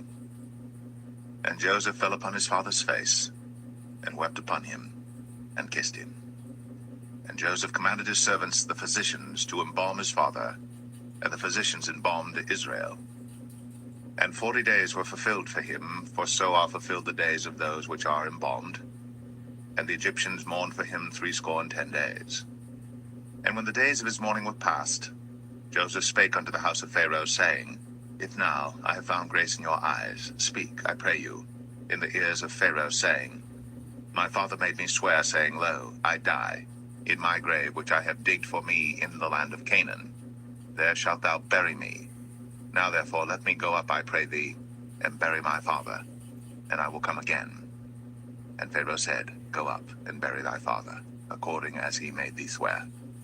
And Joseph went up to bury his father, and with him went up all the servants of Pharaoh, the elders of his house, and all the elders of the land of Egypt, and all the house of Joseph, and his brethren, and his father's house. Only their little ones, and their flocks, and their herds, they left in the land of Goshen. And there went up with him both chariots and horsemen, and it was a very great company. And they came to the threshing floor of Atad, which is beyond Jordan, and there they mourned with a great and very sore lamentation. And he made a mourning for his father 7 days. And when the inhabitants of the land, the Canaanites, saw the mourning in the floor of Atad, they said, This is a grievous mourning to the Egyptians. Wherefore the name of it was called Abel Mizraim, which is beyond Jordan. And his sons did unto him according as he commanded them. For his sons carried him into the land of Canaan, and buried him in the cave of the field of Machpelah, which Abraham bought with the field for possession of a burying place of Ephron the Hittite before Mamre. And Joseph returned into Egypt, he and his brethren, and all that went up with him to bury his father, after he had buried his father. And when Joseph's brethren saw that their father was dead, they said, Joseph will peradventure hate us, and will certainly requite us all the evil which we did unto him. And they sent a messenger unto Joseph, saying, Thy father did command before he died, saying, So shall ye say unto Joseph, Forgive, I pray thee now, the trespass of thy brethren, and their sin. For they did unto thee evil, and now we pray thee, forgive the trespass of the servants of the God of thy father. And Joseph wept when they spake unto him. And his brethren also went and fell down before his face, and they said, Behold, we be thy servants. And Joseph said unto them, Fear not, for am I in the place of God? But as for you, ye thought evil against me, but God meant it unto good, to bring to pass, as it is this day, to save much people alive. Now therefore fear ye not, I will nourish you, and your little ones. And he comforted them, and spake kindly unto them. And Joseph dwelt in Egypt, he and his father's house. And Joseph lived 110 years. And Joseph saw Ephraim's children of the third generation.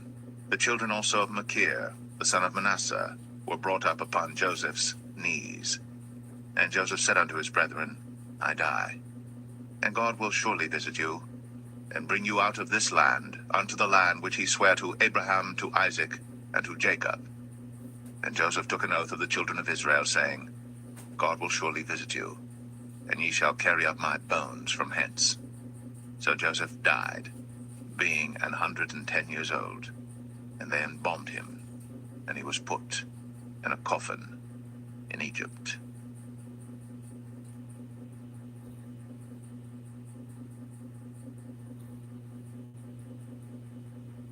The book of Exodus, chapter 1. Now these are the names of the children of Israel, which came into Egypt. Every man in his household came with Jacob: Reuben, Simeon, Levi, and Judah, Issachar, Zebulun, and Benjamin, Dan and Naphtali, Gad and Asher. And all the souls that came out of the loins of Jacob were 70 souls, for Joseph was in Egypt already.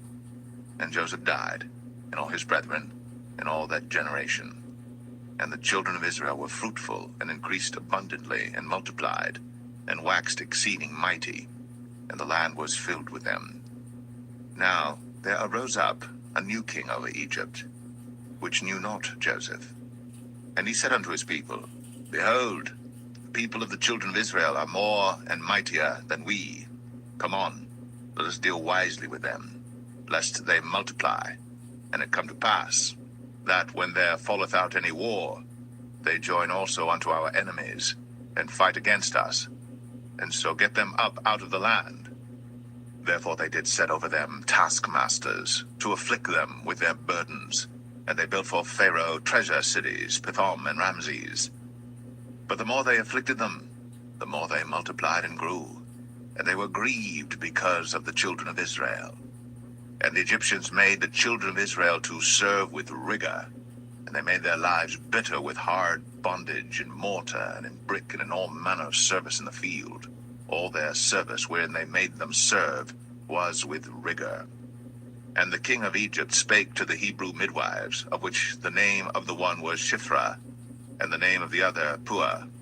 And he said, When ye do the office of a midwife to the Hebrew women, and see them upon the stools, if it be a son, then ye shall kill him. But if it be a daughter, then she shall live. But the midwives feared God, and did not as the king of Egypt commanded them, but saved the men children alive. And the king of Egypt called for the midwives, and said unto them, Why have ye done this thing, and have saved the men children alive?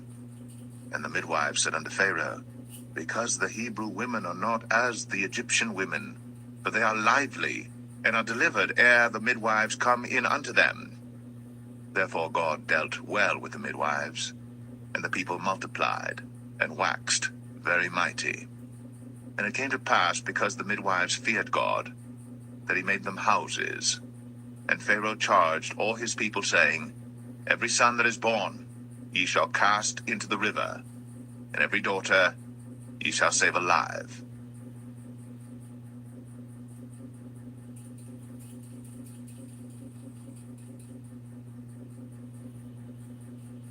Exodus 2. And there went a man of the house of Levi, and took to wife a daughter of Levi. And the woman conceived, and bare a son. And when she saw him that he was a goodly child, she hid him 3 months. And when she could not longer hide him, she took for him an ark of bulrushes, and daubed it with slime and with pitch, and put the child therein. And she laid it in the flags by the river's brink. And his sister stood afar off to wit what would be done to him. And the daughter of Pharaoh came down to wash herself at the river. And her maidens walked along by the river's side. And when she saw the ark among the flags, she sent her maid to fetch it. And when she had opened it, she saw the child, and behold, the babe wept. And she had compassion on him, and said, This is one of the Hebrews' children. Then said his sister to Pharaoh's daughter, Shall I go and call to thee a nurse of the Hebrew women, that she may nurse the child for thee? And Pharaoh's daughter said to her, Go. And the maid went, and called the child's mother. And Pharaoh's daughter said unto her, Take this child away, and nurse it for me, and I will give thee thy wages. And the woman took the child, and nursed it. And the child grew, and she brought him unto Pharaoh's daughter, and he became her son. And she called his name Moses. And she said, Because I drew him out of the water. And it came to pass in those days, when Moses was grown, that he went out unto his brethren, and looked on their burdens. And he spied an Egyptian smiting an Hebrew, one of his brethren. And he looked this way and that way. And when he saw that there was no man, he slew the Egyptian, and hid him in the sand. And when he went out the second day, behold, 2 men of the Hebrews strove together. And he said to him that did the wrong, Wherefore smitest thou thy fellow? And he said, Who made thee a prince and a judge over us? Intendest thou to kill me, as thou killedst the Egyptian? And Moses feared, and said, Surely this thing is known. Now when Pharaoh heard this thing, he sought to slay Moses. But Moses fled from the face of Pharaoh, and dwelt in the land of Midian, and he sat down by a well. Now the priest of Midian had 7 daughters, and they came and drew water, and filled the troughs to water their father's flock. And the shepherds came and drove them away. But Moses stood up and helped them, and watered their flock. And when they came to Reuel their father, he said, How is it that ye are come so soon today? And they said, An Egyptian delivered us out of the hand of the shepherds, and also drew water enough for us, and watered the flock. And he said unto his daughters, And where is he? Why is it that ye have left the man? Call him, that he may eat bread. And Moses was content to dwell with the man. And he gave Moses Zipporah his daughter, and she bare him a son. And he called his name Gershom, for he said, I have been a stranger in a strange land. And it came to pass, in process of time, that the king of Egypt died, and the children of Israel sighed by reason of the bondage, and they cried, and their cry came up unto God by reason of the bondage. And God heard their groaning, and God remembered his covenant with Abraham, with Isaac, and with Jacob. And God looked upon the children of Israel, and God had respect unto them.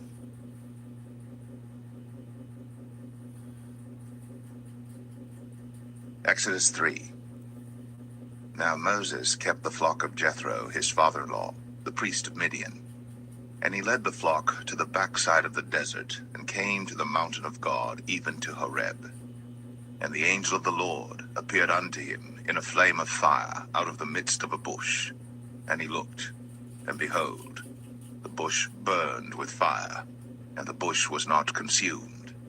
And Moses said, I will now turn aside and see this great sight, why the bush is not burnt. And when the Lord saw that he turned aside to see, God called unto him out of the midst of the bush, and said, Moses, Moses. And he said, Here am I. And he said, Draw not nigh hither.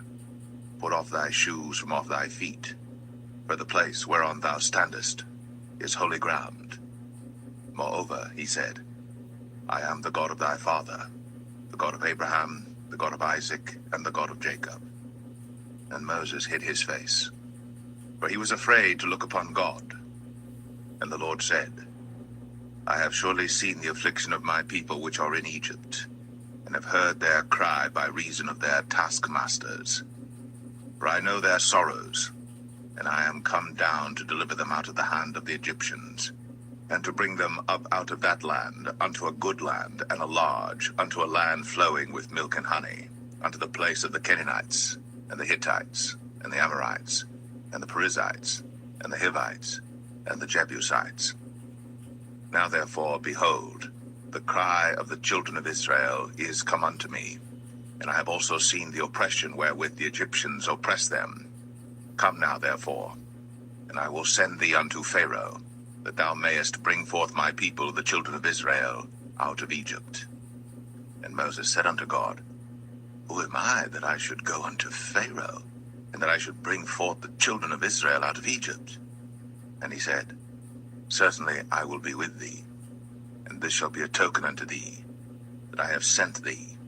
When thou hast brought forth the people out of Egypt, ye shall serve God upon this mountain.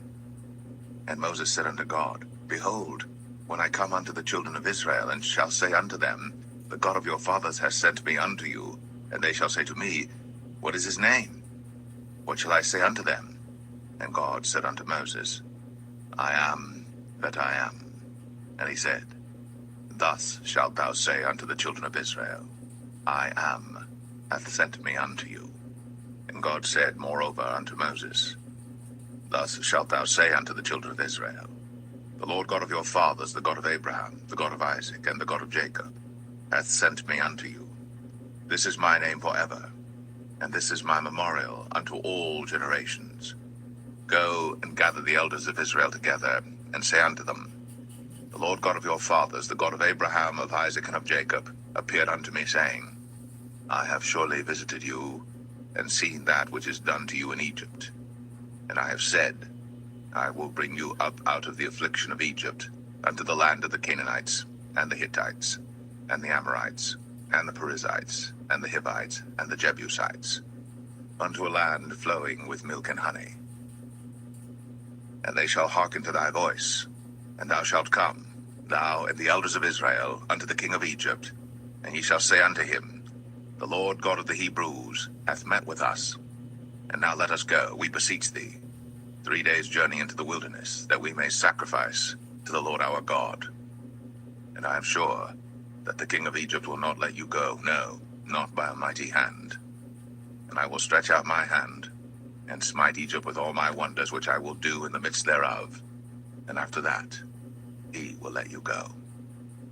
And I will give this people favor in the sight of the Egyptians. And it shall come to pass that, when ye go, ye shall not go empty. But every woman shall borrow of her neighbor, and of her that sojourneth in her house, jewels of silver, and jewels of gold, and raiment. And ye shall put them upon your sons, and upon your daughters, and ye shall spoil the Egyptians.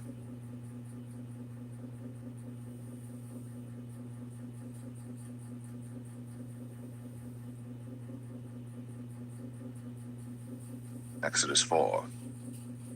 And Moses answered and said, But behold, they will not believe me, nor hearken unto my voice, for they will say, The Lord hath not appeared unto thee.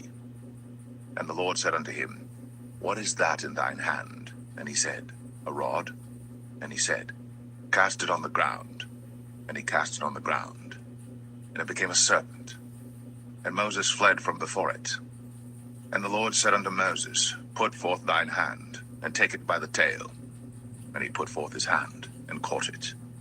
And it became a rod in his hand, that they may believe that the Lord God of their fathers, the God of Abraham, the God of Isaac, and the God of Jacob, hath appeared unto thee. And the Lord said furthermore unto him, Put now thine hand into thy bosom. And he put his hand into his bosom.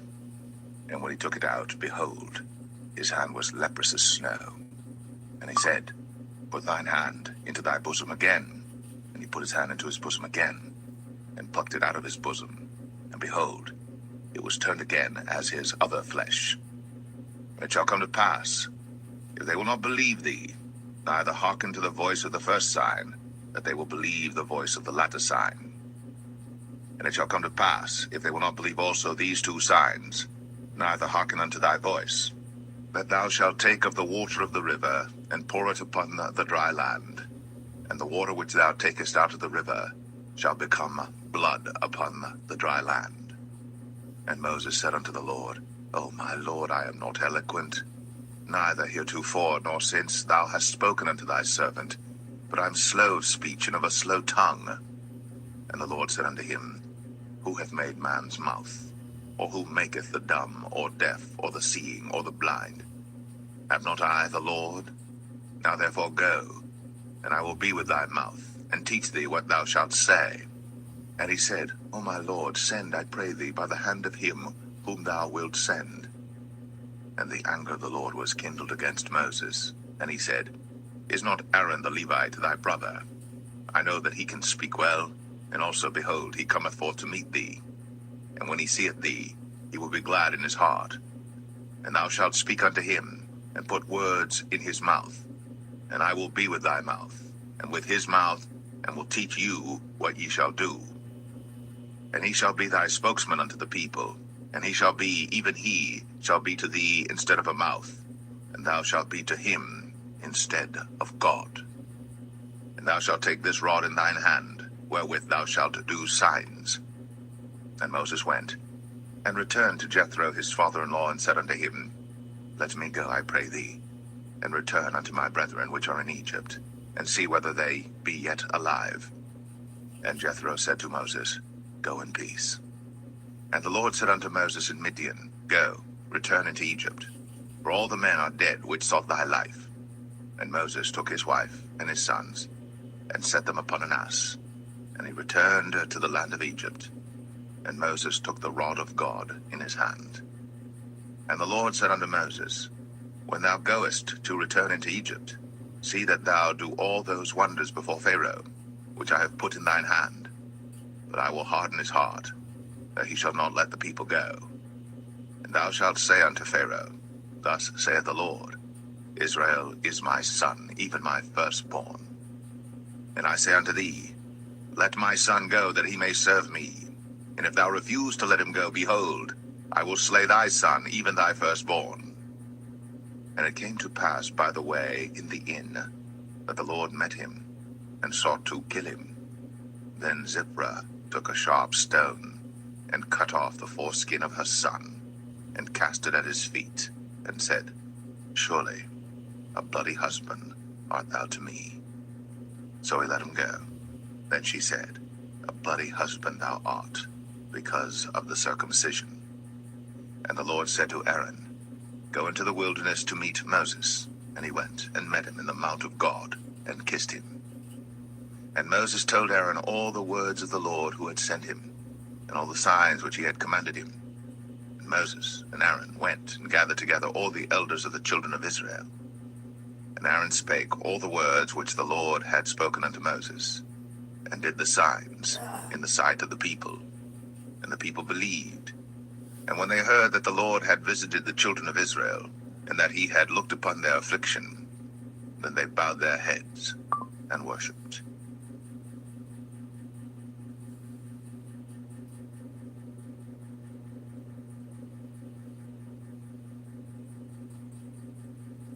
Exodus 5. And afterward Moses and Aaron went in, and told Pharaoh, Thus saith the Lord God of Israel, Let my people go, that they may hold a feast unto me in the wilderness. And Pharaoh said, Who is the Lord that I should obey his voice to let Israel go? I know not the Lord, neither will I let Israel go. And they said, God of the Hebrews hath met with us, desert, and sacrificed unto the Lord our God, lest he fall upon us with pestilence, or with the sword. And the king of Egypt said unto them, Wherefore do ye, Moses and Aaron, let the people from their works get you unto your burdens.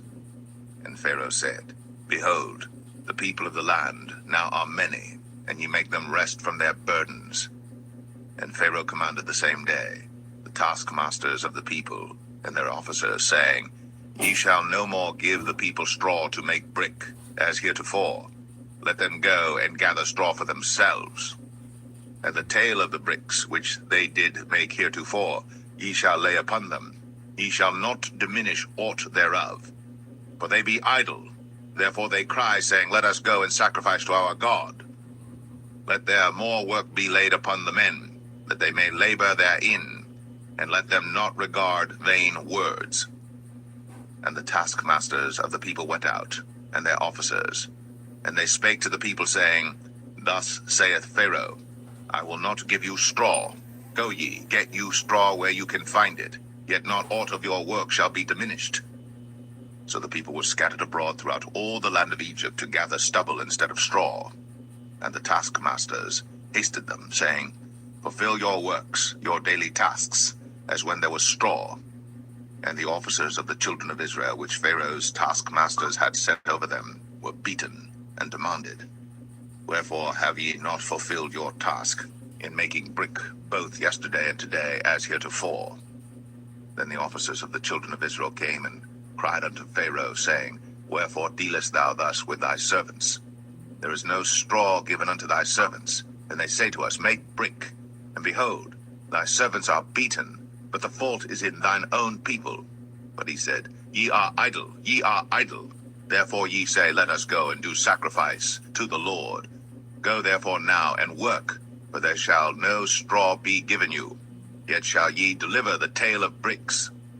And the officers of the children of Israel did see that they were in evil case, after it was said, Ye shall not minish aught from your bricks of your daily task. And they met Moses and Aaron, who stood in the way, as they came forth from Pharaoh. And they said unto them, The Lord look upon you and judge, because ye have made our savor to be abhorred in the eyes of Pharaoh, and in the eyes of his servants, to put a sword in their hand to slay us. And Moses returned unto the Lord and said, Lord, wherefore hast thou so evil entreated this people? Why is it that thou hast sent me? For since I came to Pharaoh to speak in thy name, he hath done evil to this people, neither hast thou delivered thy people at all.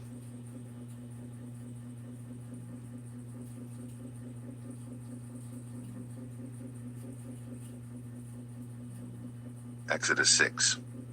Then the Lord said unto Moses, Now shalt thou see what I will do to Pharaoh. For with a strong hand shall he let them go, and with a strong hand shall he drive them out of his land. And God spake unto Moses, and said unto him, I am the Lord. And I appeared unto Abraham, unto Isaac, and unto Jacob, by the name of God Almighty. But by my name Jehovah was I not known to them. And I have also established my covenant with them, to give them the land of Canaan, the land of their pilgrimage, wherein they were strangers. And I have also heard the groaning of the children of Israel, whom the Egyptians keep in bondage. And I have remembered my covenant. Wherefore say unto the children of Israel, I am the Lord, and I will bring you out from under the burdens of the Egyptians, and I will rid you out of their bondage, and I will redeem you with a stretched out arm and with great judgments.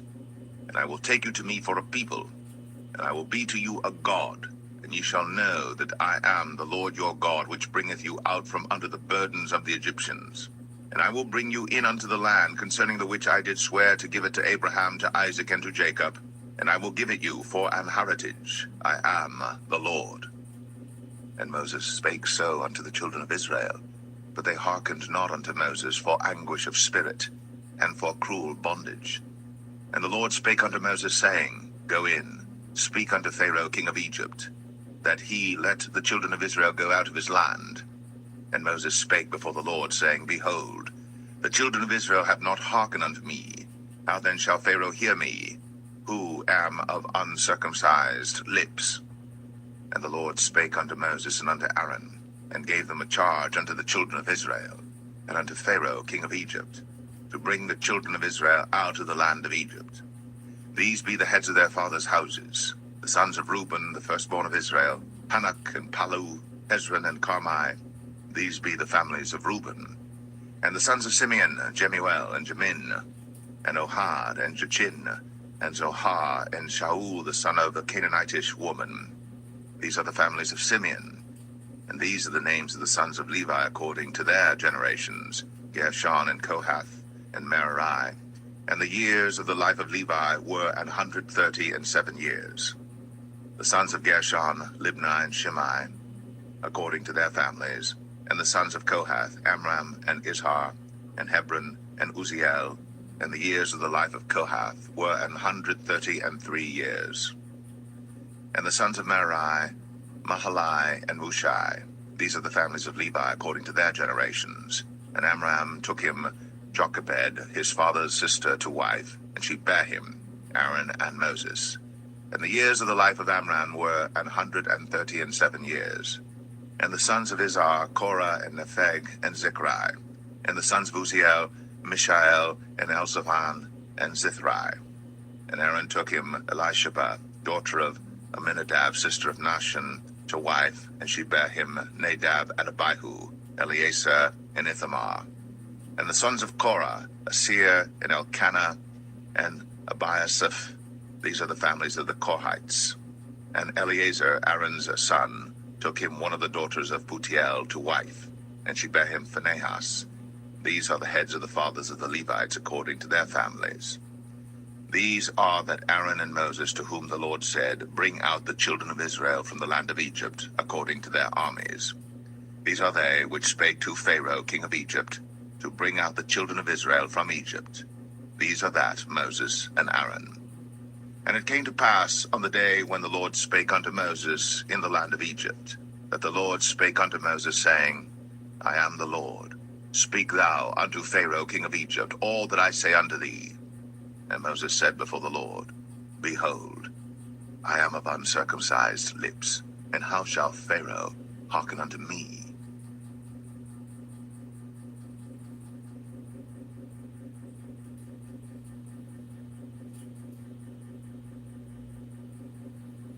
Exodus 7. And the Lord said unto Moses, See, I have made thee a god to Pharaoh, and Aaron thy brother shall be thy prophet. Thou shalt speak all that I command thee, and Aaron thy brother shall speak unto Pharaoh, that he send the children of Israel out of his land. And I will harden Pharaoh's heart, and multiply my signs and my wonders in the land of Egypt. But Pharaoh shall not hearken unto you, that I may lay my hand upon Egypt, and bring forth mine armies and my people, the children of Israel, out of the land of Egypt by great judgments. And the Egyptians shall know that I am the Lord, when I stretch forth mine hand upon Egypt, and bring out the children of Israel from among them. And Moses and Aaron did as the Lord commanded them, so did they.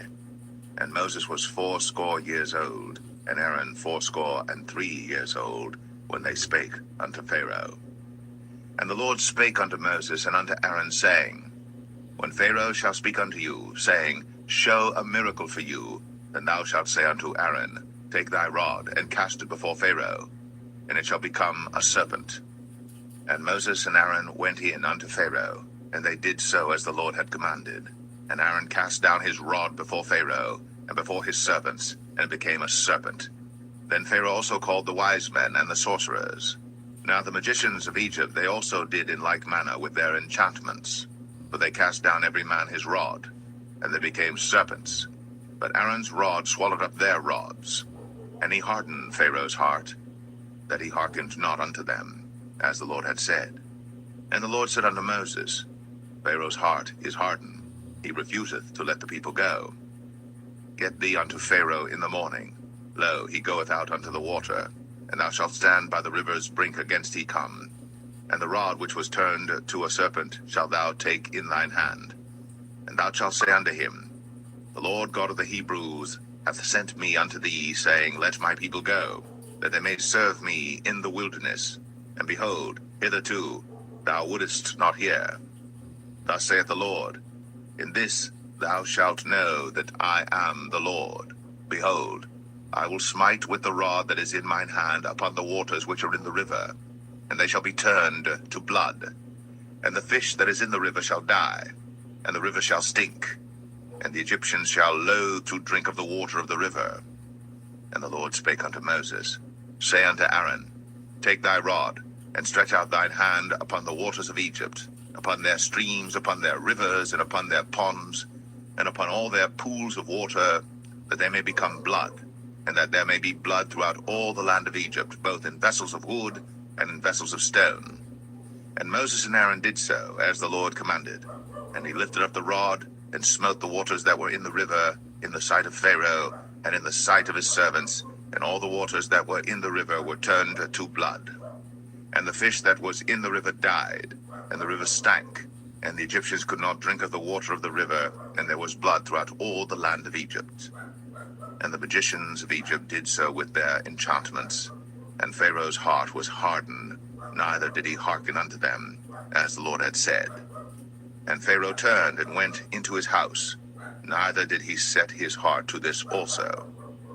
And all the Egyptians digged around about the river for water to drink, for they could not drink of the water of the river. And 7 days were fulfilled. After that, the Lord had smitten the river.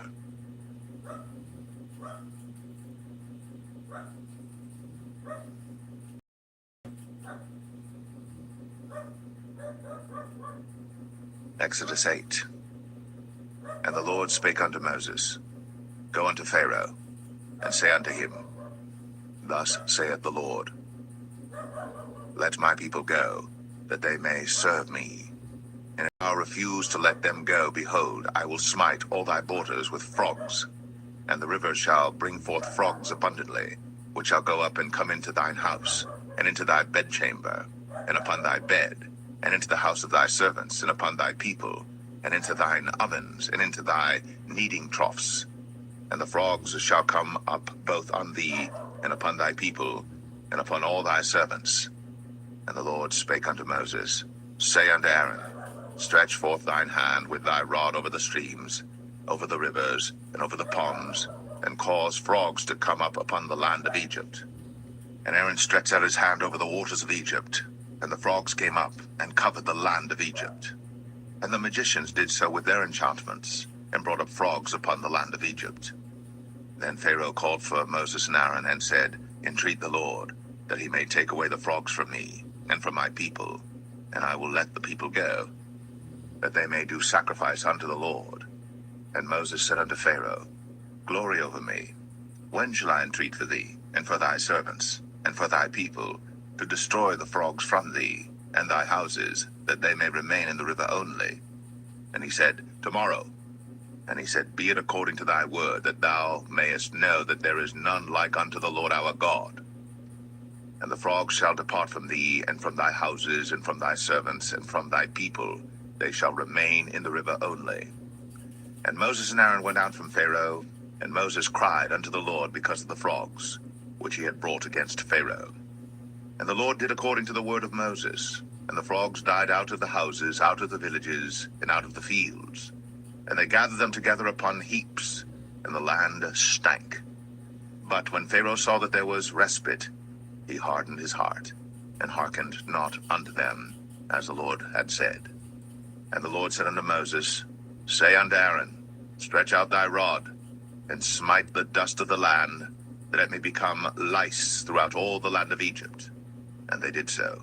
For Aaron stretched out his hand with his rod, and smote the dust of the earth, and it became lice in man and in beast. All the dust of the land became lice throughout all the land of Egypt. And the magicians did so with their enchantments to bring forth lice, but they could not, so there were lice upon man and upon beast.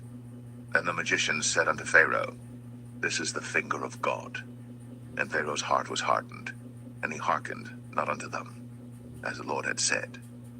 And the Lord said unto Moses, Rise up early in the morning, and stand before Pharaoh. Lo, he cometh forth to the water.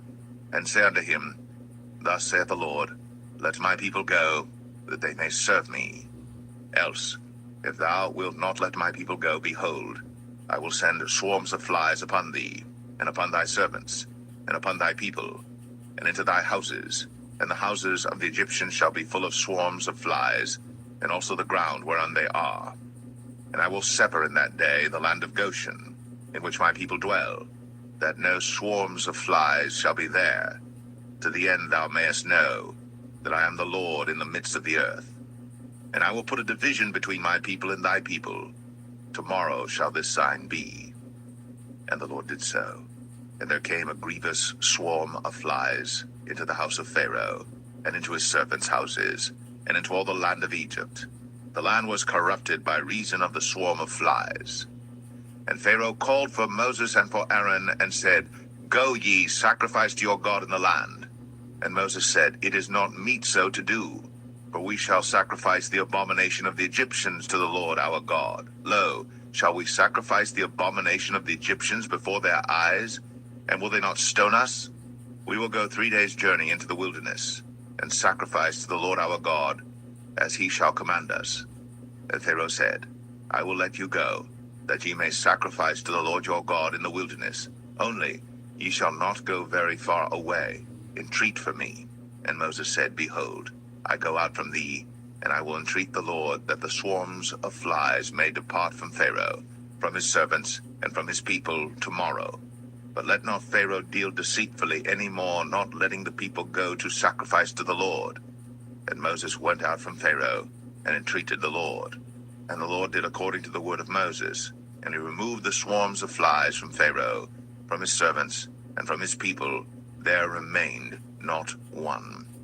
And Pharaoh hardened his heart at this time also, neither would he let the people go.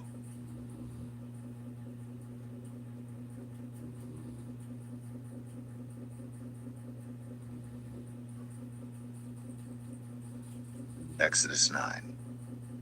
Then the Lord said unto Moses, Go in unto Pharaoh, and tell him, Thus saith the Lord God of the Hebrews, Let my people go, that they may serve me. For if thou refuse to let them go, and wilt hold them still, behold, the hand of the Lord is upon thy cattle which is in the field, upon the horses, upon the asses, upon the camels, upon the oxen, and upon the sheep. There shall be a very grievous murrain. And the Lord shall sever between the cattle of Israel and the cattle of Egypt, and there shall nothing die of all that is the children's of Israel. And the Lord appointed a set time, saying, Tomorrow the Lord shall do this thing in the land. And the Lord did that thing on the morrow, and all the cattle of Egypt died, but of the cattle of the children of Israel died not one. And Pharaoh sent, and behold, there was not one of the cattle of the Israelites dead, and the heart of Pharaoh was hardened, and he did not let the people go. And the Lord said unto Moses and unto Aaron, Take to you handfuls of ashes of the furnace, and let Moses sprinkle it toward the heaven in the sight of Pharaoh. And it shall become small dust in all the land of Egypt, and shall be a boil breaking forth with blains upon man and upon beast throughout all the land of Egypt. And they took ashes of the furnace, and stood before Pharaoh. And Moses sprinkled it up toward heaven, and it became a boil, breaking forth with blains upon man and upon beast. And the magicians could not stand before Moses because of the boils, for the boil was upon the magicians and upon all the Egyptians. And the Lord hardened the heart of Pharaoh, and he hearkened not unto them, as the Lord had spoken unto Moses. And the Lord said unto Moses, Rise up early in the morning, and stand before Pharaoh, and say unto him, Thus saith the Lord God of the Hebrews, Let my people go, that they may serve me. For I will at this time send all my plagues upon thine heart, and upon thy servants, and upon thy people, that thou mayest know that there is none like me in all the earth. For now I will stretch out my hand, that I may smite thee and thy people with pestilence, and thou shalt be cut off from the earth. And in very deed for this cause have I raised thee up, for to show in thee my power, and that my name may be declared throughout all the earth. As yet exaltest thou thyself against my people, that thou wilt not let them go. Behold, tomorrow about this time I will cause it to rain a very grievous hail in Egypt since the foundation thereof even until now. Send therefore now, and gather thy cattle, and all that thou hast in the field. For upon every man and beast which shall be found in the field, and shall not be brought home, the hail shall come down upon them, and they shall die. He that feared the word of the Lord, the servants of Pharaoh, made his servants and his cattle flee into the houses. And he that regarded not the word of the Lord left his servants and his cattle in the field. And the Lord said unto Moses, Stretch forth thine hand toward heaven, that there may be hail in all the land of Egypt, upon man, and upon beast, and upon every herb of the field, throughout the land of Egypt. And Moses stretched forth his rod toward heaven, and the Lord sent thunder and hail, and the fire ran along upon the ground, and the Lord rained hail upon the land of Egypt. So there was hail, and fire mingled with the hail, very grievous, such as there was none like it in all the land of Egypt since it became a nation. And the hail smote throughout all the land of Egypt all that was in the field, both man and beast. And the hail smote every herb of the field, and brake every tree of the field. Only in the land of Goshen, where the children of Israel were, was there no hail. And Pharaoh sent and called for Moses and Aaron, and said unto them, I have sinned at this time. The Lord is righteous, and I and my people are wicked. Entreat the Lord, for it is enough that there be no more mighty thunderings and hail, and I will let you go, and ye shall stay no longer. And Moses said unto him, As soon as I am gone out of the city, I will spread abroad my hands unto the Lord, and the thunder shall cease, neither shall there be any more hail, that thou mayest know how that the earth is the Lord's. But as for thee and thy servants, I know that ye will not yet fear the Lord God. And the flax and the barley were smitten, for the barley was in the ear, and the flax was bold. But the wheat and the rye were not smitten, for they were not grown up. And Moses went out of the city from Pharaoh, and spread abroad his hands unto the Lord. And the thunders and hail ceased, and the rain was not poured upon the earth. And when Pharaoh saw that the rain and the hail and the thunders were ceased, he sinned yet more, and hardened his heart, he and his servants. And the heart of Pharaoh was hardened, neither would he let the children of Israel go, as the Lord had spoken by Moses.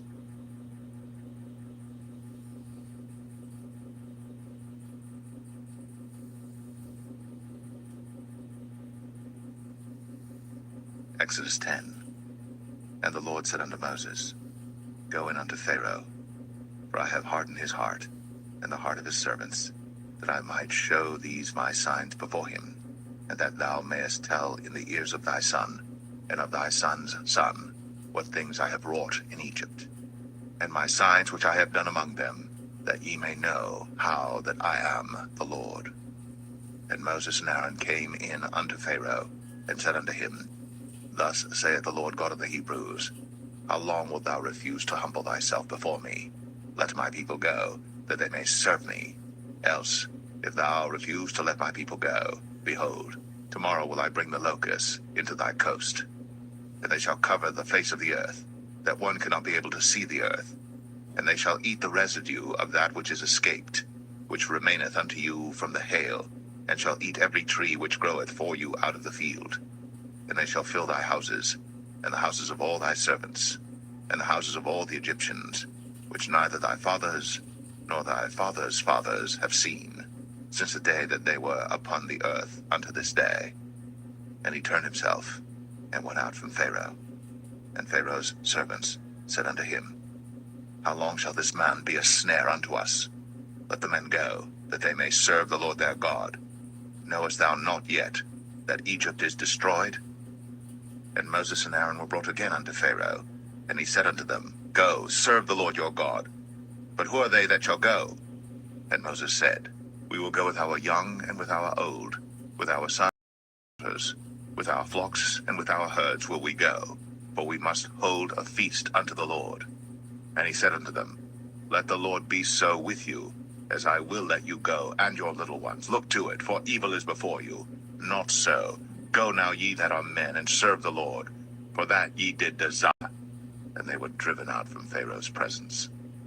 And the Lord said unto Moses, Stretch out thine hand over the land of Egypt for the locusts, that they may come up upon the land of Egypt, and eat every herb of the land, even all that the hail hath left. And Moses stretched forth his rod over the land of Egypt. And the Lord brought an east wind upon the land all that day, and all that night. And when it was morning, the east wind brought the locusts.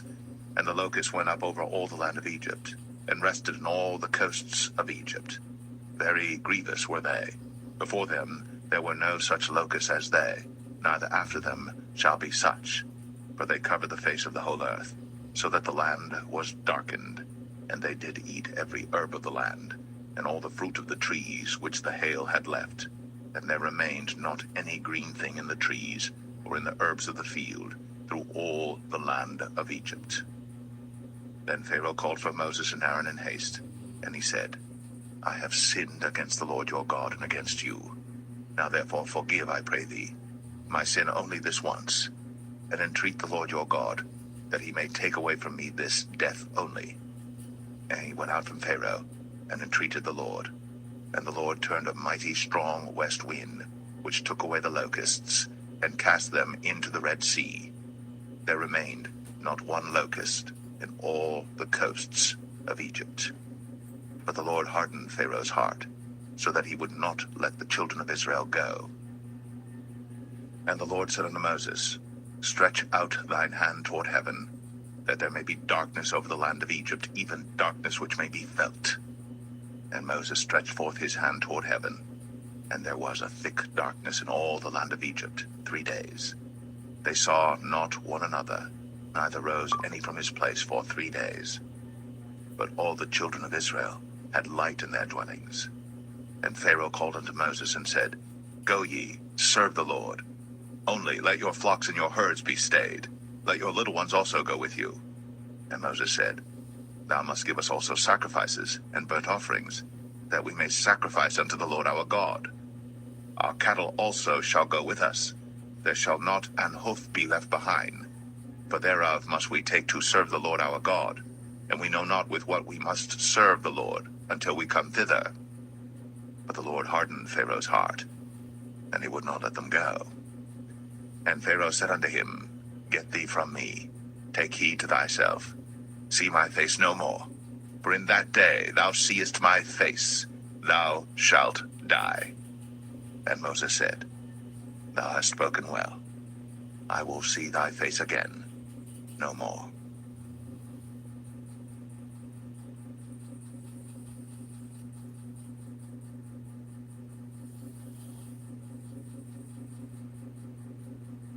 Exodus 11. And the Lord said unto Moses, Yet will I bring one plague more upon Pharaoh and upon Egypt. Afterwards he will let you go hence. When he shall let you go, he shall surely thrust you out hence altogether. Speak now in the ears of the people, and let every man borrow of his neighbor, and every woman of her neighbor, jewels of silver and jewels of gold. And the Lord gave the people favor in the sight of the Egyptians. Moreover, the man Moses was very great in the land of Egypt, in the sight of Pharaoh's servants, and in the sight of the people. And Moses said, Thus saith the Lord, About midnight will I go out into the midst of Egypt, and all the firstborn in the land of Egypt shall die, from the firstborn of Pharaoh that sitteth upon his throne, even unto the firstborn of the maidservant that is behind the mill, and all the firstborn of beasts. And there shall be a great cry throughout all the land of Egypt, such as there was none like it, nor shall be like it any more. But against any of the children of Israel shall not a dog move his tongue, against man or beast, that ye may know how that the Lord doth put a difference between the Egyptians and Israel. And all these thy servants shall come down unto me, and bow down themselves unto me, saying, Get thee out, and all the people that follow thee, and after that I will go out. And he went out from Pharaoh in a great anger. And the Lord said unto Moses, Pharaoh shall not hearken unto you, that my wonders may be multiplied in the land of Egypt. And Moses and Aaron did all these wonders before Pharaoh. And the Lord hardened Pharaoh's heart, so that he would not let the children of Israel go out of his land.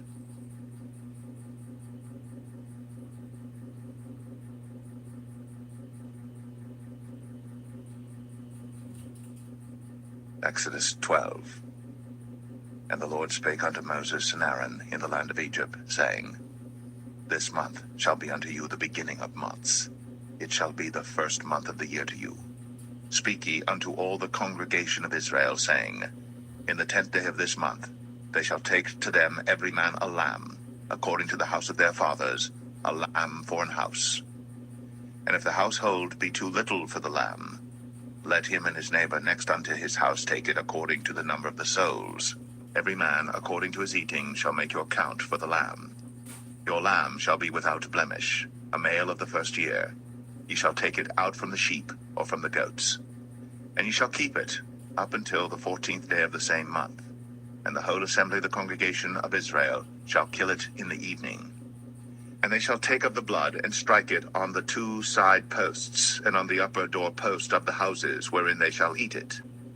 And they shall eat the flesh in that night, roast with fire, and unleavened bread, and with bitter herbs they shall eat it. Eat not of it raw, nor sodden it all with water, but roast with fire, his head with his legs, and with the purtenance thereof. And ye shall let nothing of it remain until the morning. And that which remaineth of it until the morning ye shall burn with fire. And thus shall ye eat it, with your loins girded, your shoes on your feet, and your staff in your hand. And ye shall eat it in haste. It is the Lord's Passover. For I will pass through the land of Egypt this night, and will smite all the firstborn in the land of Egypt, both man and beast. And against all the gods of Egypt I will execute judgment. I am the Lord. And the blood shall be to you for a token upon the houses where ye are. And when I see the blood, I will pass over you, and the plague shall not be upon you to destroy you, when I smite the land of Egypt. And this day shall be unto you for a memorial. And ye shall keep it a feast to the Lord throughout your generations. Ye shall keep it a feast by an ordinance forever. 7 days shall ye eat unleavened bread. Even the first day ye shall put away leaven out of your houses. For whosoever eateth leavened bread from the first day until the 7th day, that soul shall be cut off from Israel. And in the first day there shall be an holy convocation, and in the 7th day there shall be an holy convocation to you. No manner of work shall be done in them, save that which every man must eat, that only may be done of you. And ye shall observe the feast of unleavened bread. For in this selfsame day have I brought your armies out of the land of Egypt. Therefore shall ye observe this day in your generations by an ordinance forever. In the 1st month, on the 14th day of the month at even, ye shall eat unleavened bread, until the 21st day of the month at even. 7 days shall there be no leaven found in your houses. For whosoever eateth that which is leavened, even that soul shall be cut off from the congregation of Israel, whether he be a stranger or born in the land. Ye shall eat nothing leavened. In all your habitations shall ye eat unleavened bread. Then Moses called for all the elders of Israel, and said unto them, Draw out, and take you a lamb according to your families, and kill the Passover. And ye shall take a bunch of hyssop, and dip it in the blood that is in the basin, and strike the lintel and the 2 side posts with the blood that is in the basin, and none of you shall go out at the door of his house until the morning. For the Lord will pass through to smite the Egyptians. And when he seeth the blood upon the lintel, and on the 2 side posts, the Lord will pass over the door, and will not suffer the destroyer to come in unto your houses to smite you. And ye shall observe this thing for an ordinance to thee, and to thy sons forever. And it shall come to pass, when ye be come to the land which the Lord will give you, according as he hath promised, that ye shall keep this service. And it shall come to pass, when your children shall say unto you, What mean ye by this service? That ye shall say, It is the sacrifice of the Lord's Passover, who passed over the houses of the children of Israel in Egypt, when he smote the Egyptians, and delivered our houses. And the people bowed the head, and worshipped. And the children of Israel went away, and did, as the Lord had commanded Moses and Aaron, so did they. And it came to pass that at midnight the Lord smote all the firstborn in the land of Egypt, from the firstborn of Pharaoh that sat on his throne unto the firstborn of the captive that was in the dungeon, and all the firstborn of cattle. And Pharaoh rose up in the night, he and all his servants and all the Egyptians. And there was a great cry in Egypt, but there was not a house where there was not one dead. And he called for Moses and Aaron by night, and said, Rise up, and get you forth from among my people, both ye and the children of Israel, and go, serve the Lord, as ye have said. Also take your flocks and your herds, as ye have said, and be gone, and bless me also. And the Egyptians were urgent upon the people, that they might send them out of the land in haste. For they said, We be all dead men.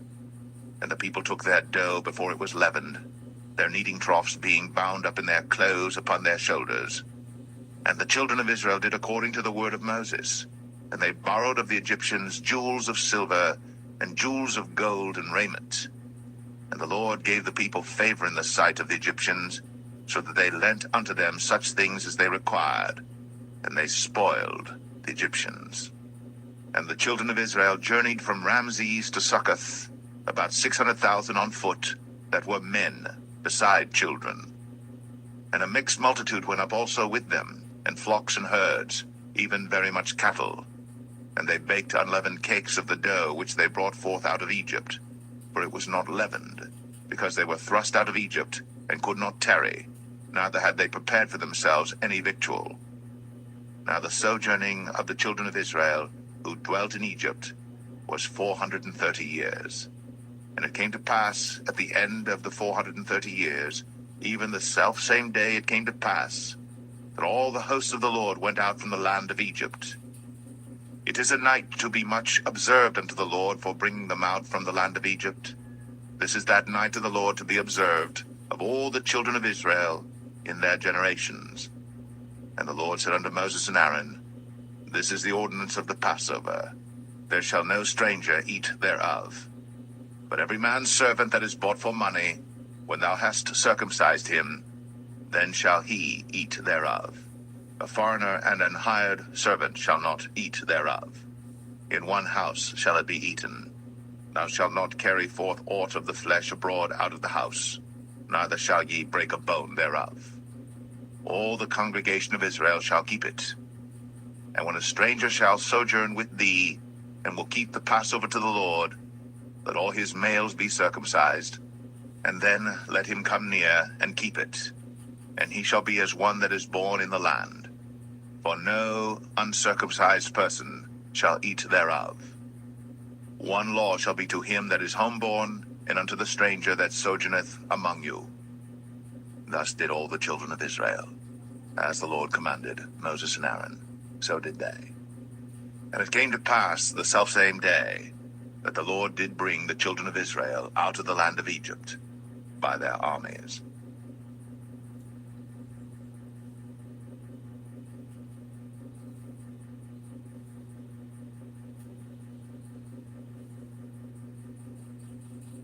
Exodus 13.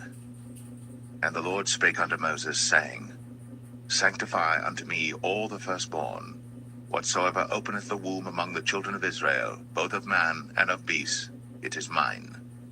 And Moses said unto the people, Remember this day in which ye came out from Egypt, out of the house of bondage, for by strength of hand the Lord brought you out from this place. There shall no leavened bread be eaten. This day came ye out in the month Abib.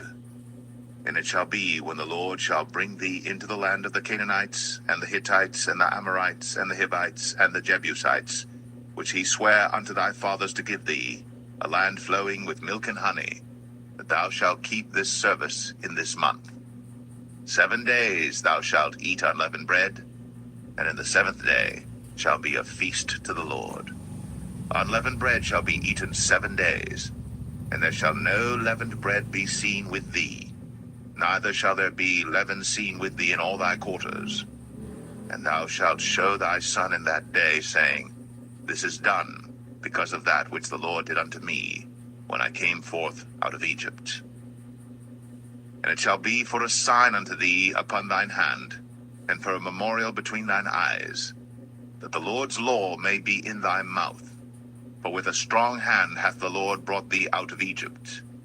Thou shalt therefore keep this ordinance in his season from year to year. And it shall be, when the Lord shall bring thee into the land of the Canaanites, as he sware unto thee and to thy fathers, and shall give it thee, that thou shalt set apart unto the Lord all that openeth the matrix, and every firstling that cometh of a beast which thou hast, The males shall be the Lord's. And every firstling of an ass thou shalt redeem with a lamb. And if thou wilt not redeem it, then thou shalt break his neck. And all the firstborn of man among thy children shalt thou redeem. And it shall be, when thy son asketh thee in time to come, saying, What is this? That thou shalt say unto him, By strength of hand the Lord brought us out from Egypt, from the house of bondage.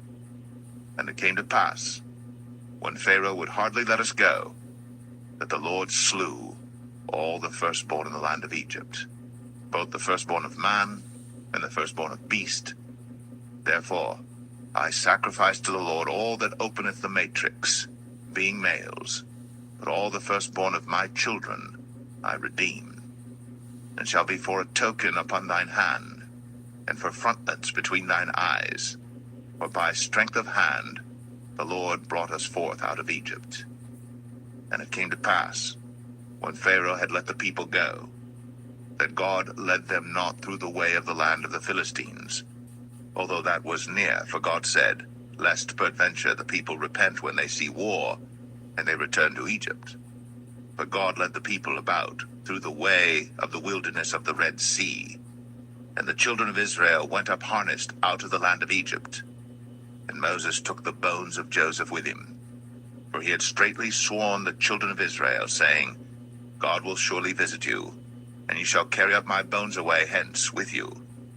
And they took their journey from Succoth, and encamped in Etham, in the edge of the wilderness. And the Lord went before them by day in a pillar of a cloud, to lead them the way, and by night in a pillar of fire, to give them light, to go by day and night.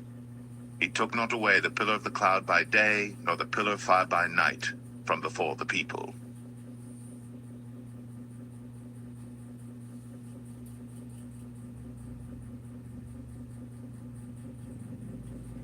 Exodus 14.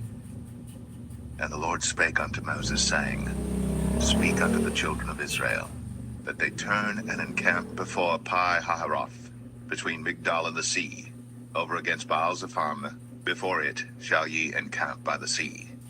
For Pharaoh will say of the children of Israel, They are entangled in the land, the wilderness hath shut them in. And I will harden Pharaoh's heart, that he shall follow after them. And I will be honored upon Pharaoh, and upon all his host, that the Egyptians may know that I am the Lord. And they did so. And it was told the king of Egypt that the people fled, and the heart of Pharaoh and of his servants was turned against the people. And they said, Why have we done this, that we have let Israel go from serving us? And he made ready his chariot, and took his people with him. And he took 600 chosen chariots, and all the chariots of Egypt, and captains over every one of them. And the Lord hardened the heart of Pharaoh, king of Egypt, and he pursued after the children of Israel. And the children of Israel went out with an high hand. But the Egyptians pursued after them all the horses and chariots of Pharaoh, and his horsemen and his army, and overtook them encamping by the sea, beside Pi-hahiroth, before Baal-zephon. And when Pharaoh drew nigh, the children of Israel lifted up their eyes, and behold, the Egyptians marched after them, and they were sore afraid. And the children of Israel cried out unto the Lord, and they said unto Moses, Because there were no graves in Egypt, hast thou taken us away to die in the wilderness? Wherefore hast thou dealt thus with us, to carry us forth out of Egypt? Is not this the word that we did tell thee in Egypt, saying, Let us alone, that we may serve the Egyptians? For it had been better for us to serve the Egyptians, than that we should die in the wilderness. And Moses said unto the people, Fear ye not, stand still, and see the salvation of the Lord, which he will show to you today. For the Egyptians whom ye have seen today, ye shall see them again no more forever. The Lord shall fight for you, and ye shall hold your peace. And the Lord said unto Moses, Wherefore criest thou unto me? Speak unto the children of Israel, that they go forward. But lift thou up thy rod, and stretch out thine hand over the sea, and divide it. And the children of Israel shall go on dry ground through the midst of the sea. And I, behold, I will harden the hearts of the Egyptians, and they shall follow them. And I will get me honor upon Pharaoh, and upon all his host, upon his chariots, and upon his horsemen. And the Egyptians shall know that I am the Lord, when I have gotten me honor upon Pharaoh, upon his chariots, and upon his horsemen. And the angel of God, which went before the camp of Israel, removed, and went behind them. And the pillar of the cloud went from before their face, and stood behind them. And it came between the camp of the Egyptians and the camp of Israel. And it was a cloud and darkness to them, but it gave light by night to these, so that the one came not near the other all the night. And Moses stretched out his hand over the sea, and the Lord caused the sea to go back by a strong east wind all that night, and made the sea dry land, and the waters were divided. And the children of Israel went into the midst of the sea upon the dry ground, and the waters were a wall unto them on their right hand and on their left. And the Egyptians pursued, and went in after them to the midst of the sea, even all Pharaoh's horses, his chariots, and his horsemen. And it came to pass that in the morning watch the Lord looked unto the host of the Egyptians through the pillar of fire and of the cloud, and troubled the host of the Egyptians, and took off their chariot wheels, that they drave them heavily, so that the Egyptians said, Let us flee from the face of Israel, for the Lord fighteth for them against the Egyptians. And the Lord said unto Moses, Stretch out thine hand over the sea, that the waters may come again upon the Egyptians, upon their chariots, and upon their horsemen. And Moses stretched forth his hand over the sea, and the sea returned to his strength when the morning appeared, and the Egyptians fled against it. And the Lord overthrew the Egyptians in the midst of the sea. And the waters returned and covered the chariots, and the horsemen, and all the host of Pharaoh that came into the sea after them. There remained not so much as one of them. But the children of Israel walked upon dry land in the midst of the sea, and the waters were a wall unto them on their right hand and on their left. Thus the Lord saved Israel that day out of the hand of the Egyptians, and Israel saw the Egyptians dead upon the seashore. And Israel saw that great work which the Lord did upon the Egyptians, and the people feared the Lord, and believed the Lord and his servant Moses.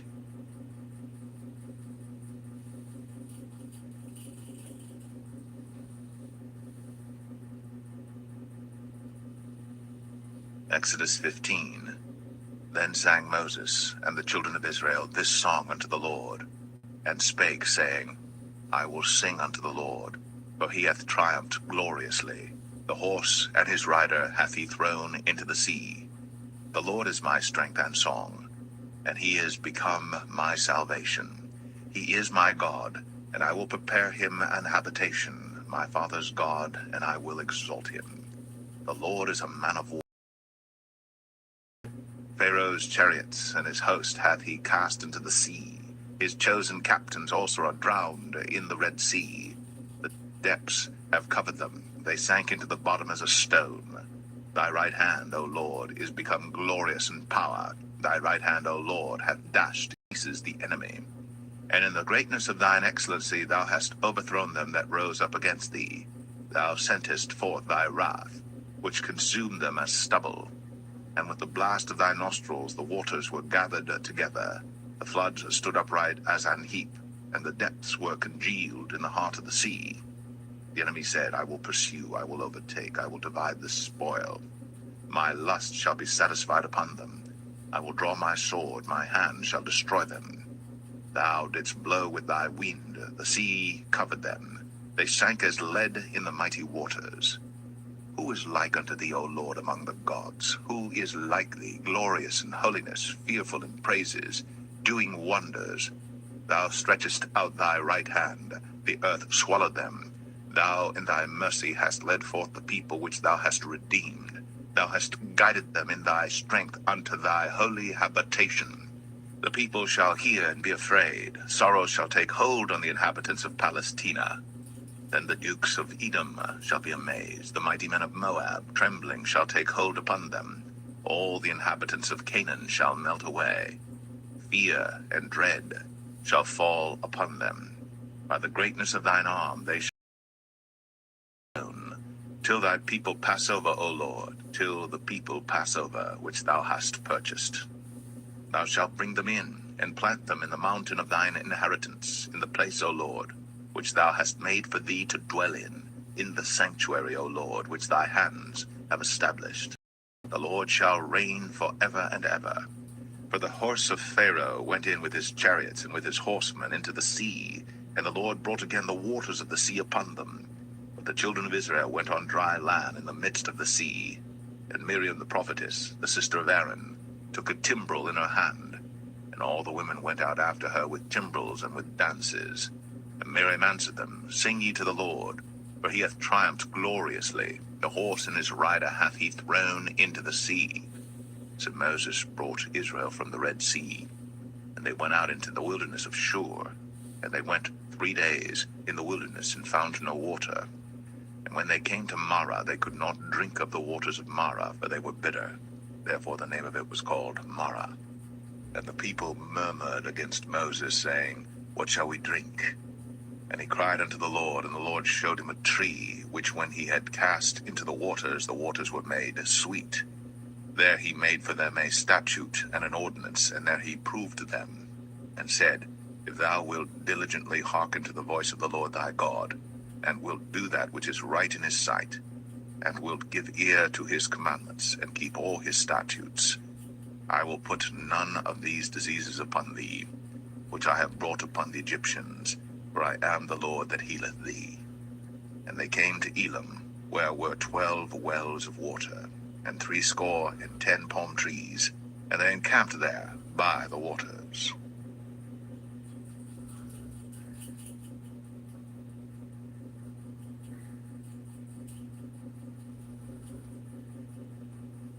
Exodus 16. And they took their journey from Elim, and all the congregation of the children of Israel came unto the wilderness of Sin, which is between Elim and Sinai, on the 15th day of the 2nd month, after their departing out of the land of Egypt.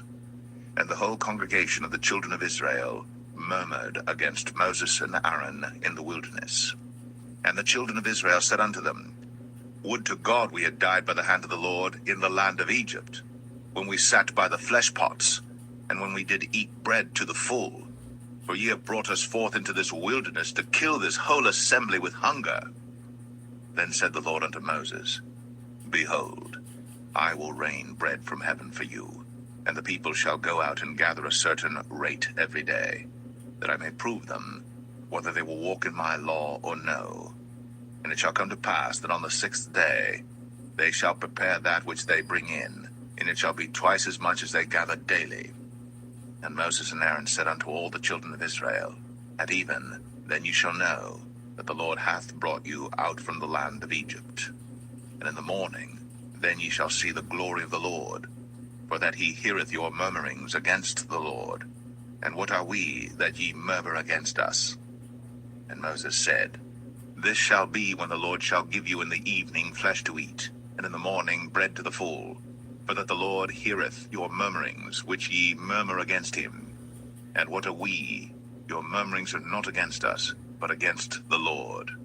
And Moses spake unto Aaron, Say unto all the congregation of the children of Israel, Come near before the Lord, for he hath heard your murmurings. And it came to pass, as Aaron spake unto the whole congregation of the children of Israel, that they looked toward the wilderness, and behold, the glory of the Lord appeared in the cloud.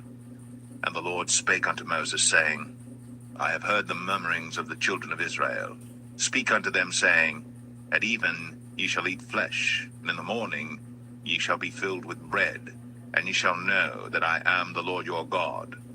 And it came to pass that at even the quails came up and covered the camp, and in the morning the dew lay round about the host. And when the dew that lay was gone up, behold, upon the face of the wilderness there lay a small round thing, as small as the hoarfrost on the ground. And when the children of Israel saw it, they said one to another, It is manna, for they wist not what it was. And Moses said unto them, This is the bread which the Lord hath given you to eat. This is the thing which the Lord hath commanded. Gather of it every man according to his eating, an omer for every man according to the number of your persons. Take ye every man for them which are in his tents. And the children of Israel did so, and gathered some more, some less. And when they did meet it with an omer, he that gathered much had nothing over, and he that gathered little had no lack. They gathered every man according to his eating. And Moses said, let no man leave of it till the morning. Notwithstanding they hearkened not unto Moses, but some of them left of it until the morning, and it bred worms, and stank. And Moses was wroth with them. And they gathered it every morning, according to his eating. And when the sun waxed hot, it melted. And it came to pass, that on the 6th day, they gathered twice as much bread, 2 omers for one man. And all the rulers of the congregation came, and told Moses. And he said unto them, This is that which the Lord hath said. Tomorrow is the rest of the holy Sabbath unto the Lord. Bake that which ye shall bake today, and seethe that ye will seethe, and that which remaineth overlay up for you to be kept until the morning. And they laid it up till the morning, as Moses bade, and it did not stink, neither was there any worm therein.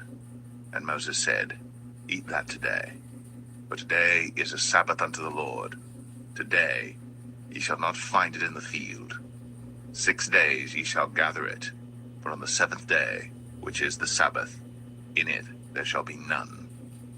And it came to pass that there went out some of the people on the 7th day for to gather, and they found none. And the Lord said unto Moses, How long refuse ye to keep my commandments and my laws? See, for that the Lord hath given you the Sabbath, therefore he giveth you on the 6th day the bread of 2 days. Abide ye every man in his place. Let no man go out of his place on the 7th day. So the people rested on the 7th day. And the house of Israel called the name thereof manna. And it was like coriander seed, white, and the taste of it was like wafers made with honey. And Moses said, This is the thing which the Lord commandeth. Fill an omer of it to be kept for your generations, that they may see the bread wherewith I have fed you in the wilderness, when I brought you forth from the land of Egypt. And Moses said unto Aaron, Take a pot, and put an omer full of manna therein, and lay it up before the Lord, to be kept for your generations. As the Lord commanded Moses, so Aaron laid it up before the testimony to be kept.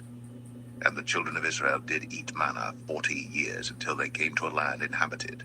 They did eat manna until they came unto the borders of the land of Canaan. Now an omer is the 10th part of an ephah.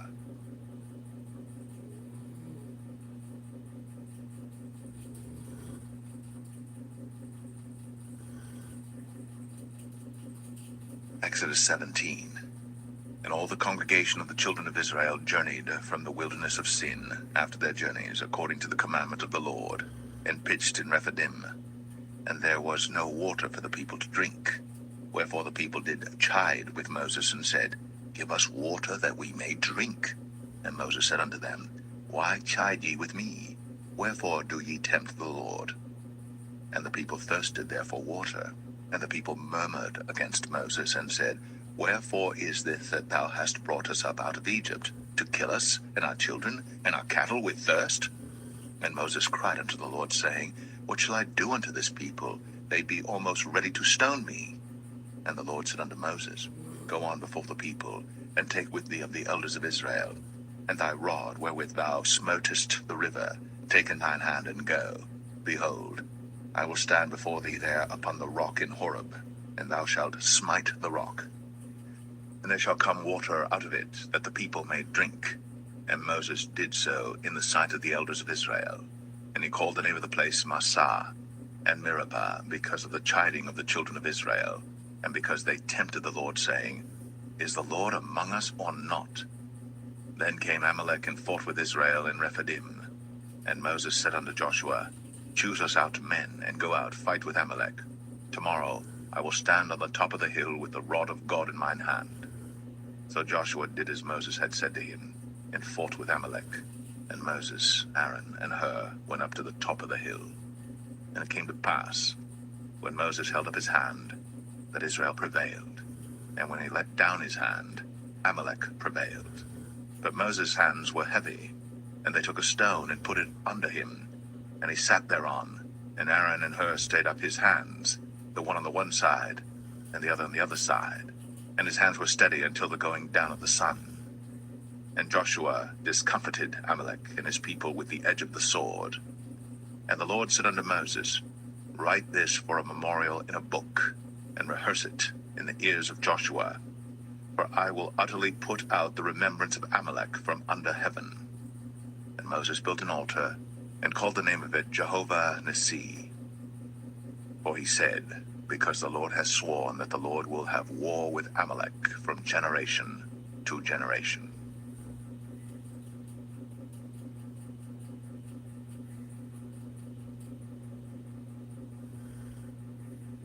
Exodus 18. When Jethro, the priest of Midian, Moses' father-in-law, heard of all that God had done for Moses, and for Israel his people, and that the Lord had brought Israel out of Egypt, then Jethro, Moses' father-in-law, took Zipporah, Moses' wife, after he'd sent her back, and her 2 sons, of which the name of the one was Gershom, for he said, I have been an alien in a strange land. And the name of the other was Eleazar, for the God of my father, said he, was mine help, and delivered me from the sword of Pharaoh. And Jethro, Moses' father-in-law, came with his sons and his wife unto Moses into the wilderness, where he encamped at the mount of God. And he said unto Moses, I thy father-in-law Jethro am come unto thee, and thy wife and her 2 sons with her. And Moses went out to meet his father-in-law, and did obeisance, and kissed him. And they asked each other of their welfare, and they came into the tent. And Moses told his father-in-law all that the Lord had done unto Pharaoh, and to the Egyptians for Israel's sake, and all the travail that had come upon them by the way, and how the Lord delivered them. And Jethro rejoiced for all the goodness which the Lord had done to Israel, whom he had delivered out of the hand of the Egyptians. And Jethro said, Blessed be the Lord, who hath delivered you out of the hand of the Egyptians, and out of the hand of Pharaoh, who hath delivered the people from under the hand of the Egyptians. Now I know that the Lord is greater than all gods, for in the thing wherein they dealt proudly he was above them. And Jethro, Moses' father-in-law, took a burnt offering and sacrifices for God. And Aaron came, and all the elders of Israel, to eat bread with Moses' father-in-law before God. And it came to pass on the morrow that Moses sat to judge the people, and the people stood by Moses from the morning unto the evening. And when Moses' father-in-law saw all that he did to the people, he said, What is this thing that thou doest to the people? Why sittest thou thyself alone, and all the people stand by thee from morning unto even? And Moses said unto his father-in-law, Because the people come unto me to inquire of God. When they have a matter, they come unto me, and I judge between one and another, and I do make them know the statutes of God and his laws. And Moses' father-in-law said unto him, The thing that thou doest is not good. Thou wilt surely wear away both thou and this people that is with thee. For this thing is too heavy for thee. Thou art not able to perform it thyself alone. Hearken now unto my voice. I will give thee counsel, and God shall be with thee. Be thou for the people to Godward, that thou mayest bring the causes unto God. And thou shalt teach them ordinances and laws, and shalt show them the way wherein they must walk, and the work that they must do. Moreover, thou shalt provide out of all the people able men, such as fear God, men of truth, hating covetousness, and place such over them to be rulers of thousands, and rulers of hundreds, rulers of 50s, and rulers of 10s. And let them judge the people at all seasons. And it shall be that every great matter they shall bring unto thee, but every small matter they shall judge. So shall it be easier for thyself, and they shall bear the burden with thee. If thou shalt do this thing, and God command thee so, then thou shalt be able to endure, and all this people shall also go to their place in peace. So Moses hearkened to the voice of his father-in-law, and did all that he had said. And Moses chose able men out of all Israel, and made them heads over the people, rulers of thousands, rulers of hundreds, rulers of 50s, and rulers of 10s. And they judged the people at all seasons. The hard causes they brought unto Moses, but every small matter they judged themselves. And Moses let his father-in-law depart, and he went his way into his own land.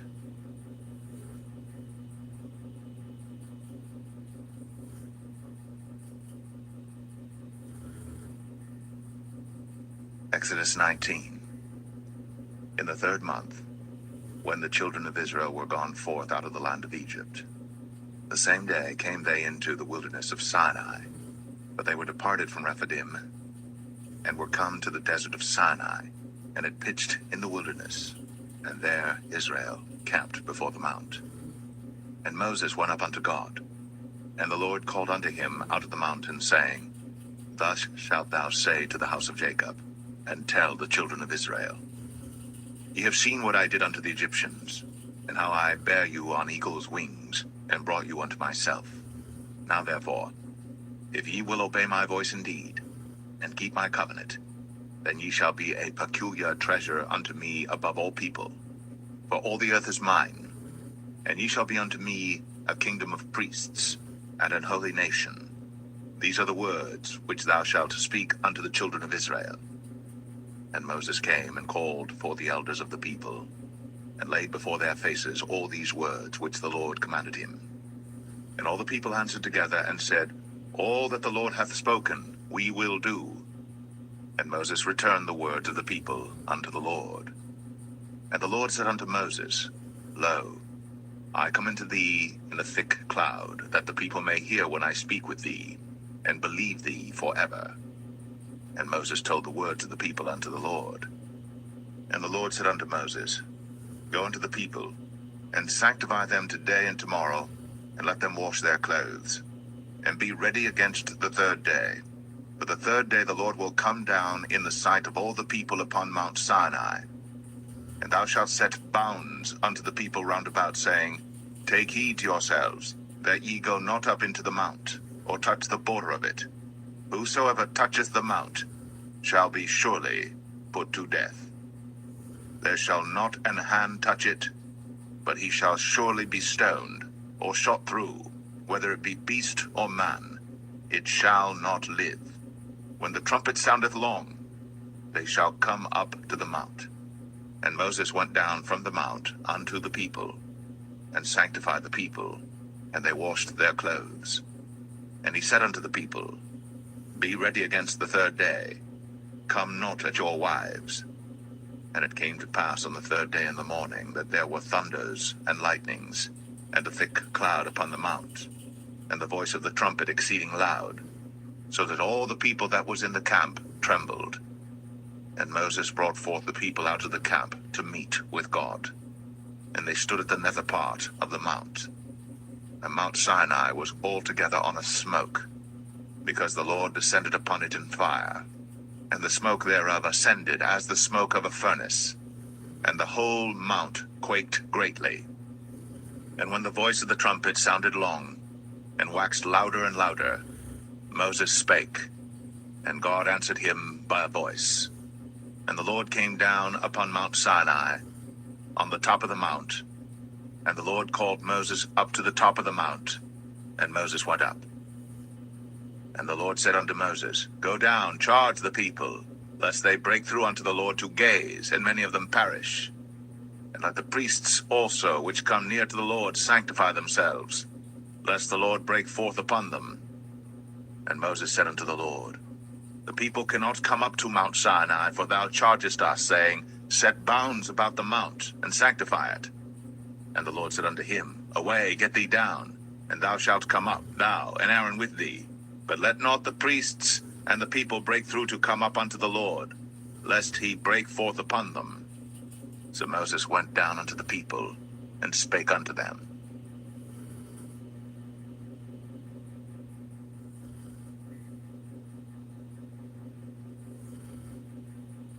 Exodus 20. And God spake all these words, saying, I am the Lord thy God, which have brought thee out of the land of Egypt, out of the house of bondage. Thou shalt have no other gods before me.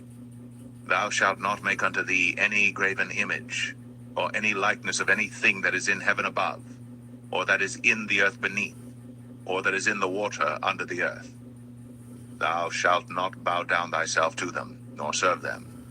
For I, the Lord thy God, am a jealous God, visiting the iniquity of the fathers upon the children unto the 3rd and 4th generation of them that hate me, and showing mercy unto thousands of them that love me, and keep my commandments. Thou shalt not take the name of the Lord thy God in vain, for the Lord will not hold him guiltless that taketh his name in vain. Remember the Sabbath day, to keep it holy. 6 days shalt thou labor and do all thy work. But the seventh day is the Sabbath of the Lord thy God. In it thou shalt not do any work, thou, nor thy son, nor thy daughter, thy manservant, nor thy maidservant, nor thy cattle, nor thy stranger that is within thy gates.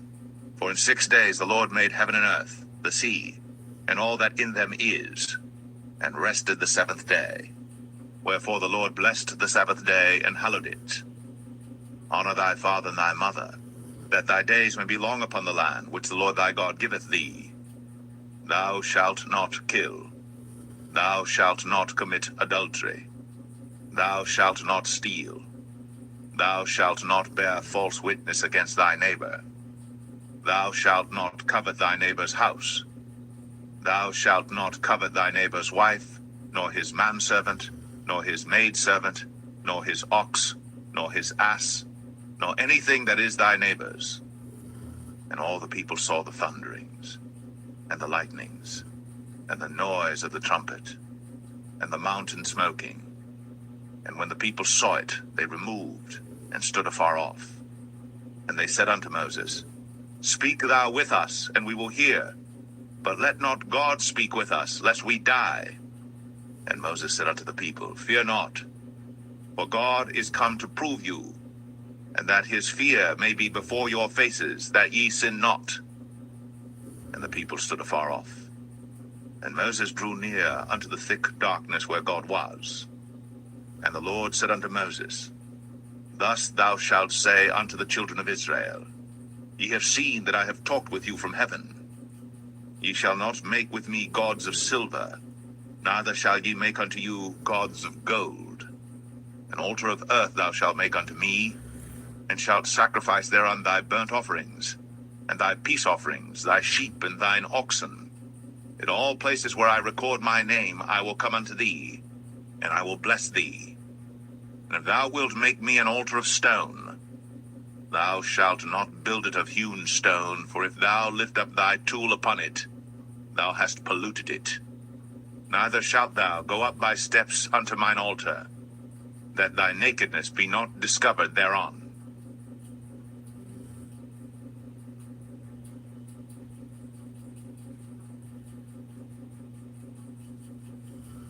Exodus 21. Now these are the judgments which thou shalt set before them.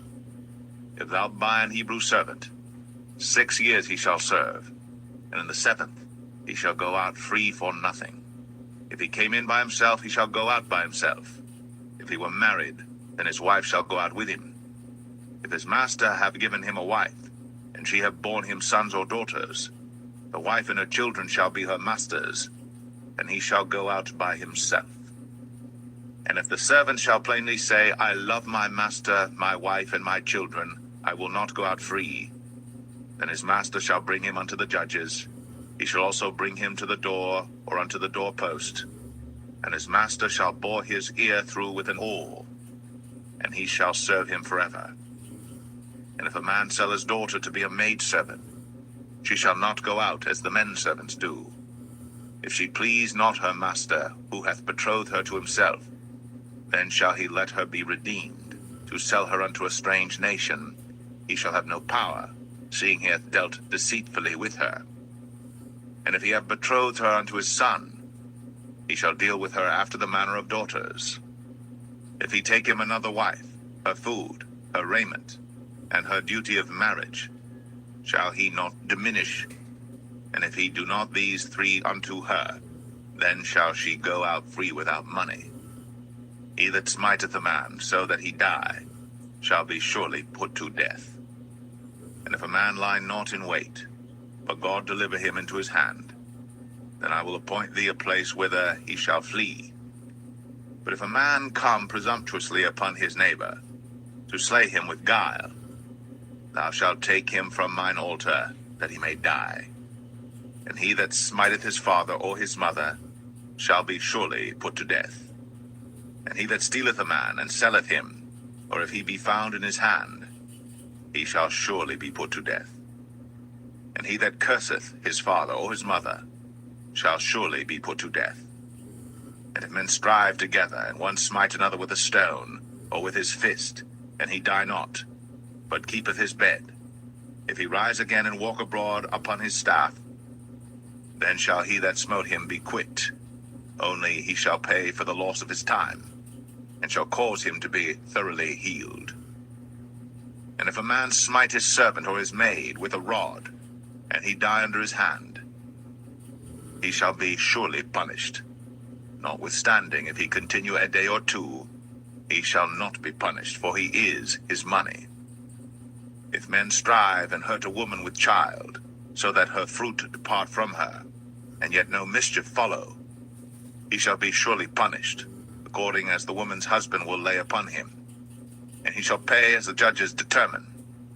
And if any mischief follow, then thou shalt give life for life, eye for eye, tooth for tooth, hand for hand, foot for foot, burning for burning, wound for wound, stripe for stripe. And if a man smite the eye of his servant, or the eye of his maid, that it perish, he shall let him go free for his eye's sake. And if he smite out his manservant's tooth, or his maidservant's tooth, he shall let him go free for his tooth's sake. If an ox gore a man or a woman, that they die, then the ox shall be surely stoned, and his flesh shall not be eaten, but the owner of the ox shall be quit. But if the ox were wont to push with his horn in time past, and hath been testified to his owner, and he hath not kept him in, but that he hath killed a man or a woman, the ox shall be stoned, and his owner also shall be put to death. If there be laid on him a sum of money, then he shall give for the ransom of his life whatsoever is laid upon him. Whether he have gored a son, or have gored a daughter, according to this judgment shall it be done unto him. If the ox shall push a manservant or a maidservant, he shall give unto their master 30 shekels of silver, and the ox shall be stoned.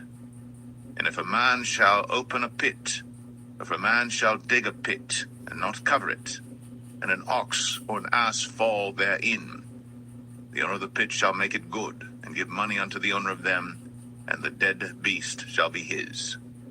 And if one man's ox hurt another's, that he die, then they shall sell the live ox, and divide the money of it, and the dead ox also they shall divide. For if it be known that the ox hath used to push in time past, and his owner hath not kept him in, he shall surely pay ox for ox, shall be his own.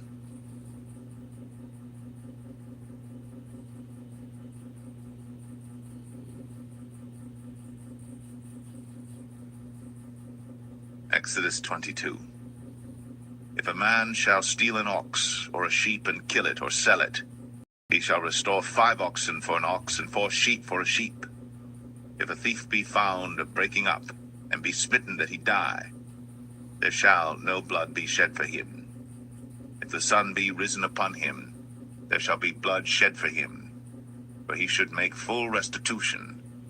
If he have nothing, then he shall be sold for his theft.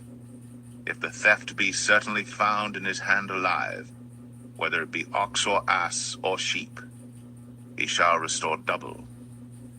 If a man shall cause a field or vineyard to be eaten, and shall put in his beast, and shall feed in another man's field, of the best of his own field and of the best of his own vineyard, shall he make restitution. If fire break out and catch in thorns, so that stacks of corn or the standing corn of the field be consumed therewith, he that kindled the fire shall surely make restitution. If a man shall deliver unto his neighbor money or stuff to keep, and it be stolen out of the man's house, if the thief be found, let him pay double. If the thief be not found, then the master of the house shall be brought unto the judges to see whether he have put his hand unto his neighbor's goods. For all manner of trespass, whether it be for ox, for ass, for sheep, for raiment, or for any manner of lost thing, which another challengeth to be his, the cause of both parties shall come before the judges, and whom the judges shall condemn, he shall pay double unto his neighbor.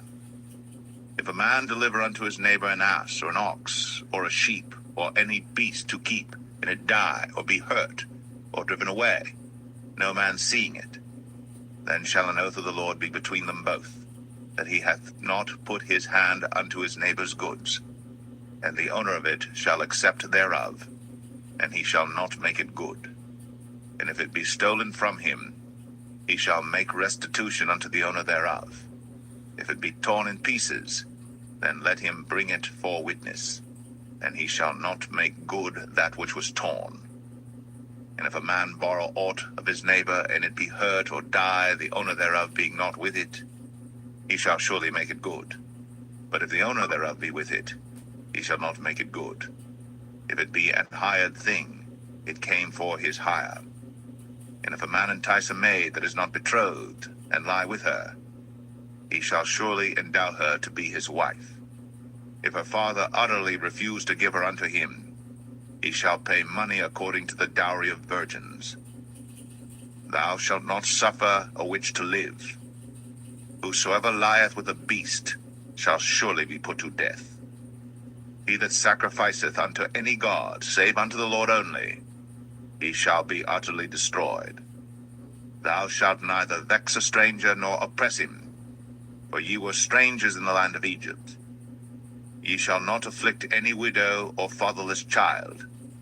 If thou afflict them in any wise, and they cry at all unto me, I will surely hear their cry, and my wrath shall wax hot, and I will kill you with the sword, and your wives shall be widows, and your children fatherless.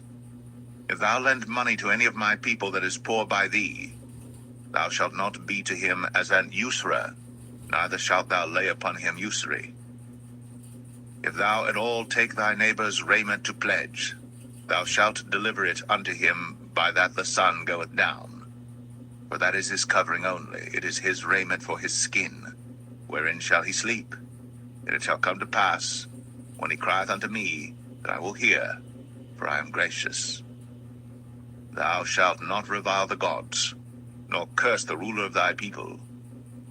Thou shalt not delay to offer the first of thy ripe fruits, and of thy liquors, the firstborn of thy sons shalt thou give unto me. Likewise shalt thou do with thine oxen, and with thy sheep. 7 days it shall be with his dam. On the 8th day thou shalt give it to me. And ye shall be holy men unto me. Neither shall ye eat any flesh that is torn of beasts in the field. Ye shall cast it to the dogs.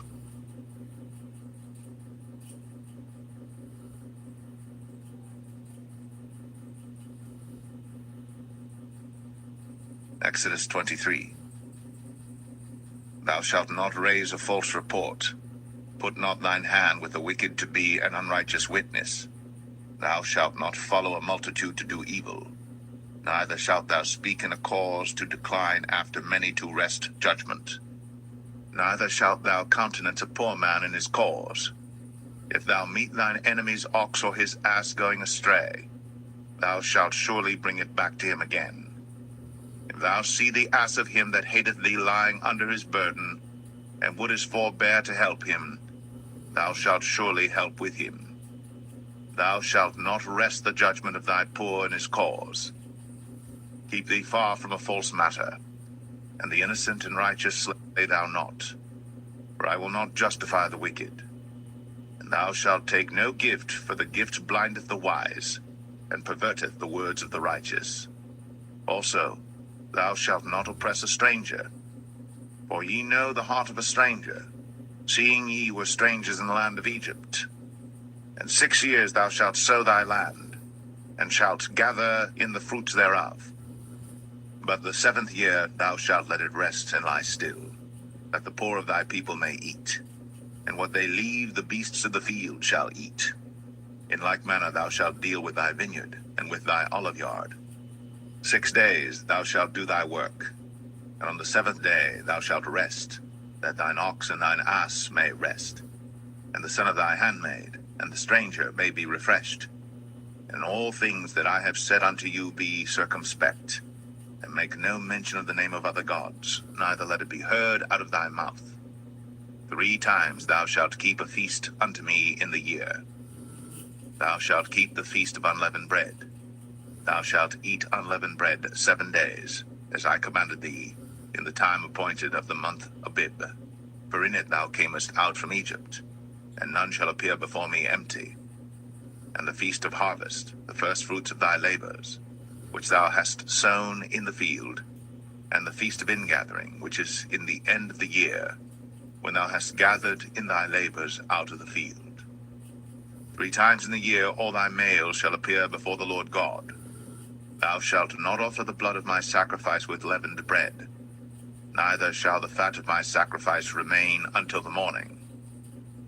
The first of the first fruits of thy land thou shalt bring into the house of the Lord thy God. Thou shalt not see the kid in his mother's milk. Behold, I send an angel before thee, to keep thee in the way, and to bring thee into the place which I have prepared. Beware of him, and obey his voice. Provoke him not, for he will not pardon your transgressions, for my name is in him. But if thou shalt indeed obey his voice, and do all that I speak, then I will be an enemy unto thine enemies, and an adversary unto thine adversaries. For mine angel shall go before thee, and bring thee in unto the Amorites, and the Hittites, and the Perizzites, and the Canaanites, the Hivites, and the Jebusites, and I will cut them off. Thou shalt not bow down to their gods, nor serve them, nor do after their works, but thou shalt utterly overthrow them, and quite break down their images. And ye shall serve the Lord your God, and he shall bless thy bread and thy water, and I will take sickness away from the midst of thee. There shall nothing cast their young, nor be barren in thy land. The number of thy days I will fulfill. I will send my fear before thee, and will destroy all the people to whom thou shalt come. And I will make all thine enemies turn their backs unto thee. And I will send hornets before thee, which shall drive out the Hivite, the Canaanite, and the Hittite from before thee. I will not drive them out from before thee, and become desolate, and the beasts of the field multiply against thee. By little and little I will drive them out from before thee, until thou be increased and inherit the land.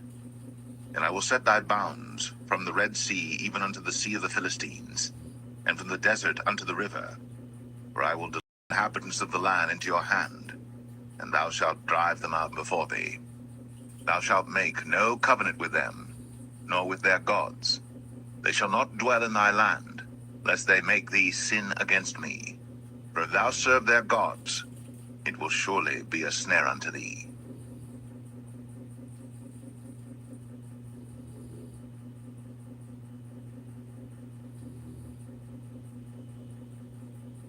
Exodus 24.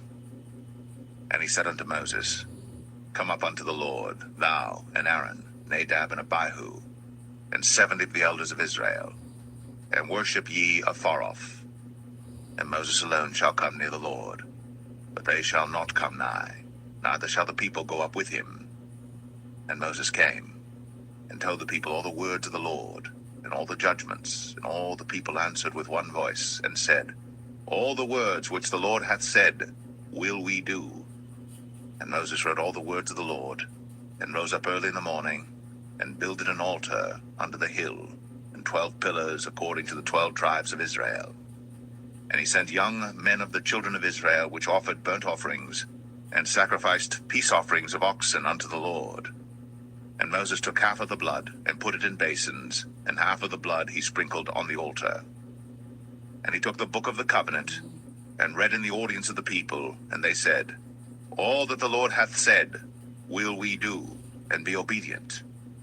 And Moses took the blood, and sprinkled it on the people, and said, Behold, the blood of the covenant which the Lord hath made with you concerning all these words. Then went up Moses and Aaron, Nadab and Abihu, and 70 of the elders of Israel. And they saw the God of Israel. And there was under his feet, as it were, a paved work of a sapphire stone, and as it were the body of heaven in his clearness. And upon the nobles of the children of Israel he laid not his hand. Also they saw God, and did eat and drink.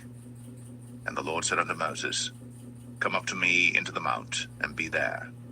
And I will give thee tables of stone, and a law and commandments which I have written, that thou mayest teach them. And Moses rose up, and his minister Joshua. And Moses went up into the mount of God. And he said unto the elders, Tarry ye here for us, until we come again unto you. And behold, Aaron and Hur are with you. If any man have any matters to do, let him come unto them. And Moses went up into the mount, and a cloud covered the mount. And the glory of the Lord abode upon Mount Sinai, and the cloud covered it 6 days. And the 7th day he called unto Moses out of the midst of the cloud. And the sight of the glory of the Lord was like devouring fire on the top of the mount in the eyes of the children of Israel. And Moses went into the midst of the cloud, and gat him up into the mount. And Moses was in the mount 40 days and 40 nights.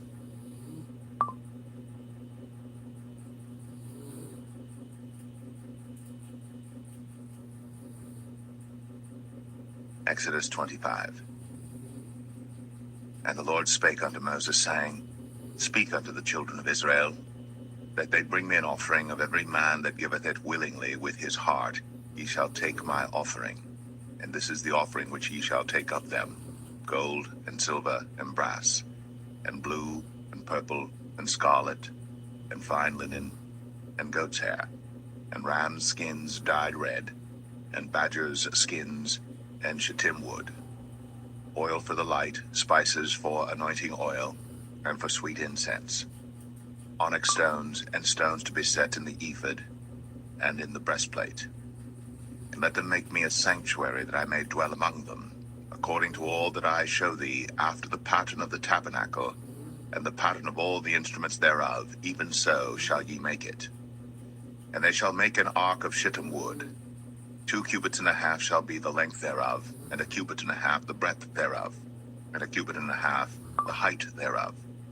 And thou shalt overlay it with pure gold, within and without shalt thou overlay it, and shalt make upon it a crown of gold round about. And thou shalt cast 4 rings of gold for it, and put them in the 4 corners thereof. And 2 rings shall be in the one side of it, and 2 rings in the other side of it. And thou shalt make staves of shittim wood, and overlay them with gold. And thou shalt put the staves into the rings by the sides of the ark, that the ark may be borne with them. The staves shall be in the rings of the ark, they shall not be taken from it. And thou shalt put into the ark the testimony which I shall give thee. And thou shalt make a mercy seat of pure gold.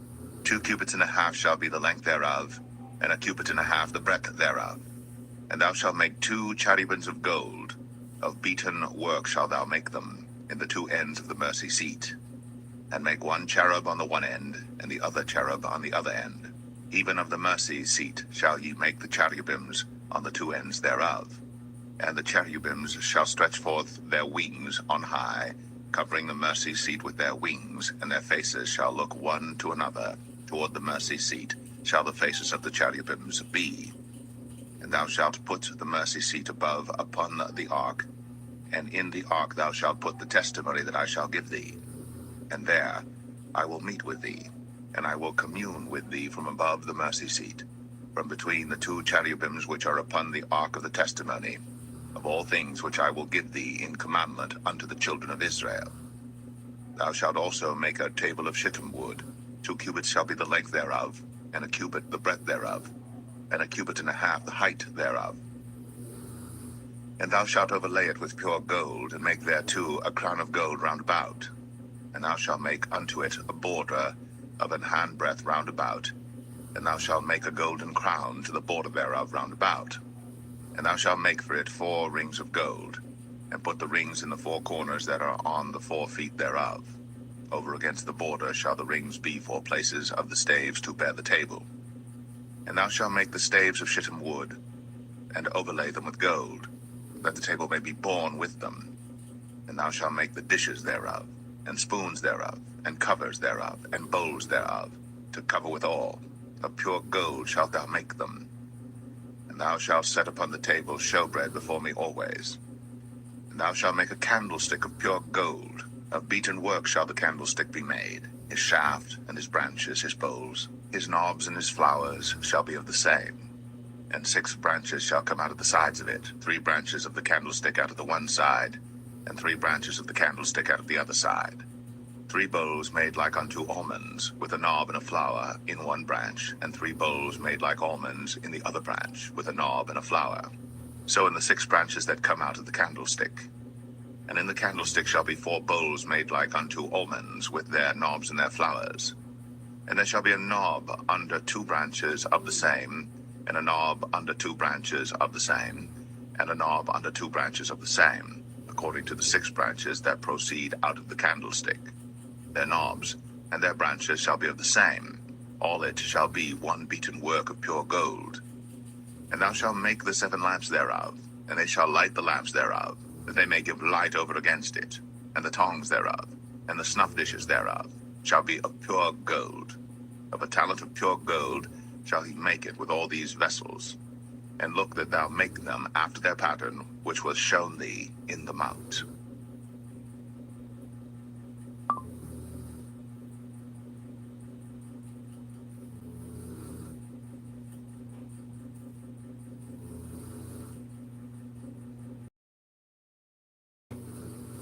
Moreover, thou shalt make the tabernacle with 10 curtains of fine twined linen, and blue, and purple, and scarlet. With cherubims of cunning work shalt thou make them. The length of one curtain shall be 28 cubits, and the breadth of one curtain 4 cubits, and every one of the curtains shall measure. The 5 curtains shall be coupled together one to another, and other 5 curtains shall be coupled one to another. And thou shalt make loops of blue upon the edge of the one curtain, from the selvage in the coupling. And likewise shalt thou make in the uttermost edge of another curtain, in the coupling of the second. 50 loops shalt thou make in the one curtain, and 50 loops shalt thou make in the edge of the curtain that is in the coupling of the second, that the loops may take hold one of another. And thou shalt make 50 taches of gold, and couple the curtains together with the taches, and it shall be one tabernacle. And thou shalt make curtains of goat's hair to be a covering upon the tabernacle. 11 curtains shalt thou make. The length of one curtain shall be 30 cubits, and the breadth of one curtain 4 cubits, and the 11 curtains shall be all of one measure. And thou shalt couple 5 curtains by themselves, and 6 curtains by themselves, and shalt double the 6 curtains in the forefront of the tabernacle. And thou shalt make 50 loops on the edge of the one curtain that is outmost in the coupling, and 50 loops in the edge of the curtain which coupleth the second. And thou shalt make 50 taches of brass, and put the taches into the loops, and couple the tent together, that it may be one. And the remnant that remaineth of the curtains of the tent, the half curtain that remaineth over the backside of the tabernacle, and a cubit on the one side, and a cubit on the other side of that which remaineth in the length of the curtains of the tent. It shall hang over the sides of the tabernacle on this side, and on that side to cover it. And thou shalt make a covering for the tent of ram skins dyed red, and a covering above of badger's skins. And thou shalt make boards for the tabernacle of shittim wood standing up. 10 cubits shall be the length of a board, and a cubit and a half shall be the breadth of one board. 2 tenons shall there be in one board, set in order, one against another. Thus shalt thou make for all the boards of the tabernacle. And thou shalt make the boards for the tabernacle 20 boards on the south side southward.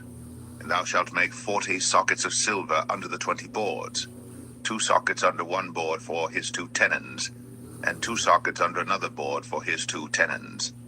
And for the second side of the tabernacle on the north side there shall be 20 boards, and there 40 sockets of silver, 2 sockets under one board, and 2 sockets under another board. And for the sides of the tabernacle westward thou shalt make 6 boards, and 2 boards shalt thou make for the corners of the tabernacle in the 2 sides. And they shall be coupled together beneath, and they shall be coupled together above the head of it unto one ring. Thus shall it be for them both. They shall be for the 2 corners. And they shall be 8 boards, and their sockets of silver 16 sockets, 2 sockets under one board, and 2 sockets under another board. And thou shalt make bars of shittim wood, 5 for the boards of the one side of the tabernacle, and 5 bars for the boards of the other side of the tabernacle, and 5 bars for the boards of the side of the tabernacle for the 2 sides westward. And the middle bar in the midst of the boards shall reach from end to end. And thou shalt overlay the boards with gold, and make their rings of gold, for places for the bars. And thou shalt overlay the bars with gold. And thou shalt rear up the tabernacle according to the fashion thereof which was shown thee in the mount. And thou shalt make a veil of blue and purple and scarlet and fine twined linen of cunning work. With cherubims shall it be made. And thou shalt hang it upon 4 pillars of shittim wood overlaid with gold. Hooks shall be of gold, upon the 4 sockets of silver. And thou shalt hang up the veil under the taches, that thou mayest bring in thither within the veil the ark of the testimony. And the veil shall divide unto you between the holy place and the most holy. And thou shalt put the mercy seat upon the ark of the testimony in the most holy place. And thou shalt set the table without the veil, and the candlestick over against the table on the side of the tabernacle toward the south. And thou shalt put the table on the north side. And thou shalt make an hanging for the door of the tent, of blue and purple and scarlet, and fine twined linen wrought with needlework. And thou shalt make for the hanging 5 pillars of shittim wood, and overlay them with gold, and their hooks shall be of gold, and thou shalt cast 5 sockets of brass for them.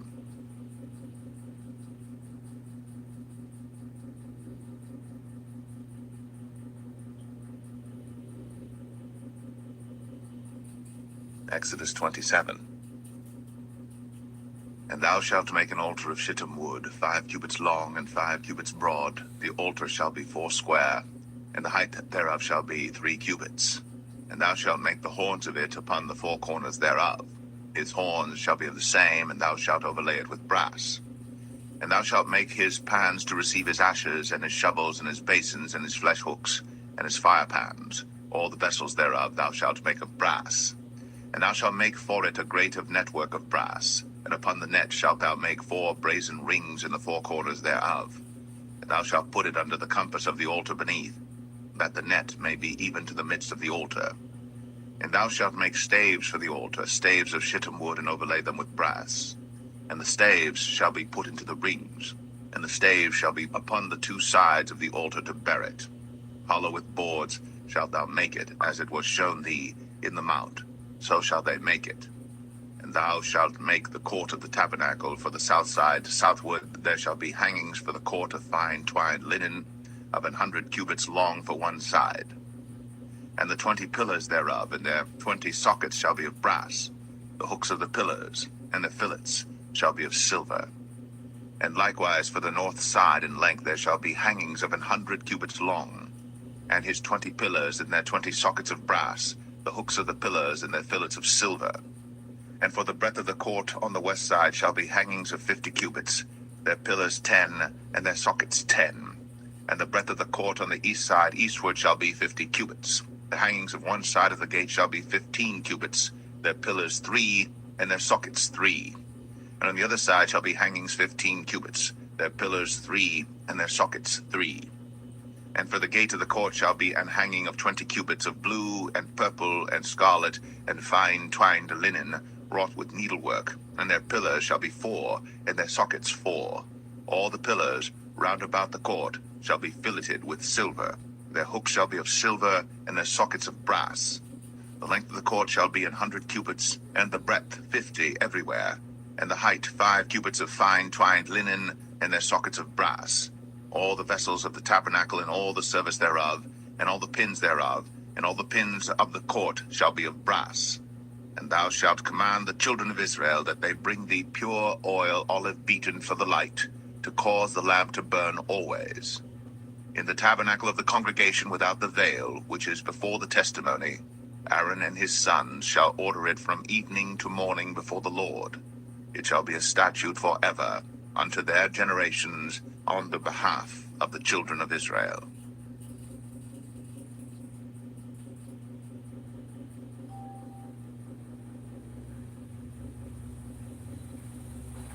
Exodus 28. And take thou unto thee Aaron thy brother, and his sons with him, from among the children of Israel, that he may minister unto me in the priest's office, even Aaron, Nadab, and Abihu, Eleazar, and Ithamar, Aaron's sons.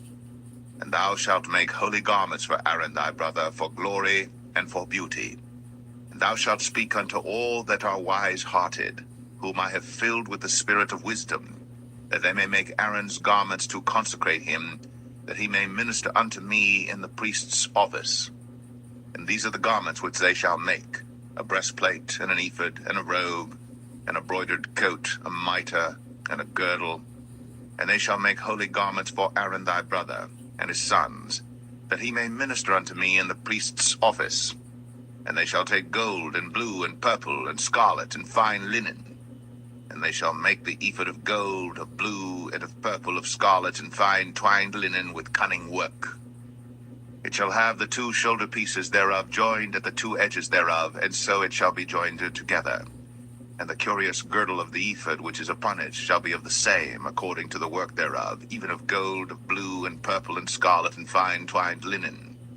And thou shalt take 2 onyx stones, and grave on them the names of the children of Israel, 6 of their names on one stone, and the other 6 names of the rest on the other stone, according to their birth. With the work of an engraver in stone, like the engravings of a signet, shalt thou engrave the 2 stones with the names of the children of Israel. Thou shalt make them to be set in ouches of gold. And thou shalt put the 2 stones upon the shoulders of the ephod for stones of memorial unto the children of Israel. And Aaron shall bear their names before the Lord upon his 2 shoulders for a memorial. And thou shalt make ouches of gold, and 2 chains of pure gold at the ends. Of wreathen work shalt thou make them, and fasten the wreathen chains to the ouches. And thou shalt make the breastplate of judgment with cunning work. After the work of the ephod thou shalt make it: of gold, of blue, and of purple, and of scarlet, and of fine twined linen shalt thou make it.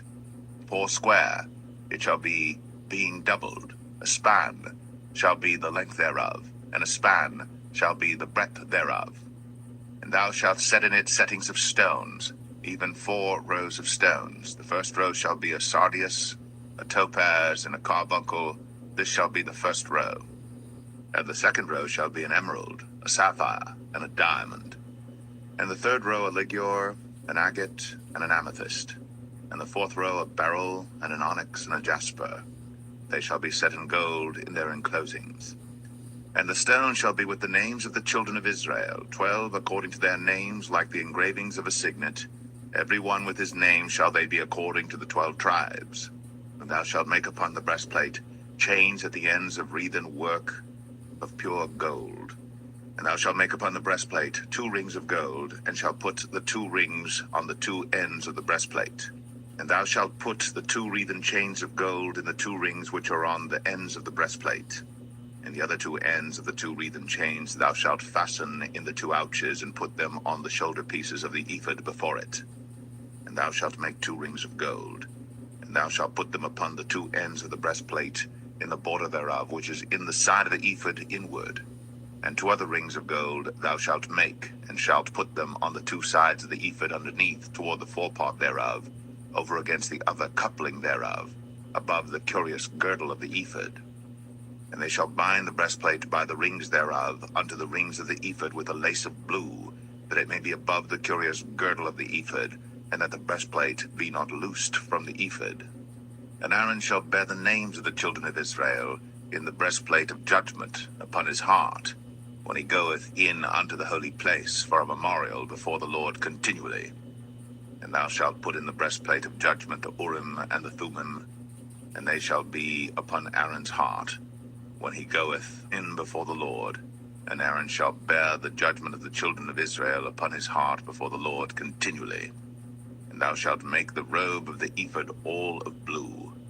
And there shall be an hole in the top of it, in the midst thereof. It shall have a binding of woven work round about the whole of it, as it were the whole of an habergeon, that it be not rent.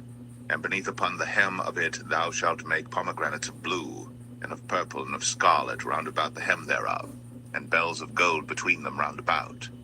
a golden bell and a pomegranate, a golden bell and a pomegranate, upon the hem of the robe round about. And it shall be upon Aaron to minister.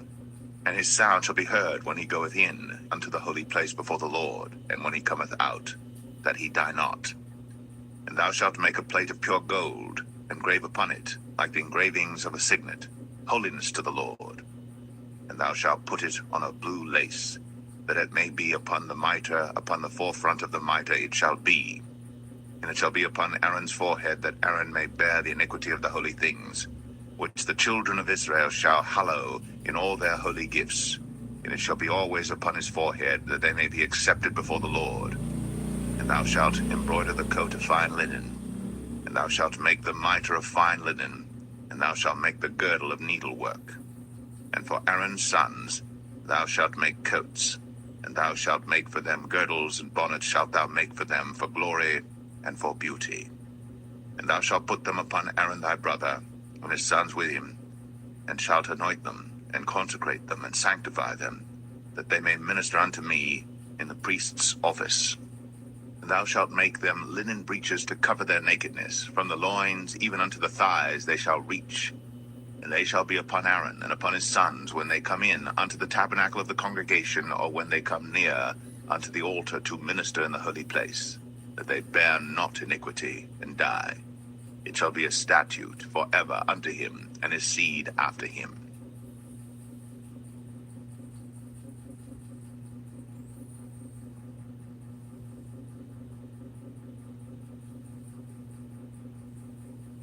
Exodus 29.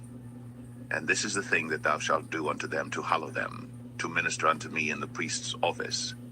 Take 1 young bullock and 2 rams without blemish, and unleavened bread and cakes unleavened, tempered with oil, and wafers unleavened, anointed with oil, of wheaten flour shalt thou make them. And thou shalt put them into 1 basket, and bring them in the basket, with the bullock and the 2 rams. And Aaron and his sons thou shalt bring unto the door of the tabernacle of the congregation, and shalt wash them with water. And thou shalt take the garments, and put upon Aaron the coat, and the robe of the ephod, curious girdle of the ephod. And thou shalt put the mitre upon his head, and put the holy crown upon the mitre. Then shalt thou take the anointing oil, and pour it upon his head, and anoint him. And thou shalt bring his sons, and put coats upon them. And thou shalt gird them with girdles, Aaron and his sons, and put the bonnets on them, and the priest's office shall be theirs for a perpetual statute. And thou shalt consecrate Aaron and his sons. And thou shalt cause a bullock to be brought before the tabernacle of the congregation, and Aaron and his sons shall put their hands upon the head of the bullock. And thou shalt kill the bullock before the Lord, by the door of the tabernacle of the congregation. And thou shalt take of the blood of the bullock, and put it upon the horns of the altar with thy finger, and pour all the blood beside the bottom of the altar. And thou shalt take all the fat that covereth the inwards, and the caul that is above the liver, and the 2 kidneys, and the fat that is upon them, and burn them upon the altar. But the flesh of the bullock, and his skin, and his dung, shalt thou burn with fire without the camp. It is a sin offering. Thou shalt also take 1 ram, and Aaron and his sons shall put their hands upon the head of the ram.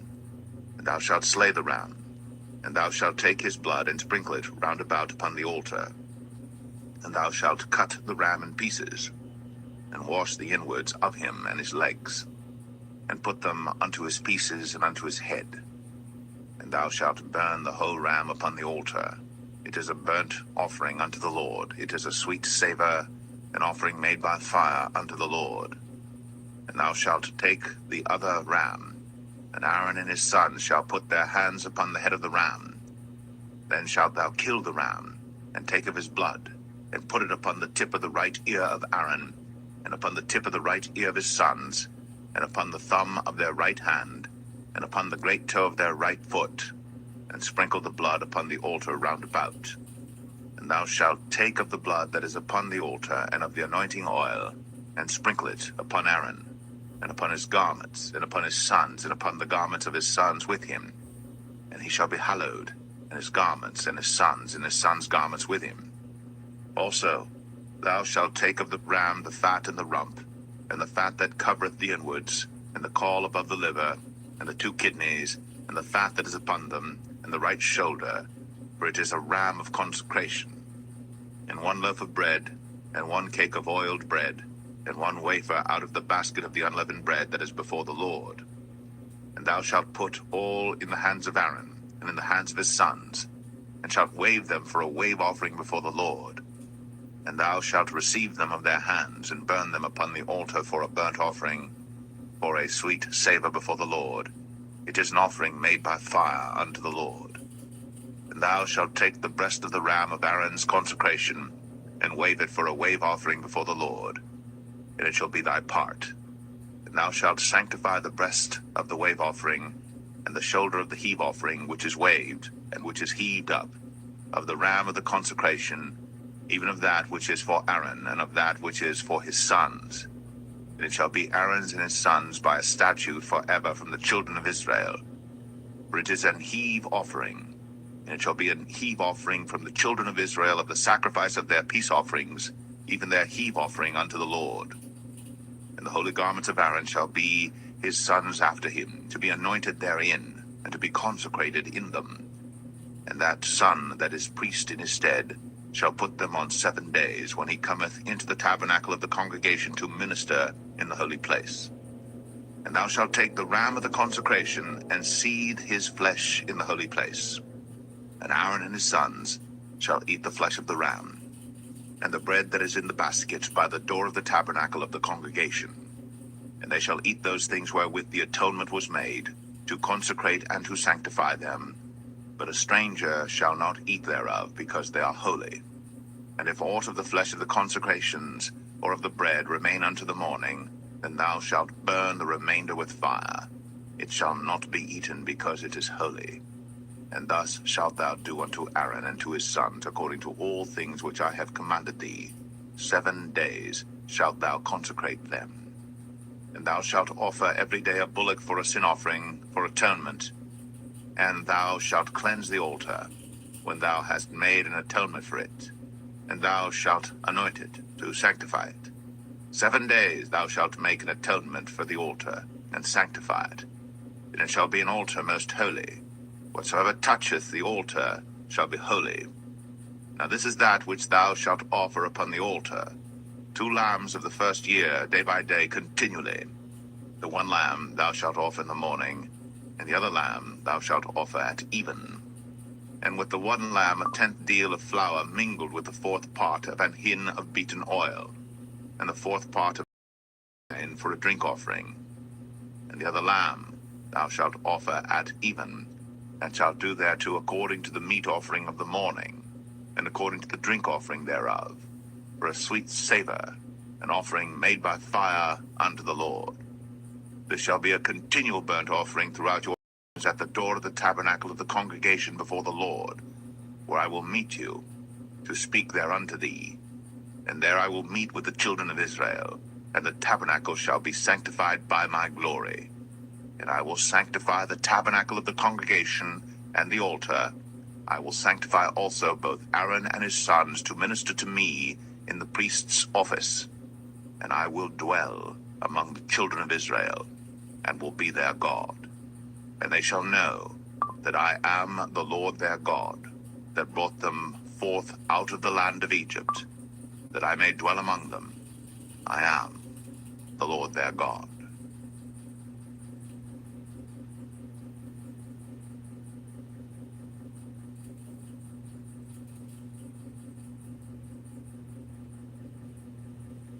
Exodus 30. And thou shalt make an altar to burn incense upon. Of shittim wood shalt thou make it. A cubit shall be the length thereof, and a cubit the breadth thereof. 4 square shall it be.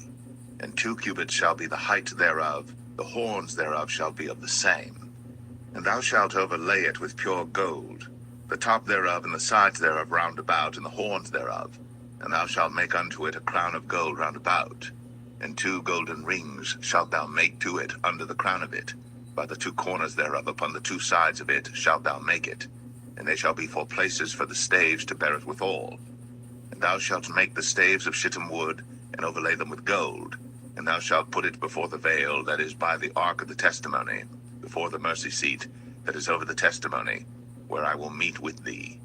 And Aaron shall burn thereon sweet incense every morning. When he dresseth the lamps, he shall burn incense upon it. And when Aaron lighteth the lamps at even, he shall burn incense upon it, a perpetual incense before the Lord throughout your generations. Ye shall offer no strange incense thereon, nor burnt sacrifice, nor meat offering, neither shall ye pour drink offering thereon. And Aaron shall make an atonement upon the horns of it once in a year with the blood of the sin offering of atonements. Once in the year shall he make atonement upon it throughout your generations. It is most holy unto the Lord. And the Lord spake unto Moses, saying, When thou takest the sum of the children of Israel after their number, then shall they give every man a ransom for his soul unto the Lord, when thou numberest them, that there be no plague among them, when thou numberest them. This they shall give every one that passeth among them that are numbered, half a shekel after the shekel of the sanctuary. A shekel is 20 gerahs, and half shekel shall be the offering of the Lord. Every one that passeth among them that are numbered, from 20 years old and above, shall give an offering unto the Lord. The rich shall not give more, and the poor shall not give less than half a shekel, when they give an offering unto the Lord to make an atonement for your souls. And thou shalt take the atonement money of the children of Israel, and shalt appoint it for the service of the tabernacle of the congregation, that it may be a memorial unto the children of Israel before the Lord, to make an atonement for your souls. And the Lord spake unto Moses, saying, Thou shalt also make a laver of brass, and his foot also of brass, to wash withal. And thou shalt put it between the tabernacle of the congregation and the altar, and thou shalt put water therein. For Aaron and his sons shall wash their hands and their feet thereat. When they go into the tabernacle of the congregation, they shall wash with water, that they die not, or when they come near to the altar to minister, to burn offering made by fire unto the Lord. So they shall wash their hands and their feet, that they die not. And it shall be a statute forever to them, even to him and to his seed throughout their generations. Moreover the Lord spake unto Moses, saying, Take thou also unto thee principal spices, of pure myrrh, 500 shekels, and of sweet cinnamon half so much, even 250 shekels, and of sweet calamus 250 shekels, and of cassia 500 shekels after the shekel of the sanctuary, and of oil olive and hin. And thou shalt make it an oil of holy ointment, an ointment compound after the art of the apothecary. It shall be an holy anointing oil. And thou shalt anoint the tabernacle of the congregation therewith, and the ark of the testimony, and the table and all his vessels, and the candlestick and his vessels, and the altar of incense, and the altar of burnt offering with all his vessels, and the laver and his foot.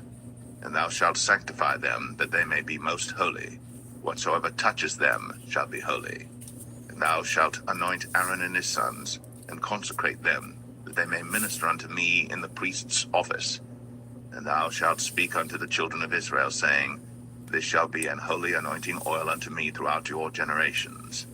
Upon man's flesh